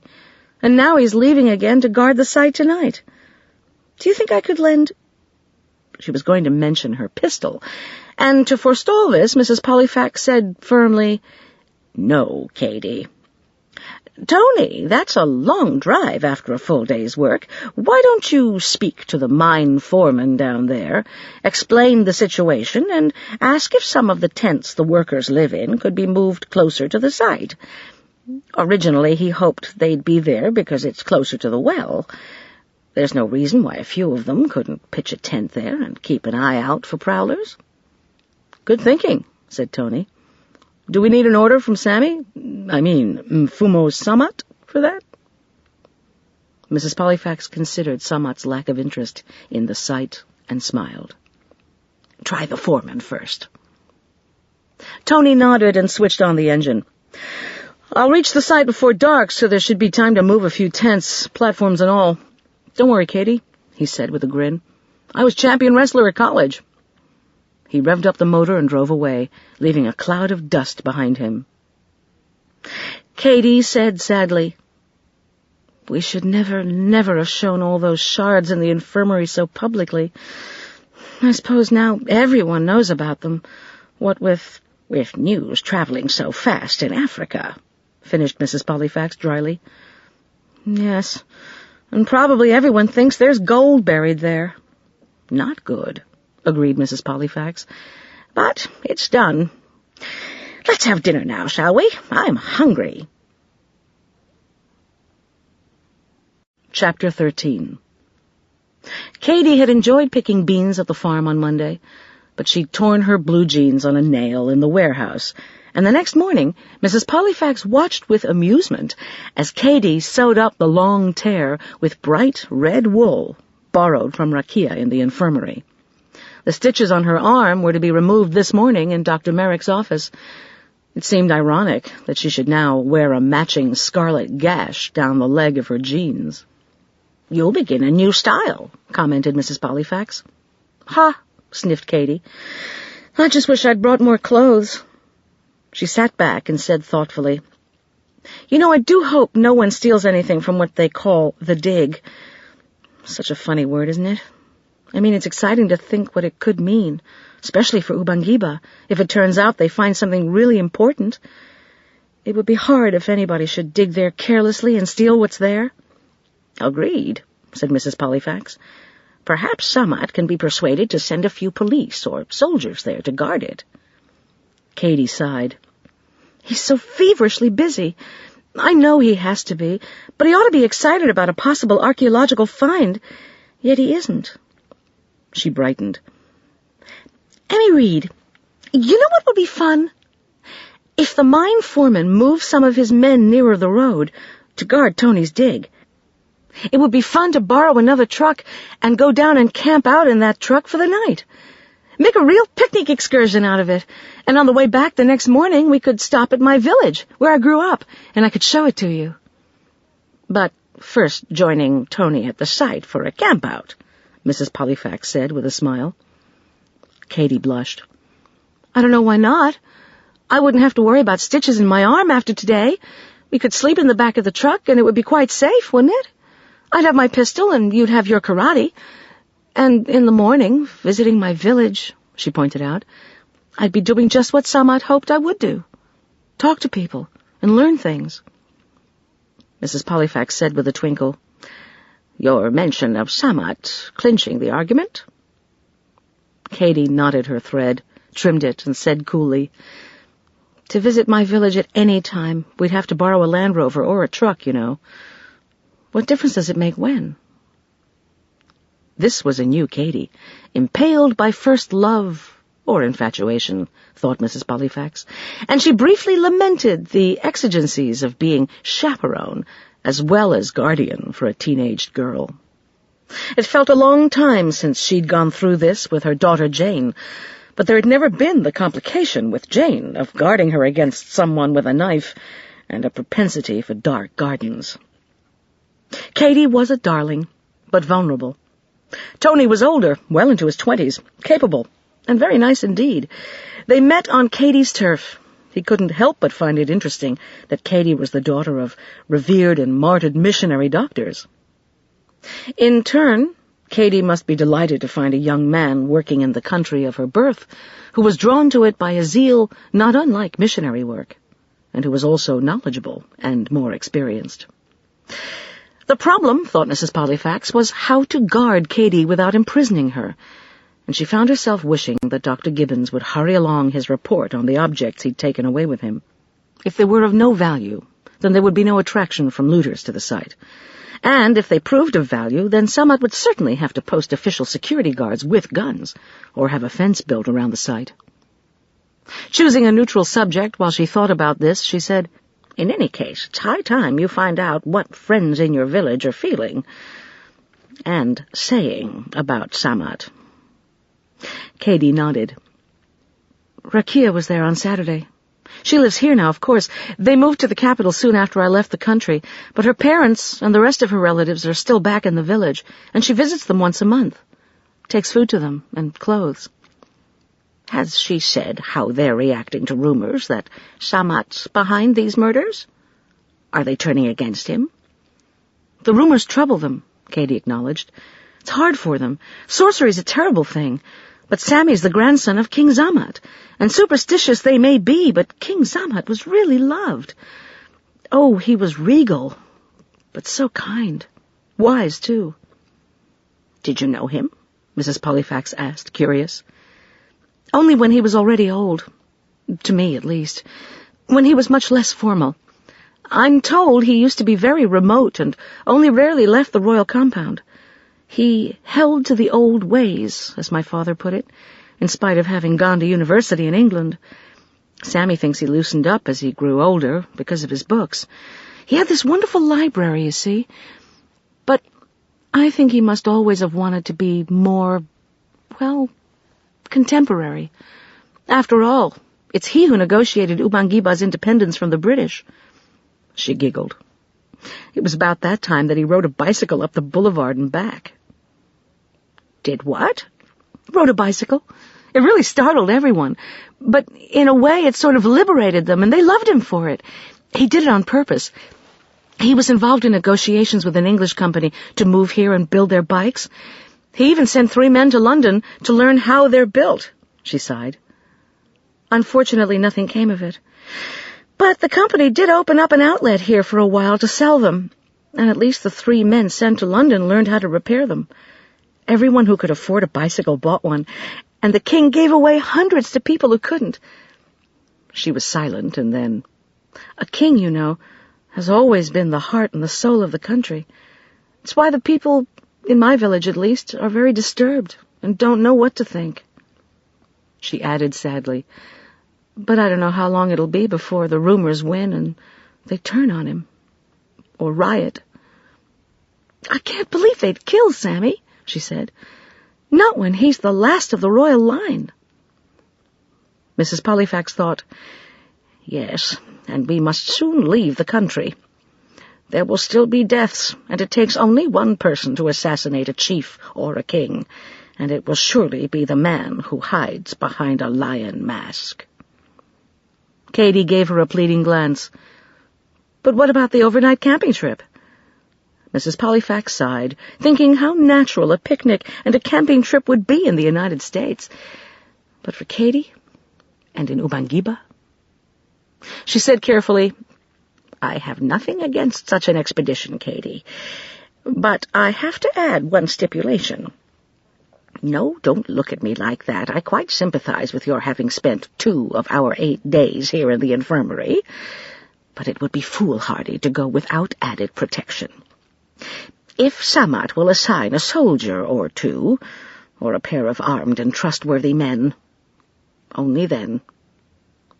"For just a simple camping trip?" protested Katie. Mrs. Pollifax said tartly, "Nothing is simple just now in Ubangiba.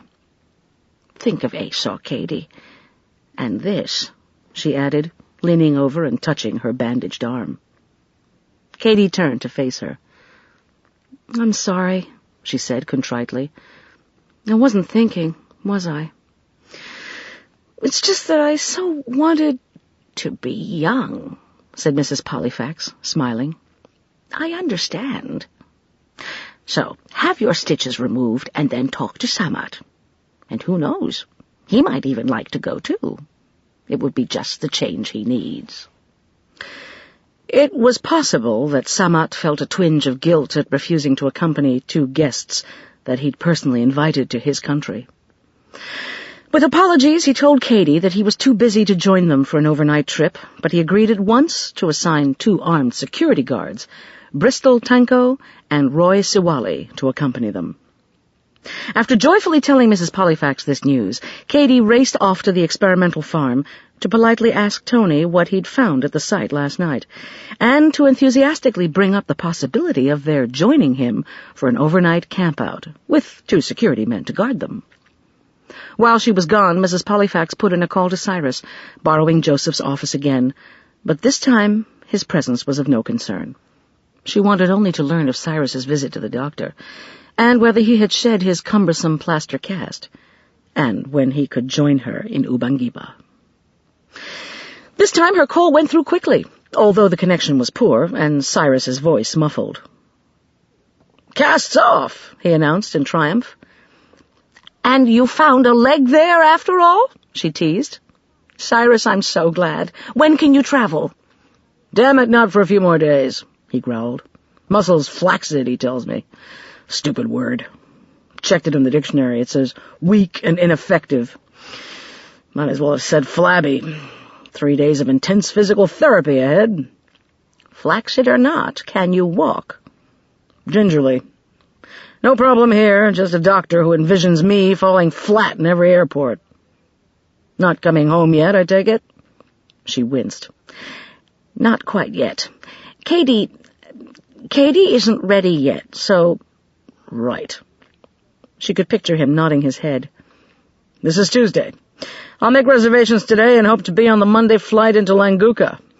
I'll call later to confirm." She wondered what to say until, brightening, she confided that an overnight camping trip was being planned. This sounded carefree and innocent. She only wished it felt so. And on that note, their conversation ended. She hung up, relieved that Cyrus hadn't noticed anything in her voice that suggested worry. On the other hand, she noted that he had taken great pains not to mention Mrs. Lupacek's prayers at Mass for Sammat, nor had he brought up the odd deaths to which she'd lightly referred on the previous call. He'd not inquired about Katie either, and this was suspect. He guesses, she thought.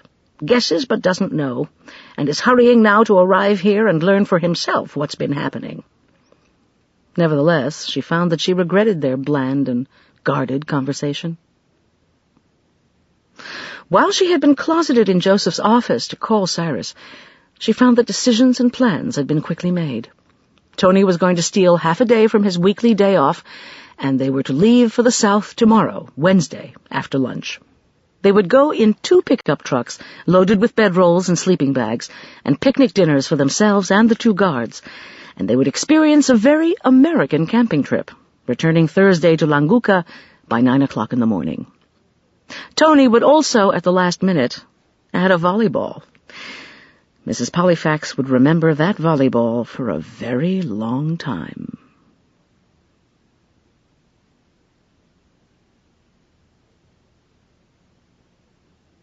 Chapter 14.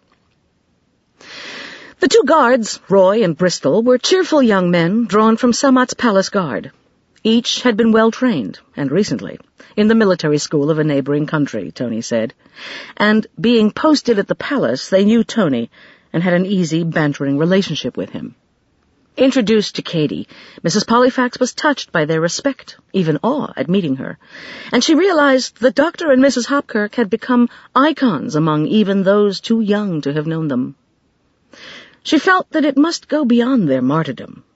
After all, refusing a life of ease, they had spent over 20 years in this country, healing, learning, and teaching, and they had died here, which surely made them as native as the Ubangibans, who had also been sacrificed to dictators' paranoia and ambitions. Rakia personally brought the styrofoam hampers of food from the hospital kitchen to the truck, reminded Katie to be careful, and gave Mrs. Pollifax a questioning glance. Mrs. Pollifax nodded. Yes, she is well protected, as you can see. Blankets and bedrolls were piled in the back of the 2 pickup trucks. Mrs. Pollifax was given a seat next to Roy, who would drive the first truck, while Katie rode next to Tony in the second truck, with Bristol in the rear, among the bedrolls, rifle in hand. They set out at a time of afternoon heat that stilled nearly every sign of life. The leaves on the trees hung limp. There were few people on the road south, and only the Languka bus passed them, raising the usual dust behind it. Yet, if the air was oppressively heavy and still, It also held captive the fragrance of charcoal cooking fires, of hot earth, and the sounds of birdsong, and brought a pleasant languor. It was 3:30 when they reached their destination and parked in the shadow of the hills. Across the treeless, barren strip of land, they could see the backhoe shining in the sun and figures moving around it. Whatever villages existed in the neighborhood, they were hidden behind the woods that rimmed the broad field lying at the base of what Katie called Tony's dig. They parked. They were here, after all, to guard the dig as well as to picnic.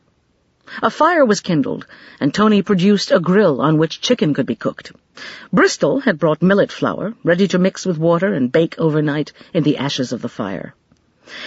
There was sweet beer, mtibi, and colas, and Katie had produced a miracle, a tin of smoked oysters on which they nibbled while the fire grew hot.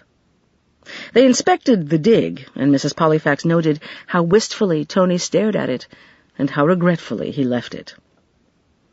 "You want to dig more," she said, smiling. "Gets in your blood," he admitted. "At least nobody's visited it today. Apparently they come only at night, when it's dark." "And if they're seen tonight?" she inquired. He grinned. "One of the World Aid chaps brought back from his leave some firecrackers from the American 4th of July. I stole one just in case. Should scare the heck out of them. Or so I hope. A rocket zooming over their heads." "Ingenious," Katie said earnestly. "Oh, there's so much ingenuity here. It always surprises. Wonderful drums made of goatskin stretched taut, guitars fashioned out of calabashes and wire, rattles out of seeds inside a gourd, and you should have seen the tortoiseshell masks my parents were given. Nothing is wasted. Everything's used. Dried, cooked, carved, or shaped into containers, hair combs, cups, whistles." After which she added with a grin, "I'm hungry. How soon do we eat?" Ignoring the chicken roasting on the fire, they reached into the hamper for sandwiches. "Sanguis in pidgin," laughed Katie, and sat on bedrolls in the truck. "In 1 hour be dark," said Bristol, glancing at the sun. Tony dug among the blankets and brought out the volleyball. "We can kick this around," he said, gesturing toward the expanse of field around them. This was received with enthusiasm. They climbed down from the truck, and from his bag of tricks, Tony produced a fold-up camp stool for Mrs. Pollifax, and after inspecting the ground for scorpions or snakes, he set it up for her. "Soccer?" asked Roy. Tony pointed to Katie's bandaged arm. "We'll kick the ball, okay?" They agreed and formed a circle that gradually expanded, the 4 of them making a great deal of youthful noise, Katie kicking the ball to Bristol, and he to Roy, and Roy to Tony. Mrs. Pollifax watched from the sidelines as they missed the ball, raced after it, kicked and laughed. Their shouts brought attention, and presently 6 of the mining crew, all Ubangibans, wandered down to watch. Seeing them, Katie called out, "Want to play too?" This met with sheepish grins. To resolve the situation, Katie kicked the ball toward them, and running down the field toward the woods, she turned and lifted both arms to describe a circle. Tony shouted, "Yes, spread out. Come play kick the ball." They understood. With enthusiasm, they formed a great circle, and the ball shot back and forth from one side to another with much laughter, while Mrs. Pollifax watched with pleasure.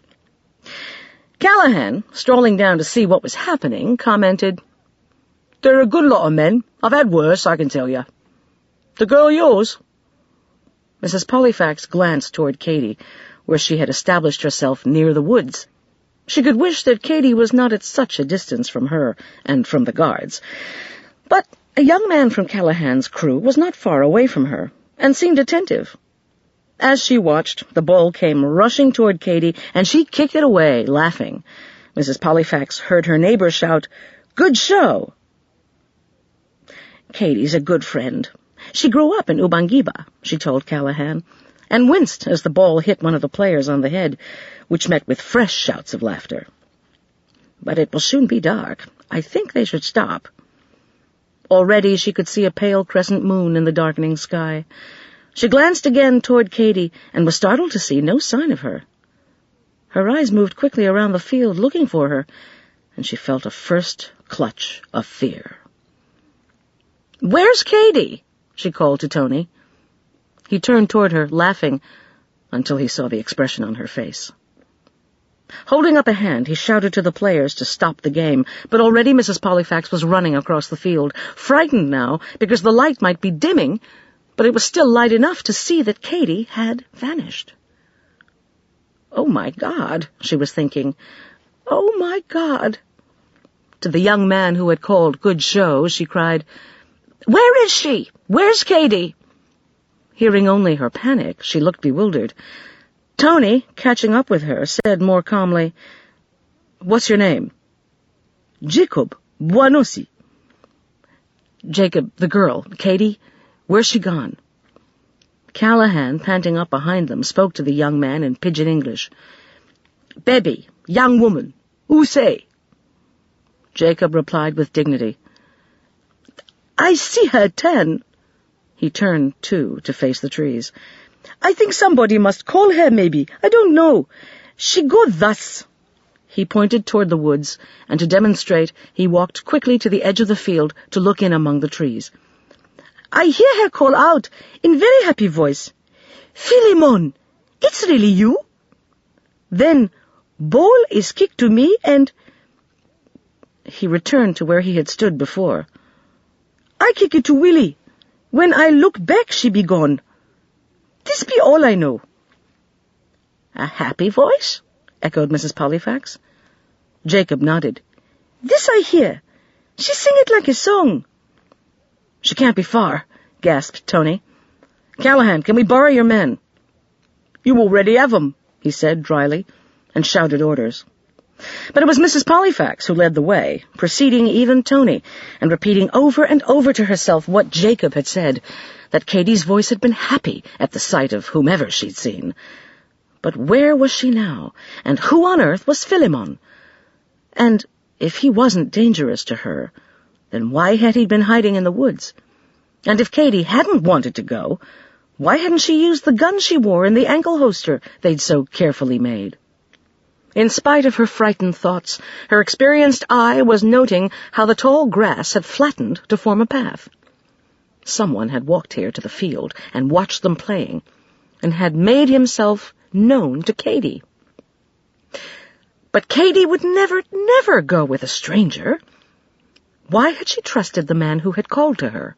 Didn't she realize that even someone she knew could be dangerous? Something was terribly wrong. The path disappeared as the trees thickened and the grass grew short. Eventually, after pushing their way through the underbrush, they met with a rutted thread of a road. It was here that the last of the sun's rays vanished, and they stood in darkness. Jacob, pointing to the left, said, "That go to village, other way to main road, Languka." Bristol said, "I'll go to the village, I know it." Tony nodded. "Good, and Jacob and I'll try the main road." They rushed away in opposite directions, but Mrs. Pollifax turned to Callahan and said quietly, "What I want is a telephone, fast. You have one, I hear. Please, a call to Inspector Banda, to the police, to Languka, to the palace, anywhere." Callahan produced a flashlight and led the way back, with Mrs. Pollifax and the remaining men behind her. Once through the woods, there was the mile-long walk at a fast pace to Callahan's trailer. But it found Mrs. Pollifax tireless. Adrenaline, she thought, and blessed it. The mining crew dispersed to their huts and tents, and Mrs. Pollifax was ushered into Callahan's trailer. She saw only the telephone. Callahan at once reached for it and waited. Soon he looked puzzled, and then he frowned. "I hear nothing," he said. "Phone's dead." "There should be an operator." He nodded. "Goes through the army barracks switchboard in Languka. They do the connecting. Damn fools," he growled. "They set it up 2 weeks ago for me, and already it's not working." She said quietly, "Or the line's been cut." He stared at her. "That would mean the girl's disappearance was planned. What the hell's going on?" Bluntly, Mrs. Pollifax told him. "You saw her bandaged arm," she concluded, then lifted her hand to rub a forehead that was already knotted in worry and bewilderment. Callahan moved to the kitchen and returned with a full glass. "Have a shot of brandy. You look bloody awful. And sit down, missus, before you fall down."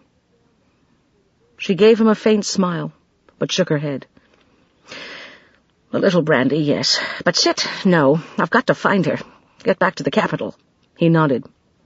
"Hop in my Land Rover and I'll drive you down to the pickup truck. No more hiking round for you, missus. Come along now."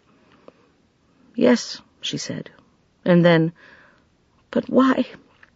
How could Katie, after all that's happened, how could she—" She stopped. "Sorry." They found Tony standing beside the truck. "Any news?" he called. "Mr. Callahan's phone is dead," she told him. "We've got to get to the police, Tony, to Languka." Shocked, he said, "You couldn't call the police then?" "No." Grimly, he said, "Hop in, let's go." Calling a thank you to Mr. Callahan, she climbed into Tony's pickup truck, both of them aware as they drove along of the empty space on the seat between them that could have held Katie. Mrs. Pollifax's thoughts veered from an anguished, "Katie, how could you?"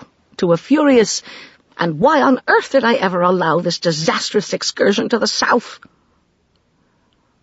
It was a sleepless night. She and Tony waited with a stunned Samat in Inspector Banda's office, while in another part of the police station, Jacob Buonossi was questioned over and over again. Hours later, past midnight, the three of them drove back to the palace, made tea and coffee in the deserted cafeteria, and carried their cups to Samat's office, where they sat, saying little, but drawing comfort from each other's presence. "Like a wake," thought Mrs. Pollifax wretchedly, each of them trying not to think what might be happening to Katie, and whether they would see her again alive. Certainly Inspector Banda had refused Mrs. Pollifax even the small comfort that Katie could have gone willingly with her abductor, or even have known him. She had a gun, Mrs. Pollifax had pointed out, drearily. "But no time to use it. Always the case," he replied. And to emphasize his viewpoint, he had efficiently ticked off the reasons that Katie wouldn't have gone willingly. First, the woods at that hour would have been too shadowed to clearly see whoever had called to her. Second, there must have been only a resemblance to someone known. And third, "Miss Hopkirk struck me as an intelligent young woman," he said, "and having already experienced an attack in the palace garden, she would be very aware of danger. To put it bluntly," he'd added, "why would she consider for a moment leaving you and Mr. Dahl, when she was having a very good time on a picnic she herself had planned?" This, of course, was unanswerable, and by midnight the three of them had exhausted every possible theory and argument, and now they could only sit in Samat's office and wait. Jacob Buonossi's story had remained unshaken. "Her voice was happy, surprised," he had repeated again and again, but they had only his word for this. And who was Philemon? Around 3 a.m, their vigil was interrupted by Joseph, and they roused somewhat at his arrival. He had just heard of this terrible news, he said. "What do they think?" he demanded. "Who could have done this? Inspector Banda be good man. He must know who do this." "He doesn't," Samat said wearily. "But what he be doing? What plans he make? He must be finding who did this." He seemed genuinely upset, and Mrs. Pollifax appreciated his concern, but she thought his faith in Inspector Banda something she did not share at this moment. She also wished Joseph would calm down or go away. His excited questions were quite unlike him, until she recalled his emotional outburst over the strong room having been burgled. This time, however, Samat had no words to divert him, and only looked at him blankly, until Mrs. Pollifax held out her empty cup and asked Joseph if he'd mind bringing fresh coffee from downstairs. The silence following his departure was a great relief. At dawn, Inspector Banda came in his Land Rover with Jacob Buonossi to pick up Mrs. Pollifax. They were both to be taken south to show him precisely where Katie had vanished. Tony left for the experimental farm, grateful to have work to do, he said, and Joseph reminded Samat that he had appointments today. Obviously, life had to go on. It was a long, hot drive south, and in spite of the potholes in the road over which they bounced, Mrs. Pollifax fell asleep, welcoming its oblivion. Once at the site, the next hours seemed unending. Each kick of the ball players was questioned. The corner of the field where Katie had stood during the game was established and marked, after which Jacob was excused to return to the day of physical labor waiting for him at the mine. Mrs. Pollifax waited under a tree, fanning herself, while Inspector Banda combed the woods looking for footprints or signs of violence. He found nothing. After this he drove out to the main thoroughfare and turned up the road leading to the nearby village. And again Mrs. Pollifax waited, this time in the Land Rover, reinventing all her previous images of hell. It was very hot, and the huts virtually hovels. The trees were red with dust, and the fields here looked thirsty and nearly barren. Chickens and small children crossed and recrossed the road. An old man sat on a bench smoking a pipe and watching her. When Inspector Banda returned from questioning the elders, however, he had learned one small thing at last. "They tell me a very old truck was parked at the side of this narrow road leading into the village for a couple of hours late yesterday afternoon. It was parked pretty much in line with the path out of the field, the route Katie would have been forced along." Forced, thought Mrs. Pollifax, trying not to think of Katie being forced anywhere. "Do you have a description of it?" He sighed. "Only that it was used and shabby. Possibly an old army truck, but too covered with dust to have color." "Not very helpful." "No, but at least we can, for the moment, assume she's no longer in this immediate area. That is, if the truck belonged to her abductor." His lips tightened as he considered this. "We begin a search next, yes. I'll ask Colonel Kapemboa for soldiers to begin searching down here in the south and work their way north. My police will start with Languka, a house-to-house search for Miss Hopkirk and for someone named Philemon, and for a truck of that description." He added politely, "We will find her, madam. We will find her." Mrs. Pollifax thought it generous of him not to add, dead or alive. When Inspector Banda returned her to the palace, she was met by Joseph, who announced in a grave voice that her husband had telephoned her while she was gone. Of course, she thought, to tell me on what day he'll be arriving. "What did you tell Cyrus?" she asked. "You be out. You wish to call him now?" "No, oh, no," she said, and knowing that she couldn't bear to go to her room yet, she turned and left the palace and walked up the boulevard.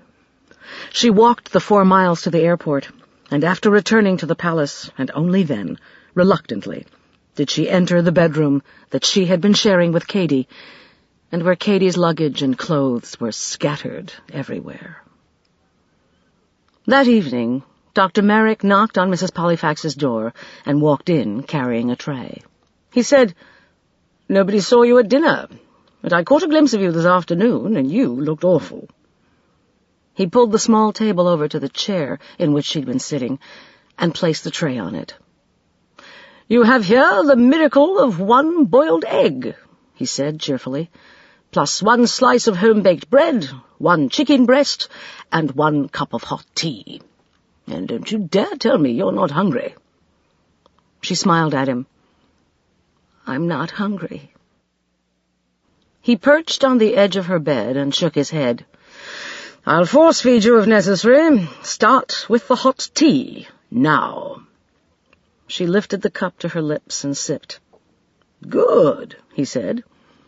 "I also bring you a sleeping pill to help you sleep tonight. You're imagining the worst." "Of course," she admitted. "So let me point out one heartening detail, my dear Mrs. P. 24 hours, no, 25 hours have now passed since Katie was abducted, and I can tell you with authority, Dr. Cassonde will vouch for this, that each poor soul murdered by the lion killer was discovered inside of 12 hours, if that's what you're imagining. Dr. Cassonde and I both agree that whoever this devil may be, he wants his victims found quickly, for the terror of it, and kills accordingly. Not a new theory, I might add, dressed up especially for you. Inspector Banda reached that conclusion after the 3rd death. I suppose that helps. But I was thinking of the attack in the garden on Cady, she told him, which may be a very different matter, and a different person. You don't know Cady's history in detail. When he shook his head, she described it. It was only this winter that my husband and I prized more information out of her. She's done her best to blot out the day of her parents' murders. By Samoka's men, called the Secretera, I've been told? Yes. She was returning to the clinic when she heard the gunshots and hid and watched from the bush. But more alarming, since then she's confessed to me that she saw the face of one of the killers, and at the same time he turned and saw her, which makes her a witness, and dangerous to them if they're still alive. No, I didn't know that, Dr. Merrick said quietly. Only that her parents had been killed in a village not far away. You feel the attacker in the garden could have been one of those 3 men? It's been a worry to me from the beginning, she admitted, even before coming here. In fact, it's why Cyrus and I felt that I must come with her, that one of the men could fear being identified by her. He murmured thoughtfully. That could be important. Ubangiba being such a different place now, law and order having been established, courts and judges, etc. But following through on that possibility, wouldn't this have to mean that one of those chaps has become so well known and so respectable now that to be recognized as one of Samoka's hit men would ruin him? She gave him a quick glance. That's very shrewd of you.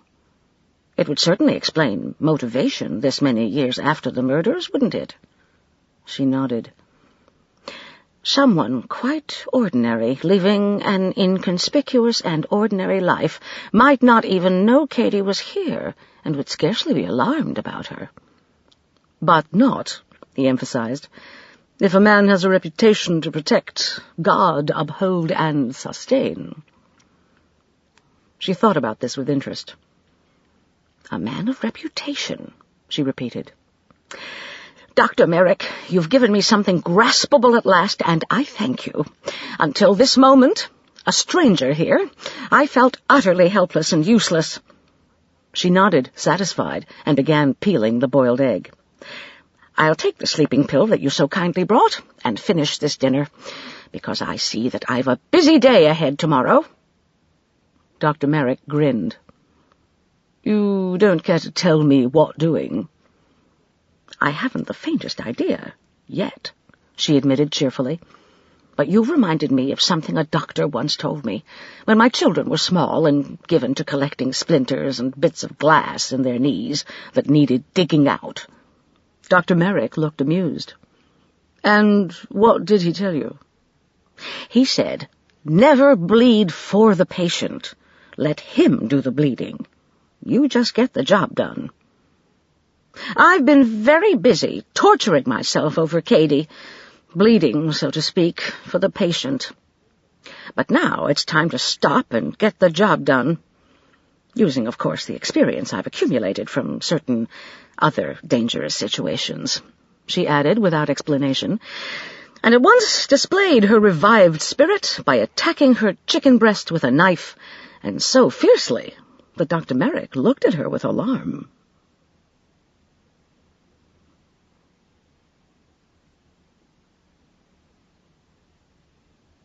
Chapter 15.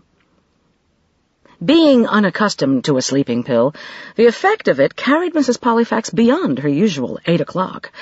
She woke at 9:30. Examining the world she would be re-entering once she left her bed, she recalled a certain zest that had arrived with Dr. Merrick's late visit. After a good night's sleep, She still pulsed with determination, but now she wondered how on earth she could use it to find Katie when no one else could. She had told Samat that as a Mzungu, she could see what others might not see, but there were limits to this in a strange country.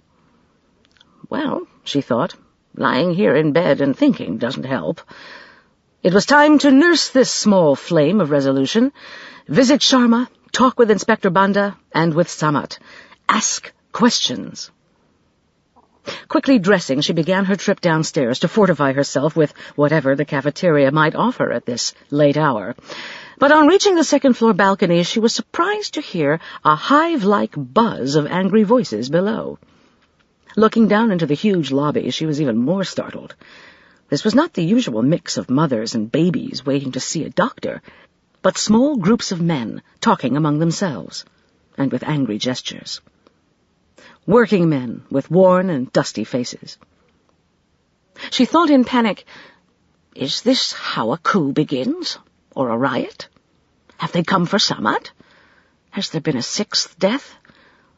What are they waiting for? And why? Behind her a door slammed, and Samat hurried toward her, followed by Joseph. "They've found the lion men," he said curtly. "The killer." "And Katie, too?" she asked quickly. "I don't know." To Joseph he said, "Take over, Joseph. I'll be back shortly. Mrs. Pollifax will come with me. They may have news of Katie." "But whom did they find?" she asked as they rushed down the staircase. "I don't know that either. Inspector Banda left an urgent message to come at once. A car's waiting." Pointing to the men waiting, she said dryly, "A phone call from Inspector Banda wasn't necessary for them." "Mfumo Samat," called out one man. "Who? Ali? "Kaya, I don't know," he called over his shoulder as he led her through and around them. "Kaya, I go to learn." They hurried outside to the car, where Bristol Tanko was waiting for them in the Land Rover. With a sunny smile from Mrs. Pollifax, he said, "Maybe Miss Katie found too?" In the car, Samat explained. "What I do know is that it was a busy night here in Languka. They questioned every Philemon they could find. The police shone lights into every closed shop, and now something has happened." It was not far. Passing Government House, they drove through the gates into the police station's compound, and here, too, clusters of men were waiting. Mrs. Pollifax's heart began to beat faster. As they climbed out of the Land Rover, the inspector came out to meet them. "They've found him," he said. "He should be here any minute." "Found him?" repeated Samat. "I thought already here." "The mask of a lion and a pair of claws were what have been found here in Languka. But here they come now," he said, as a closed sedan inched its way through the crowd at the gates and drove into the compound. The curious onlookers began to follow, until Inspector Banda called out sharply, "Back!" and to Bristol, "Keep them out! Close the gate!" The car came to a stop, and the driver called out, "He be asleep in his father's nyumba." The rear door opened, and an armed policeman stepped out, reluctantly, followed by a handcuffed man in a pale grey robe and sandals. It was Dixon Zimba. "Oh, no," groaned Samat. "Not Dixon." Zimba was frantic. He shouted to Samat, "I am not guilty of this! I know! I buzda a lie!" He burst into tears, and his glasses fell off, and the guards scornfully plucked them from the ground and pocketed them, not returning them. Mrs. Pollifax said anxiously, "Katie, Miss Hopkirk, please, you have her?" Zimba only looked at her blankly, and with a nod to Inspector Banda, the guards led him into the police station. Samat, stunned, said, "I don't understand. Zimba!" And to Inspector Banda, "Any sign of Katie Hopkirk?" Inspector Banda's stern face softened. "Nothing, no sign. It was Officer Chibabila who shone his flashlight through a window last night and saw a lion mask lying on a bed. We broke in, retrieved and tagged the whole outfit. It seems that Mr. Zimba rents a room here in the city, behind the Bang Bang snack bar, and this was his room. We were told that frequently he returns to the desert to see his father, and that's where he was found. No, there was no sign of Miss Hopkirk ever being in either place. With a brisk nod, he turned. Now I must question him, please. Samad called after him sternly. No torture, police inspector. Turning at the door, the inspector said, No need for it in any case, Mfumo Samad. We have all the evidence needed. But no Katie, faltered Mrs. Pollifax. No, Samad said in a broken voice. It was unbearable to look into Samad's face, and useless to remind herself that she had warned him of Zimba's burgeoning ego and need for attention. Useless because she too was shocked. Who could have believed it would actually be Dixon Zimba? The reality of it was utterly different from supposition or suspicion. In that one moment of his defeat, leaving the car in handcuffs, he had been not a monster, but as vulnerable as any human being whose glasses fell off, and who wept. But over what? The humiliation of being caught? The realization at last of what he'd done? Or the loss of whatever dreams had driven him to kill and mutilate 5 people? She grieved for Samad, and yet, in spite of the shock and horror of its being Zimba, she recognized in herself a sense of relief. She'd been growing very afraid the killer might be Moses, that scarred man whom prison and torture could have left erratic and unbalanced, and with whom she'd shared those brief moments of warmth. If it had been Moses, she thought, and she had to admit this, she would have felt pity. For Dixon Zimba, no. She sighed. The killings would end now, but Katie was still missing. If Katie hadn't been found with Dixon Zimba in either his rented city room or in the desert with his father, then it was possible that Zimba had nothing at all to do with her disappearance. Which brought her to Philemon again. Katie had disappeared late Wednesday, and today was Saturday, and with each day, each hour, her disappearance was a deepening mystery, and increasingly ominous. Sadly, Samad glanced at his watch. I must go back, talk later with Dixon. Now prepare a message to transmit by radio to the people, telling them the killer has been found. Tomorrow is Joseph's day off, his free day, and suddenly there is too much to do. He added in an anguished voice, But why Dixon Zimba? My God, Mrs. Pollifax, 5 men killed, and terrible rumors about me. Why? And where is Katie? She could only shake her head, finding no comfort for him. Bristol drove them slowly back to the palace. Tony Dahl was standing impatiently by the entrance. Any news of Katie? He asked. Nothing, Mrs. Pollifax told him. Oh, God, he said, and with a glance at his watch. I've got 2 sub-chiefs patiently waiting for me. You'll tell me if... Of course. He nodded and raced back to the farm. The lobby had emptied. Samad hurried to the staircase to return to his office and put words together for his radio announcement. Soon the talking drums would begin, she realized. But there was still no Katie. Mrs. Pollifax hesitated, and then she crossed the entrance hall and headed into the infirmary. She found Rakia in the doctor's office, rocking one of the AIDS babies and crooning to it. Mrs. Pollifax thought, I could do this too, once I've found Katie. If only I can find her. After watching for a moment, she whispered, Rakia? Rakia looked up and nodded. It's okay. He's asleep. I'll be back in a minute. She returned, sighing. He will go to the bush hospital with the others, poor child. But, Cady, have you news, please? Mrs. Pollifax shook her head. I pray for her, Rakia said. Yes. Sit, Mrs. Pollifax. You look tired. Mrs. Pollifax obligingly sat down. Not tired, just very discouraged and worried. You're my last hope, Rakia. I need information. I don't know whether you've heard that it's possible Cady left willingly with her captor? Willingly? Rakia looked shocked. Here, Bunny. I mean, why? How? We've been so busy. Smallpox and malaria and parasites. I hear nothing of this. Mrs. Pollifax said dryly, possibly because Inspector Banda doesn't believe she went willingly. They were all playing kick the ball that afternoon during the hour before dark, you see, and Cady was over near the woods.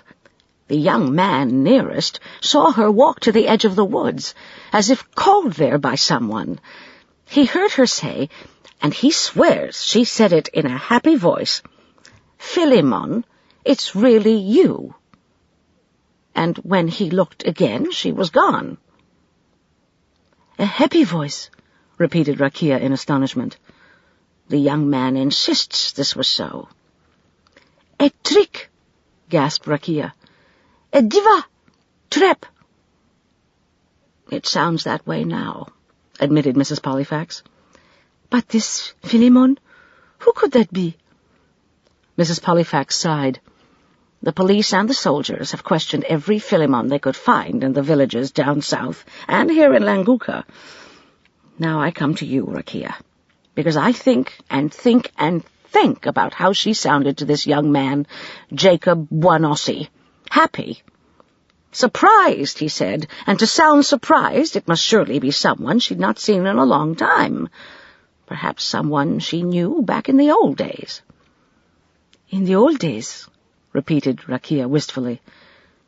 Yes, that could be. So, Rakia, I ask you, did she know anyone named Philemon back then? Did she, perhaps, go to school with someone by that name? Rakia said slowly, There might have been a Philemon in the mission school, but I was nurse to Dr. Hopkirk in the clinic. There was a boy named Pharaoh, I remember. I knew many names of children, but not all, no. Perhaps a friend to Dr. and Mrs. Hopkirk? Rakia looked puzzled. Think, pleaded Mrs. Pollifax. Oh, Rakia, think hard. I am thinking. She frowned. Police Inspector Timbo was good friend to Dr. Hopkirk. His name was Pharaoh, I think, but it could have been Philemon. It's a long time ago now. And anyway, Dr. Hopkirk often called him just Inspector. Mrs. Pollifax said quickly, Where can we find him? Where, Rakia? Inspector Timbo? She looked surprised. Oh, he is dead, long since. Timbo. Rakia was echoing something she'd heard before, and her memory was tugging at the name. Something Inspector Banda had said. They had been in the garden, the inspector and Samat, and he had said... But what? When did this inspector die? She asked. Die? Rakia's voice was harsh. He be shot. So many killed. After the hunger riots, President Chinyata killed. It was coming back to her now. They'd been talking about the strong room, and Inspector Banda had said, In my entire life, I've heard of only one person with such a gift. At picking locks, wasn't it? And that was only a rumor. But he, too, was dead. To find him, Inspector Banda had told Samat he would have to make sacrifices at the shrine. Yes, said Mrs. Pollifax, and turned away, suddenly very thoughtful. Rising, she said quietly, Thank you, Rakia." She walked out into the marbled hall, past the waiting patients, and up the staircase to the second floor and to Samat's office. "Is he here?" she asked Joseph. "It's important. I must see him."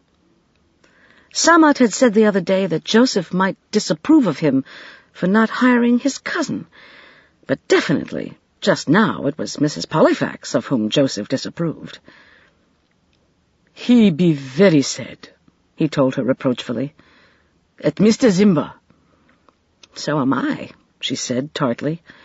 "But I must see him." With a sigh, he rose and knocked at the door of the inner office. When Samat called, "Come in," she entered. She found Samat sitting idle in his chair and staring out of the window. When he saw her, he turned his head away.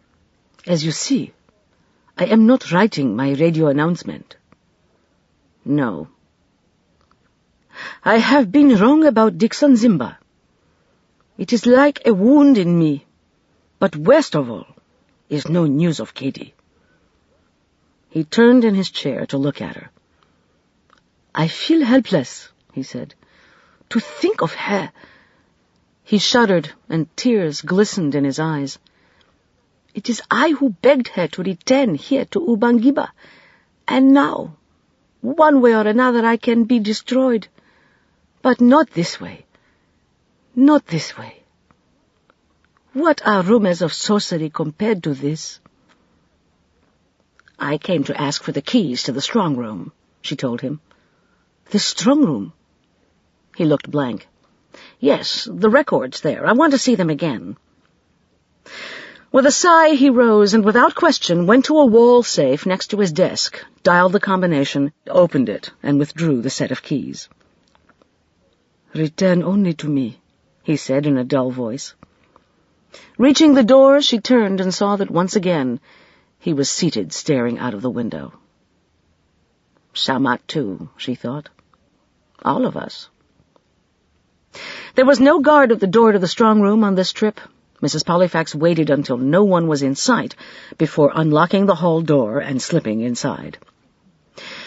Locking it behind her, she turned on the overhead light, went to the gate of the vault, unlocked the enormous padlock, and entered. Ignoring the files of the late President Simoko, she went directly to the single line of drawers marked with the name of ex-President Chinyata. The British had taught him to keep careful records, Samat had told her after glancing through them, and they had included fingerprints and photos of his police and army. A methodical man, Chinyata, in both his killing of dissenters and in his files. Turning to the police file, she saw that it was arranged alphabetically, and impatiently she rifled through A, B, C, D, E, until she reached T, her eyes moving quickly down the sheet of small photos. And there was Police Inspector Philemon Timbo. Her reaction was so violent that she quickly covered the page with one hand and looked over her shoulder, frightened lest someone be in the room with her and see what she was discovering. Because Police Inspector Timbo was not dead, as everyone believed. He was very much alive. Not dead. "So that's it," she whispered. She stared a long time at the photograph, but no longer seeing it, because she was engaged in reappraising every event that she'd witnessed and every preconceived idea that she'd nurtured. She was astonished by this new dimension that she'd unearthed.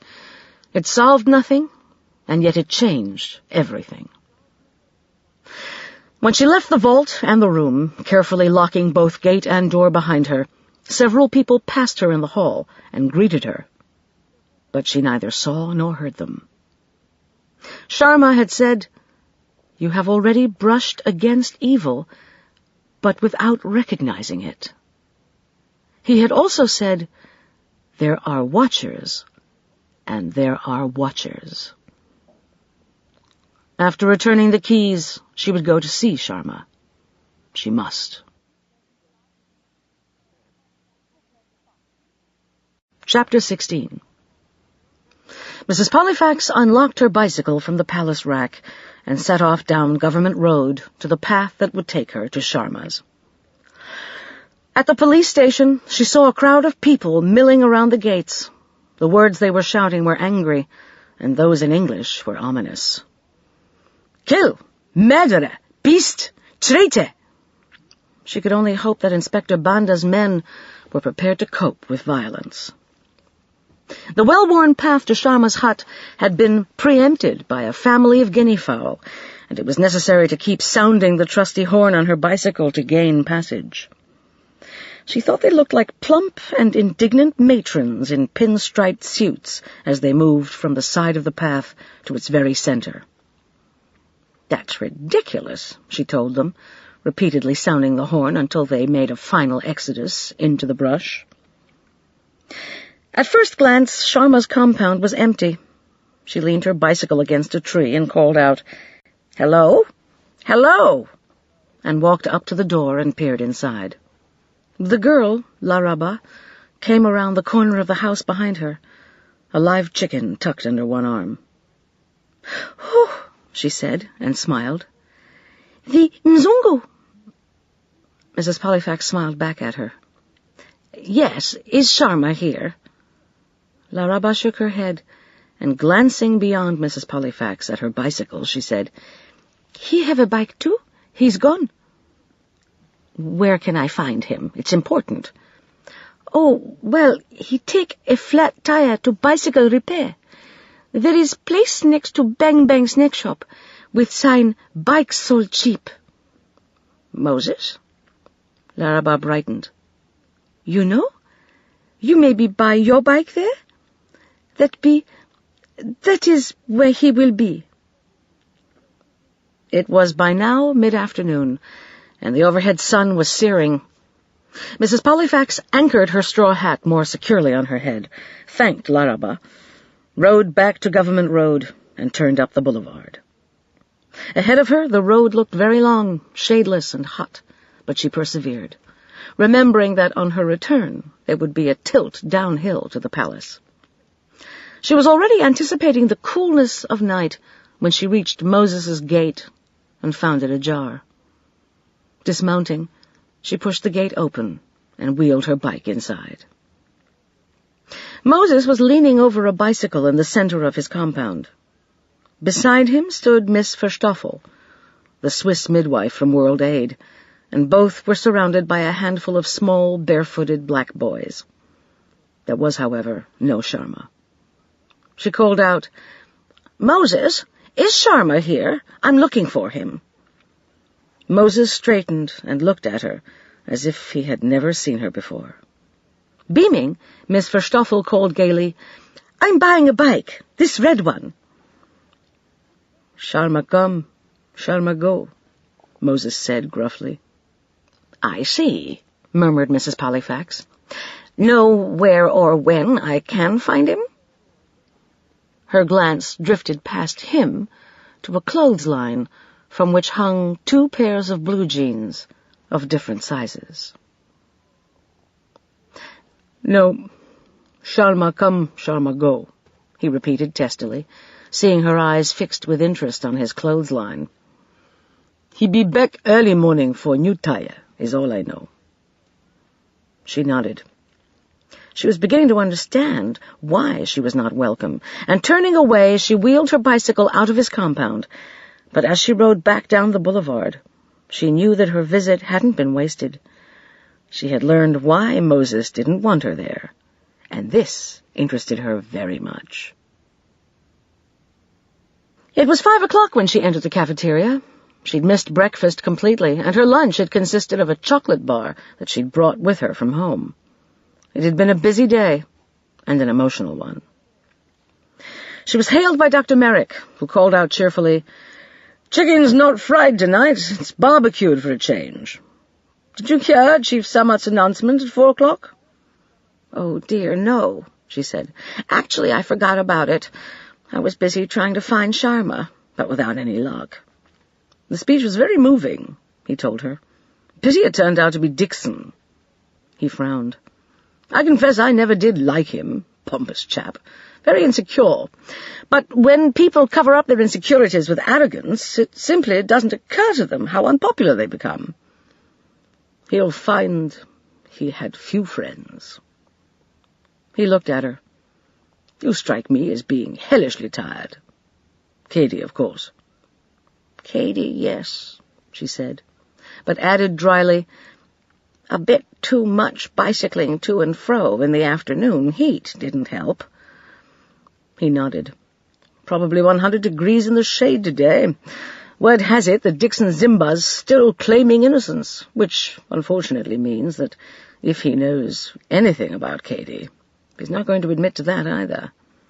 No, said Mrs. Pollifax politely. Watching her, Merrick said, I've had a hard enough time with Tony Dahl rushing into the infirmary every hour on the hour to ask if there's news of Katie. You really must eat more. Glancing up, he said, Joseph, about to leave for your day off tomorrow?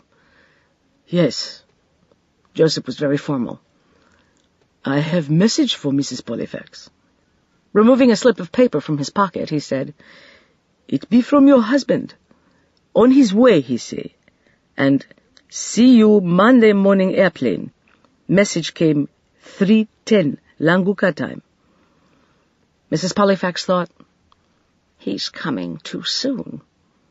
But she managed a smile and a thank you to Joseph. In his friendly voice, Merrick was asking, And what do you do with your days off, Joseph? Sleep? Oh, no, Joseph said. Sleep?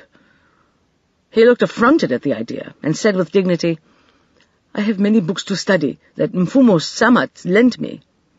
Accounting and Robert's Rules, taxes and World Bank. Impressive, commented Dr. Merrick, startled. Not my idea of a day off. Enjoy it if you can. Yes, thank you, Joseph said, and left them. Merrick looked at Mrs. Pollifax. You're not exactly jumping with joy at news of your husband's arrival. She said simply, He's very fond of Katie. I see, yes. At that moment, the drums began, the talking drums, and the few diners in the cafeteria were silenced, listening to that distant, pulsating beat, so stirring to the senses. Mrs. Pollifax pictured its reverberations flowing with the winds to the south, where another drummer would send on its message west, until finally all of Ubangiba knew the lion killer had been found, and that rumors of sorcery had been false. Merrick, studying her face, said, You need a good sleep, Mrs. Pollifax.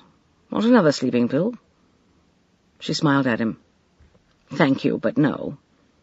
What she needed, she knew, was time to think, time to sort out an overload of contradictions and confusions. Excusing herself, she went up to her room and lay down on her bed, listening to the distant drums and reflecting on what she needed to learn from Sharma. In the morning, she would forego bicycling and walk to Moses's bicycle shop, hoping to find Sharma there to pick up his repaired tire, or even better, encounter him on the way, which would save her a great deal of time.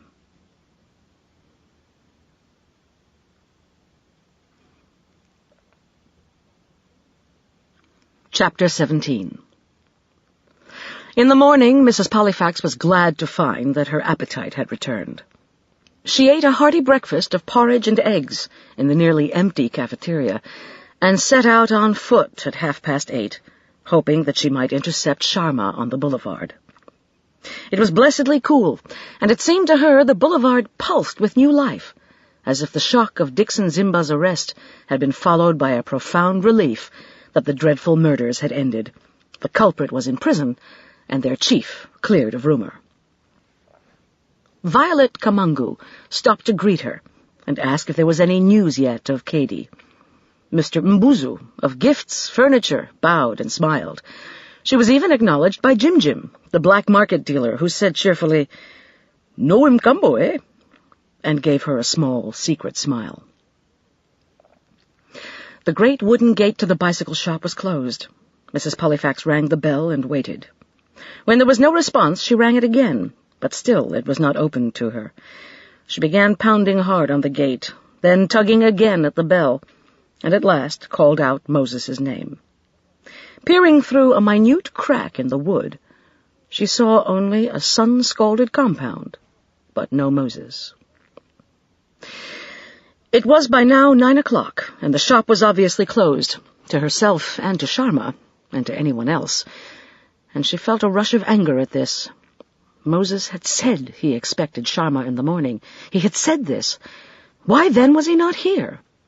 Baffled and frustrated, she turned away, glanced through the windows of the snack shop next door. No Moses. And reluctantly walked back down the boulevard to see if Sharma was now at home, since he was not, after all, on his way to the bicycle shop. Turning into Government Road, she made her way to the path leading to his home and walked across the fields toward the wood. Reaching his compound, she found it still cool from the night, the sun slanting through the trees and edging the leaves with gilt. She called out to Sharma and then to Laraba, but there was no reply.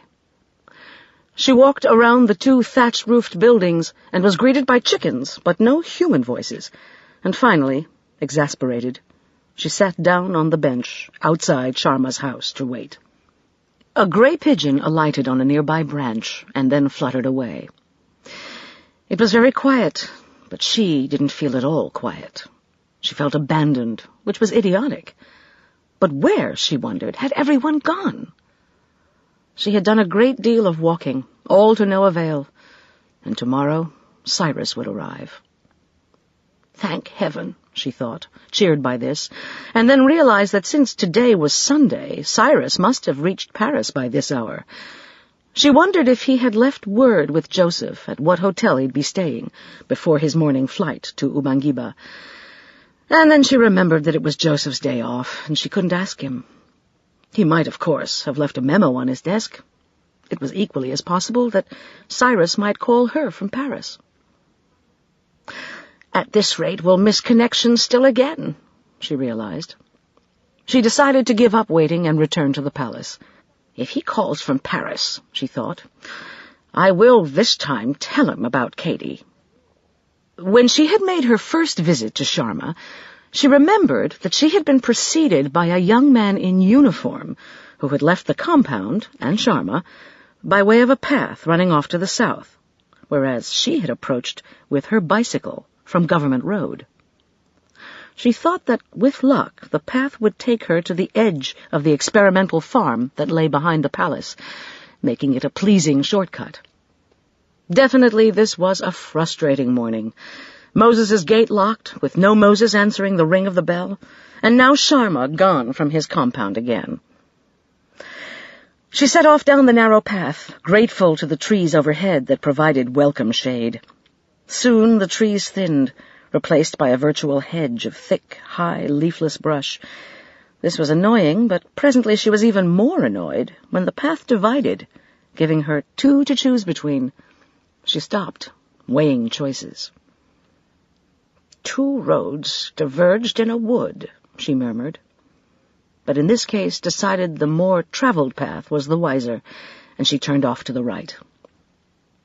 She hadn't walked far when she became aware of soft and cautious footsteps behind her.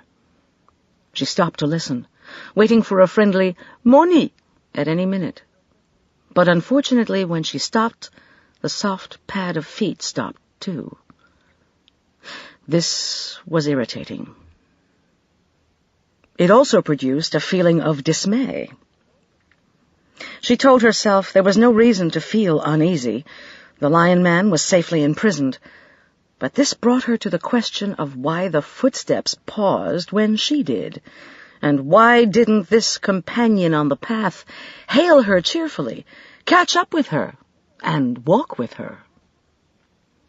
It was useless to tell herself that she was foolish to feel nervous when her heart had begun pounding and she could feel beads of sweat forming on her forehead. Impatiently she wiped them away with her sleeve. She thought, I could go back and confront whoever it is, or I could start running very fast. But she knew that she would do neither. There was something important and puzzling happening here, and if instead she stepped out of the path and hid herself in the tall brush, She could learn who was behind her, seemingly stalking her. Stalking. She shivered at the word. With both hands she pried open a space for herself in the wall of wild scrub and vines, and inserted herself among the thick and brittle branches.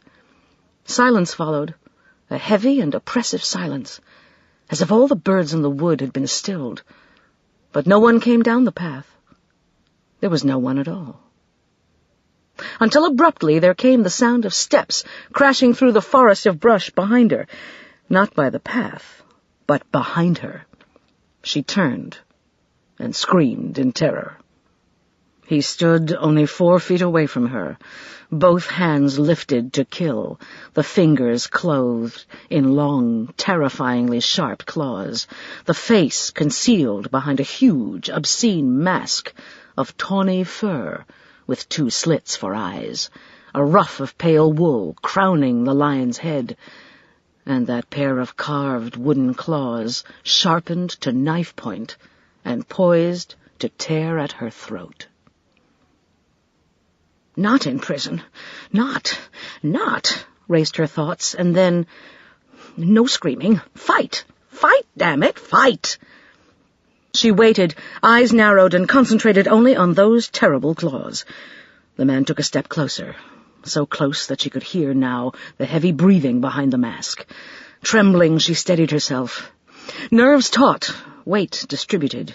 She made her first move, lashing out defensively at one of those 2 claw hands, blocking the one as his other fell to her shoulder, ripping the flesh of her shoulder and neck. The pain was excruciating, but she refused it, steeling herself. It was her life now or his. She aimed a forward kick to his knee, which produced a small gasp from him, and in that half-second of his hesitation, her hand whipped out with a quick, hard karate slash to his solar plexus. He fell back with a groan, tripped and sank to the ground, clutching his abdomen with his left claws. And from somewhere behind that obscene mask came the sound of retching.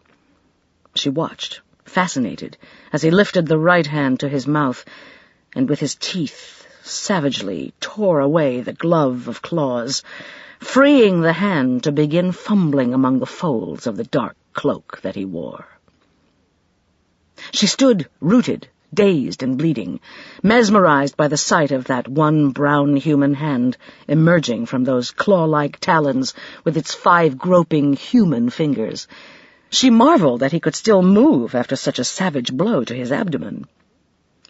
She saw that it was a gun he was bringing out from under the cloak, and she watched this too, with clinical detachment. Shakily, he lifted the gun and aimed it.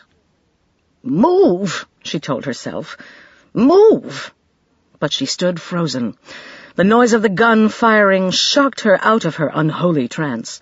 The sound of it reverberated through the woods, flushing out a covey of birds that flew away in protest. She felt nothing. Instead, it was the lion man's gun that spun out of his hand. Bewildered, exhausted, and in shock, she became aware of someone behind her and turned. "Moses?" she faltered. Moses broke through the underbrush and strode to her side, glanced briefly at her bloody shirt, and continued past her to the man on the ground who was struggling feebly now to crawl away. Over his shoulder, Moses said, "You know, don't you?" "No," she whispered. "Nothing. Not yet." "Who?" He said, "Come, take my pistol and keep him covered. He's still dangerous. I need to find his gun and cut off this mask." She went to him, and he handed her the pistol he'd carried. Dazed as she was, she felt no particular surprise at finding it was a 9mm Makarov pistol. Training it on the masked figure, she watched Moses find and pocket the man's gun. But when Moses leaned over him, she closed her eyes out of dread, hearing him tear aside the dreadful mask. Only when he straightened did she open her eyes to see the face of the man who had tried to kill her. It was Joseph.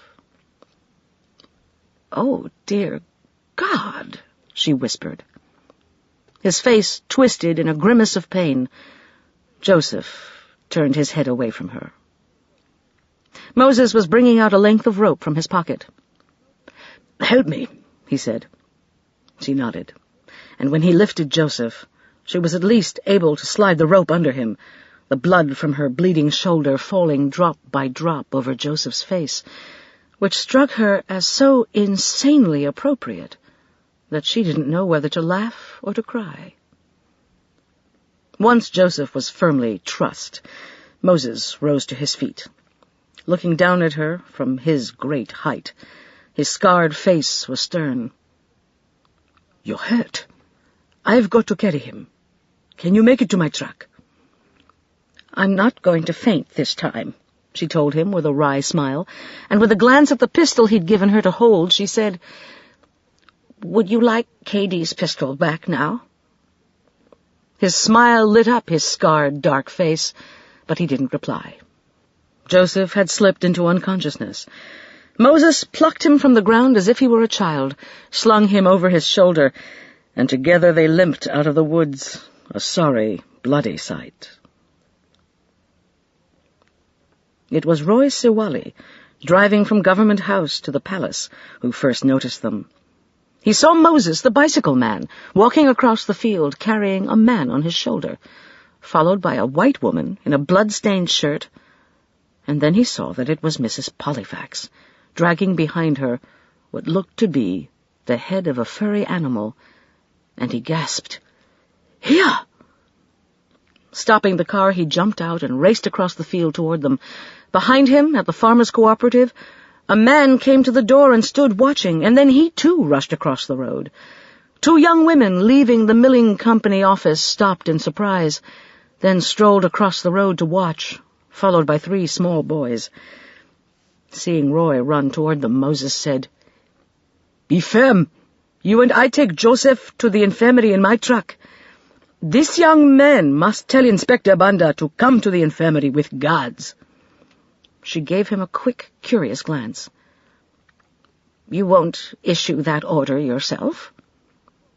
He looked down at her and said with a faint smile, "Who would listen to Moses the bicycle man?" "Ha!" was Mrs. Pollifax's reply, and as Roy Siwali reached them, she said, "We're taking this man to the infirmary in Moses's truck. Get Inspector Banda, and tell him at once to come with guards. Here is the Lion Man." Roy stared at the furry mask, and then at the man that Moses carried, and he looked aghast. "But this is Mr. Joseph Kamui." Mrs. Pollifax summoned her most imperious voice. "We're taking him to the infirmary. We need help. We need the police." "But I do not understand," protested Roy. "This is Mfumo-sama's assistant." "Yes, and he tried to kill me." Moses, amused, finally spoke. "Mrs. Pollifax be hurt. You stand there gaping. Quick, quick, help us." And bringing keys from his pocket, he tossed them to Roy. "That be my truck, see? By Government House. Drive it here." Thoroughly alarmed, Roy sped away, and with a sigh, Moses put down the trussed-up Joseph, whose eyes were open now. Mrs. Pollifax chose not to sit. She wasn't sure that she could rise again, and in any case, there was a great deal to do before she could allow herself rest. She hoped that she had acquired her second wind. Certainly her dazed condition was being replaced by an infinite gratitude at still being alive. She took care, however, not to look at Joseph, whose eyes were blazing with hate. Roy acquitted himself efficiently. Joseph was placed in the back of the truck, and Mrs. Pollifax sat over him with the gun, while Moses drove the short distance to the palace. With the battered old truck parked at its entrance, Mrs. Pollifax handed the gun back to Moses and walked through the glass doors to find help. Crossing the marbled floor, she reached the door to the infirmary and stood there, looking for a doctor. It was Rakia who saw her. She gave a cry of horror at the sight of her and called out, "Dr. Kasonde! Dr. Merrick!" "Mrs. Pollifax!" gasped Dr. Merrick, running down the aisle between the cots. She leaned for strength against the doorframe and said quickly, "In the truck, outside. Please hurry. He tried to kill me. Moses has him. It's Joseph." And bringing up the lion mask that she dragged along with her, she thrust it at him and sagged against the door. Dr. Merrick dropped the mask, caught her, and handed her to Dr. Kasonde. "Put her to bed," he said, and hurried off to see what she'd been talking about. Mrs. Pollifax, rallying, called after him, "Don't let Moses get away. I need him." And to Dr. Kasonde, "I can't stay. Please just give me a bandage and stop the bleeding. There's more to do." She was taken to a bed. It felt delicious, but she had no intention of staying, nor would she lie down. "But you need rest," Dr. Kasonde told her. "Later," she said, as he cut away her shirt to examine and clean the wound. In a shocked voice, he said, "Claw marks? How is this? Who?" "Samat has to be told. It's Joseph." "Did I hear you say Joseph tried to kill you?" "He's the lion man," she said simply. "Not Dixon Zimba." Dr. Kasonde's reaction was violent and very American. He said, "Good God." And to Rakia, "Tetanus, antibiotic, antiseptic, bandages, and—" "What's this?" he asked, as he gently pried loose from the wound a necklace of bloody shells and feathers. Giving her a surprised glance, he added, "You had protection, Mrs. Pollifax. Where did you get this?" She'd almost forgotten the necklace.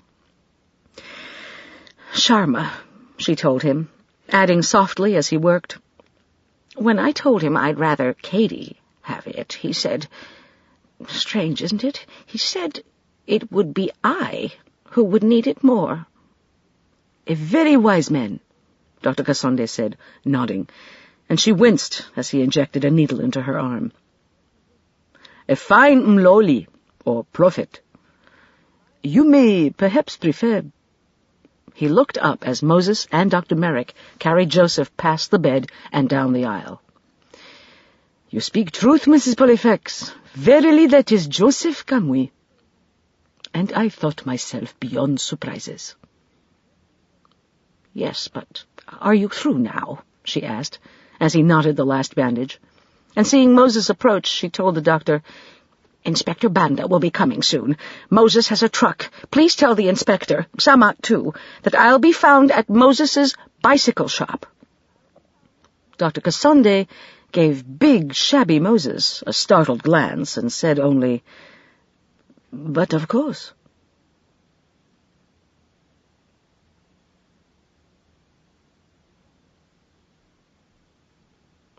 Chapter 18. Leaving his truck outside in the street, Moses grasped Mrs. Pollifax's undamaged arm, unlocked the padlock on his gate, and they entered the bare compound, noon hot in the blazing sun. "Lean on me," he told her. "Lean hard." They walked past the awning-shaded workshop to the door of the little house, where he unlocked this door, too, calling out, "Moses here!" The door opened, and Mrs. Pollifax walked into a room whose dimness blinded her after the bright tropical sun outside. There was a small window in the rear. She could make out a chair, a table, another chair, a shabby couch. A figure seated reading on the couch leapt up and cried, "Emmy Reed!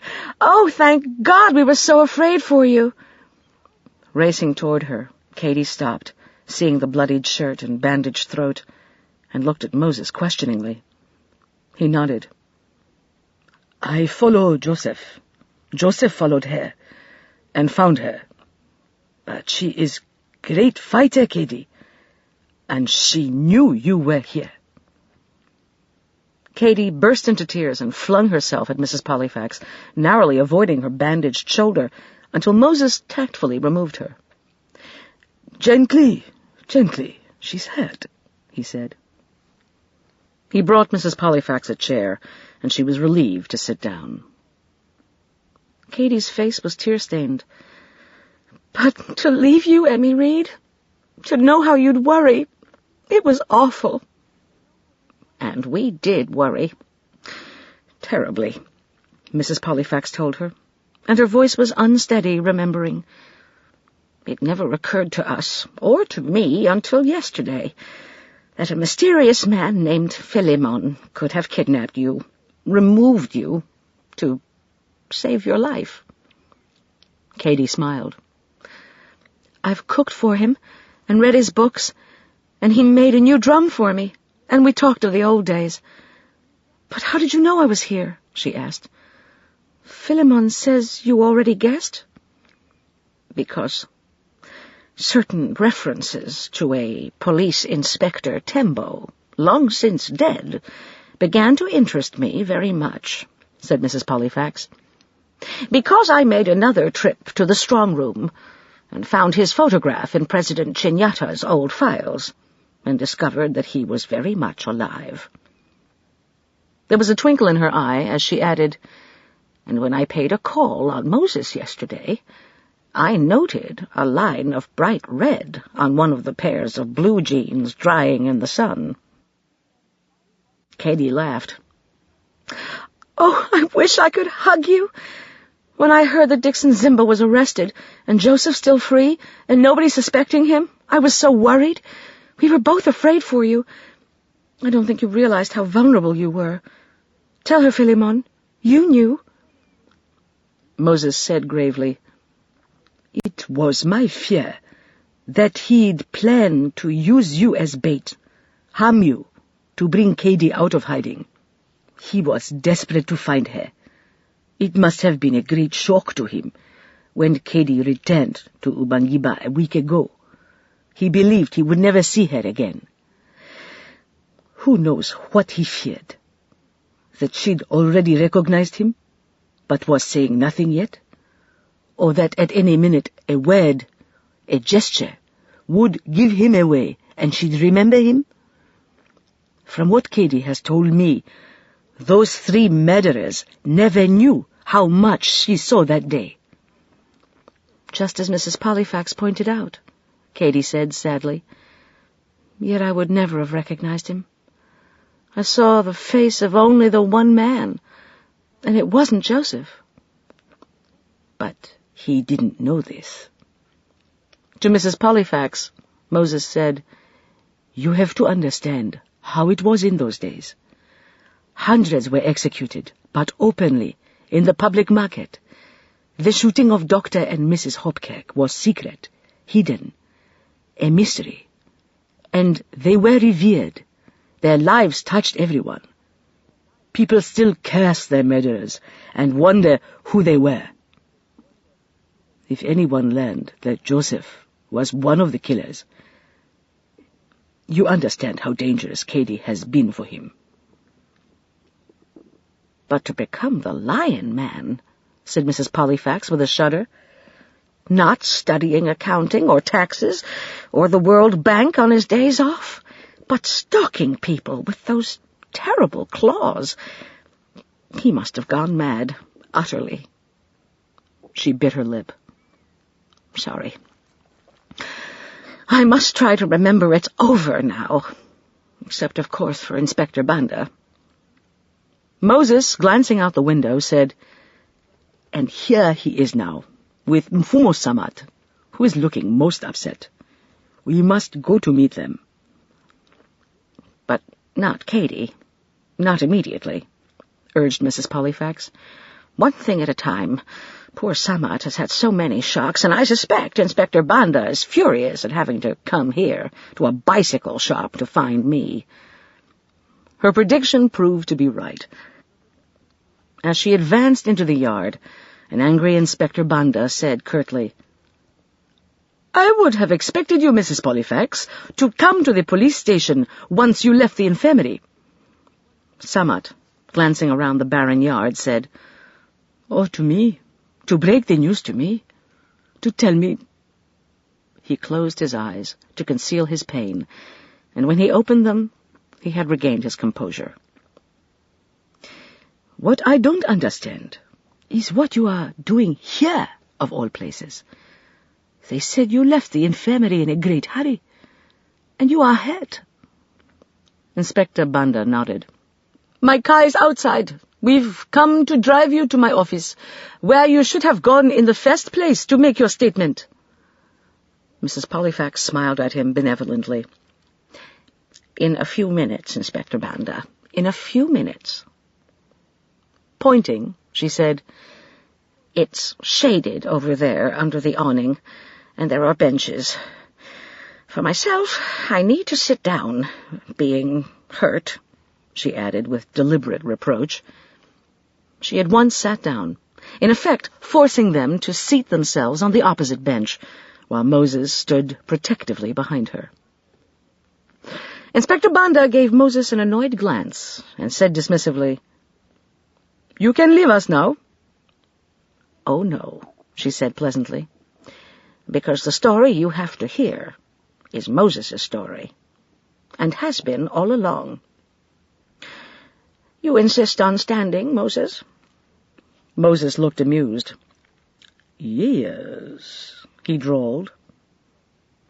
"And no more of that dialect," she told him firmly, and to Inspector Banda, "His name is Philemon, you see." "Philemon!" exclaimed the inspector. This is the thief who stole Miss Hopkirk?" "Scarcely," she said calmly. "He removed her from danger. Because, you see, as soon as he read in the newspaper about the attack on Katie, he knew there would be another." Not without a certain triumph, Mrs. Pollifax left her bench and walked around it to stand beside Moses. "He goes by another name now, but I'd like you to meet former Police Inspector Philemon Timbo." Inspector Banda sighed. "Enough! This is ridiculous! Impossible! Timbo is dead, and if this man pretends to be Timbo, he's an outright impostor." Samat, frowning, said, "My father knew Inspector Timbo, but for myself, I know only that he was very tall. This I remember, but I don't recognize this man." Mrs. Pollifax smiled forgivingly. "Then perhaps the best witness to that is Katie." And lifting her voice, she called, "Katie, come join us now." And to Samat, "Be kind. She is terribly apologetic about worrying us." "She's here?" gasped Samat.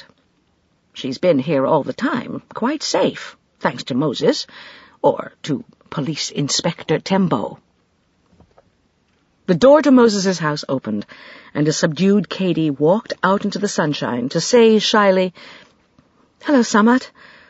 I'm awfully sorry, but you see, it was important." It was to Moses she went, reaching for his hand and holding it. "I heard what you said, Inspector Banda. None of you may have remembered Philemon, but I did. He came often to see us, and once he made a drum for me that I loved dearly. He's made another for me now, while I was here. We called him Philemon, and he was a friend." With spirit, she added to the inspector, "Don't you dare call him an impostor." Moses looked down at her with affection. "All right," said Inspector Banda, as if conceding the point reluctantly, and to Moses, "Just how did you know she was in danger?" Moses pointed to Mrs. Pollifax. "It's she who reminded me Katie might be in danger. She told me it was why she felt she must come to Ubangiba with Katie. I had to think back, to remember. 3 men, I heard. 3 of Simoko's witch-finders killed the Hopkirks. But the daughter had been smuggled out of the country. It saddened me when I heard of this. Suddenly last week, the Free Press published news of an attack on Cady in the palace garden. And then I knew. He looked squarely at Inspector Banda, his face kind. Dr. Hopkirk was a man who cared. He taught my sons. We were friends until... But that is another story. Banda said, "Go on, Inspector." When I read in the newspaper how she'd been hurt, I knew Mrs. Pollifax was right to worry. One of the men was still alive, and Cady had to be killed. It would happen again. I knew I had to learn the names of those 3 men in the death squad who murdered the Hopkirks. Learn if they were alive, and who they were. Banda said sharply, You mean you found their names? Moses nodded and drew a sheet of paper from his pocket and handed it to Inspector Banda. The names, he said, as you can see, are Mbuzo Mesonti, Johnston Milingo, and Joseph Kamui. Inspector Banda was staring at the sheet in disbelief. This is government paper. You could only have found this. Is it possible? Turning to Samat, he said, You remember my saying that I'd heard of only one man skilled in locks, Philemon Timbo. And to Moses, It was you who robbed the strong room. Mrs. Pollifax, remembering, gasped. So that's why Joseph was so upset. Not the faithful, outraged assistant protecting his chief, but a man terrified at being identified as a secretera. Remember, Samat, how he wanted the culprit found at once, and... Ordeal poison, Samat said grimly. Yes, he was as upset as I have ever seen him. But how did you know about the strong room? Mrs. Pollifax asked Moses. You told me you were in prison when the Hopkirks were killed, and that Chinyata was president when you went to prison. How could you know about the files, and where they were? Moses said dryly, You are fortunate never to have been in prison. There is either solitary confinement or 10 men in a cell 6 feet by 6. And there is talk. Talk. It's all we had. But that is how I knew Chinyata's files had been moved to the new Simoko Palace. For a little while, before they hanged him, there was in my cell a young man who helped build the strong room for President Simoko. Poor devil. They couldn't let him live. He knew too much. Where it was, the thickness of the walls, the iron gate, the locks. But I remembered. The details were written in my brain. And you survived? But how? Said Inspector Banda. Moses shrugged. By accident. Nothing is by accident, said Mrs. Pollifax with humor, and received several startled glances. It was Cady who gave her an appreciative glance. How? Demanded Inspector Banda. Timbo was killed, yet here you are, alive, when everyone believed you dead. Moses' smile was rueful. And so I was. It did not feel good luck at the time. His fingers moved to touch the terrible scar across his face. Philemon Timbo's number was prisoner 186432. And Philemon Timbo was executed the second day he was in prison. He speaks of him, thought Mrs. Pollifax, as of another person. A man named Moses Chona was 186452. Poor devil. I learned later he'd never been in the police, only been picked up at random in the riots. I didn't know. Nobody knew. But suddenly, I was Moses Chona. Just one number different, and I lived. And nobody noticed. They were silent, thinking of this, until Mrs. Pollifax said with a frown, "But what I don't understand is Joseph. He saved our lives last April, you know." Remembering, she said, "Mr. Leclerc had a gun. He told us that none of us would leave the palace alive. We were helpless, Carstairs and all of us. And then Joseph hurled himself at the man and knocked him to the floor. He saved our lives." Inspector Banda gave Samat a sharp glance. "Joseph was only a servant in the palace at the time, was he not? And Simoko a harsh master. Is it not possible he thought Mfumo Samat the better bet for his future?" Samat said bitterly, "And so I was. But I have been so blind. Am I still blind? Why? What did he want?" Inspector Banda said dryly, "Perhaps your frugality shocked him. Also your integrity. You allowed no bribes, no corruption." "Or cousins hired," murmured Mrs. Pollifax. "Living in luxury in a palace, even as a servant, may have spoiled him. And you turned that palace into a hospital. A shock. If he succeeded in ousting you, is it not possible that he hoped, dreamed of—" "Of what?" asked Samat. "Of becoming another Simoko, rich, very rich, and powerful." Katie said drearily, "Oh, God, more death squads, and already 5 deaths." Frowning, Mrs. Pollifax interrupted to say, "But none of this explains why he suddenly pinned the lion deaths on Dixon Zimba. Had he grown worried, even frightened? Moses, why are you shaking your head?" Moses said in a harsh voice, "Joseph frightened? Never. You don't see it. Planting the mask and clothes in Dixon's room was a calculated risk, a trick." "Trick," echoed Samat. "It gave him time." Moses lifted 3 fingers. "In perhaps 3 days, Zimba would have been proven innocent, but 3 days gave him time. What better way to bring Katie out of hiding than to place a copy of his mask in Zimba's room? Everyone relaxes. Dixon is the lion man.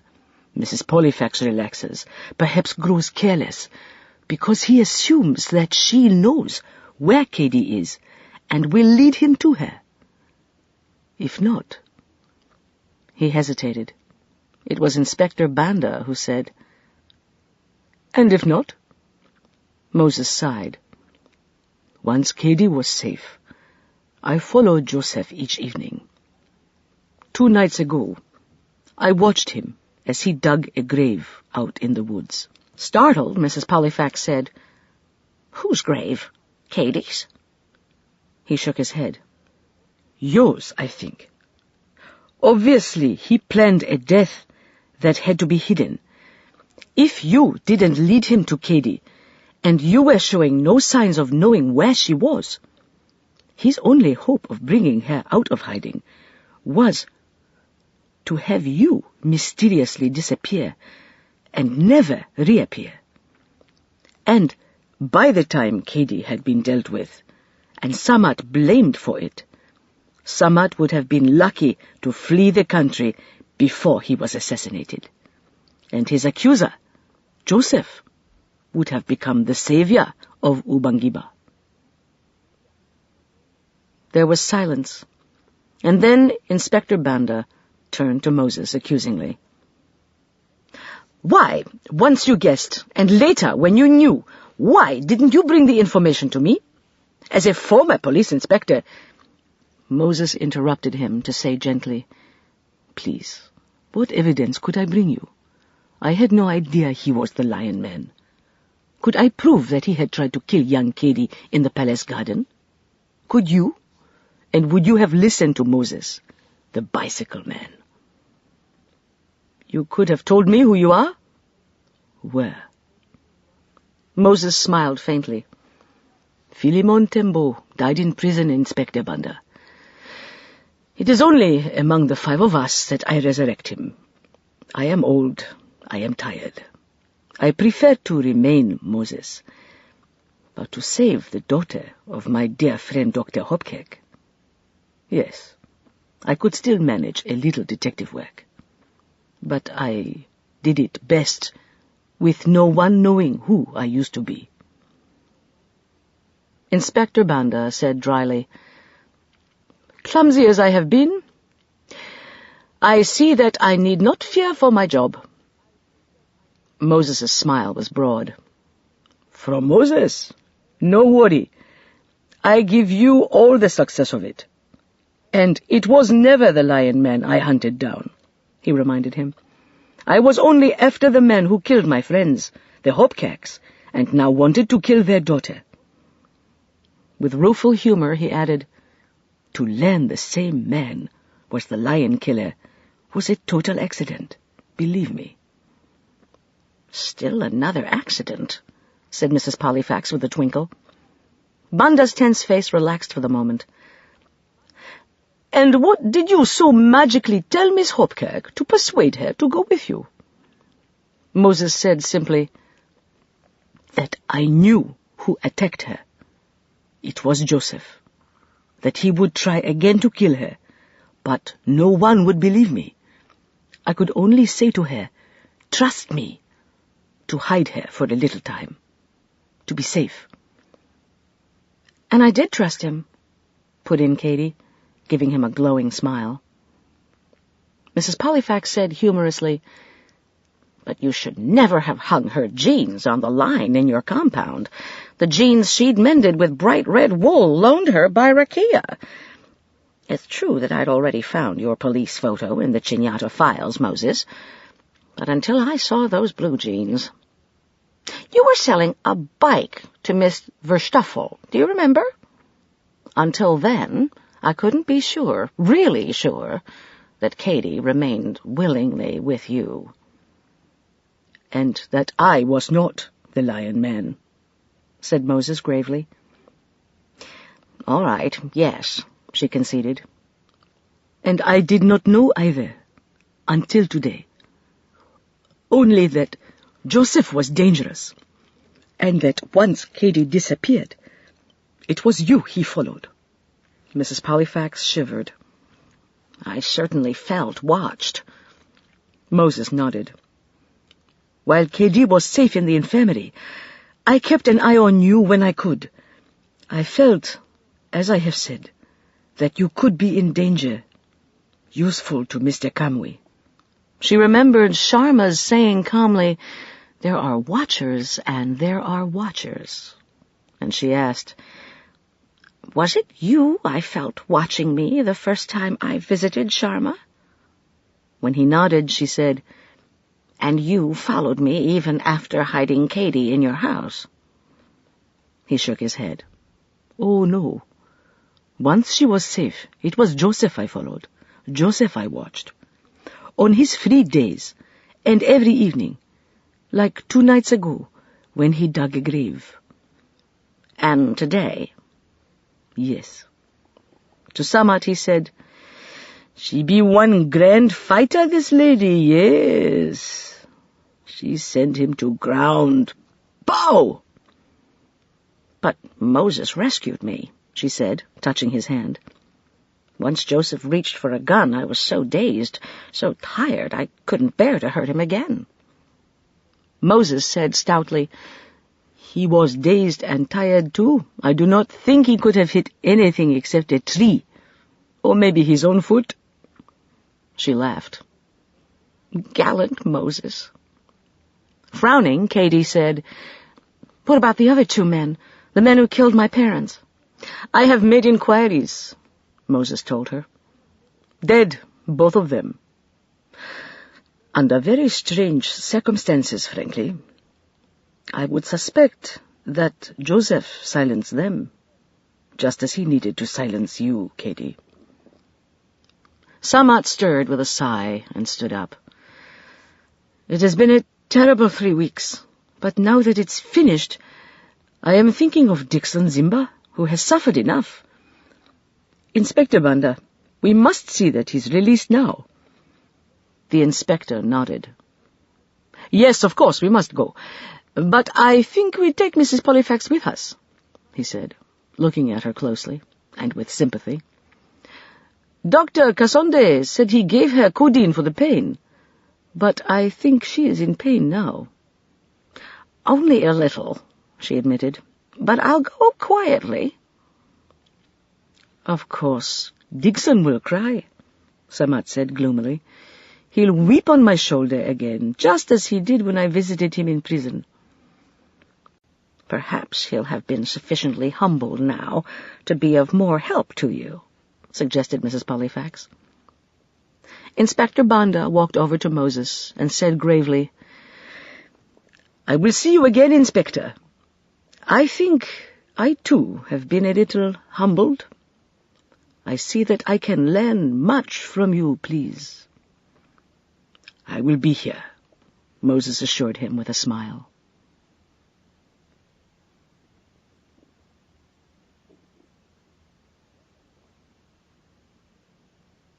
Chapter 19. All during that night, the city of Languka celebrated. There was music and the constant beat of drums and dancing along the boulevard.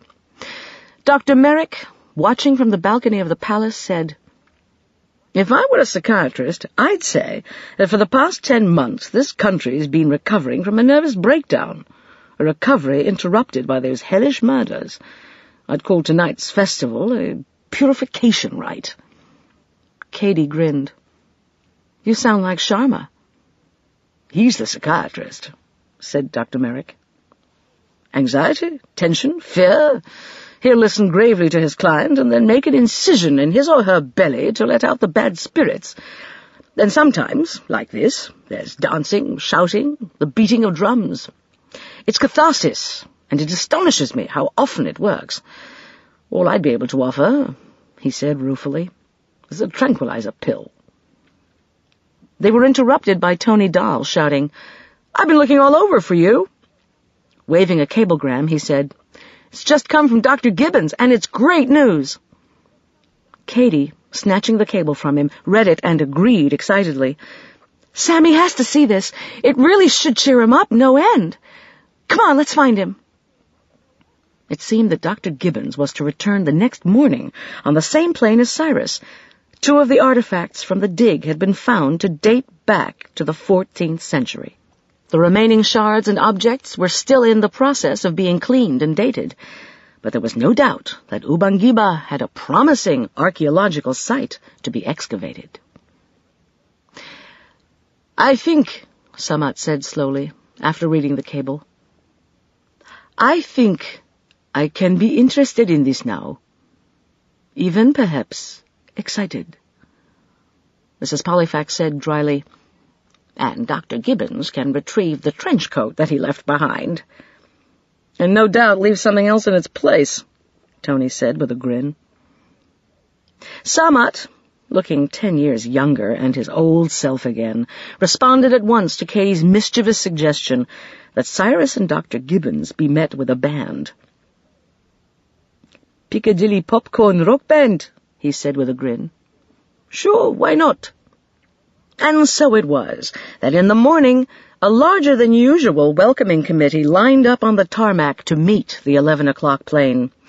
There was Dr. Cassonde, to look after my 2 patients, he said. There was Judge Mutale, looking forward to meeting a fellow judge. There were Mrs. Pollifax and Katie, Tony Dahl and Samat, and lurking in the background, Moses, who would soon vanish, guessed Mrs. Pollifax, being still shy and accustomed to remaining invisible, as he put it. But she knew where she could find him, and he would like Cyrus. And, of course, there was the Piccadilly Popcorn Rock Band. 6 young men in matching crimson blazers, white shirts, and black trousers. The music promised to be loud, because they had set up an amplifier for their saxophones, guitars, and a multitude of drums of all sizes. The plane began its descent, touched ground, and came to a stop. The door opened, and a stewardess appeared, followed by Dr. Gibbons, and then Cyrus, carrying a cane over one arm and waving away help from the stewardess as he began descending the steps. "There's Cyrus!" cried Katy joyfully, pointing. "But he is tall," Samat said in an awed voice. "Taller than I. Almost as tall as Moses." Reaching the middle step, Cyrus paused to look into the faces of the people waiting below him. And it was now that he saw Katy with her left arm still swathed in white gauze. And then he saw his wife, with a bandaged throat and her arm in a bright red sling. His comment was as pithy as only Cyrus could make it, and loud enough to be overheard. He said simply, "Good God." Whatever else he said was drowned out as the Piccadilly Popcorn Rock Band struck up a lively rendition of When the Saints Come Marching In. And at this, Mrs. Pollifax felt a rush of emotion. It was true that 5 men had been pitilessly sacrificed to a madman's dream of wealth, but the nightmare had ended at last, and the man was behind bars. There would be no more evil rumors of sorcery, and no more lion killings. Samat was still Mfumo, Katy was safe, and Ubangiba had its coal mine, and, apparently, a 14th century burial ground. Now, she thought, the country need only worry about a poor harvest, or the wells running dry, or an invasion of refugees from their warring neighbor, or locusts, or too much rain, or drought. But for the moment, Ubangiba had returned to its usual state of precarious normalcy. And Cyrus had arrived. The end.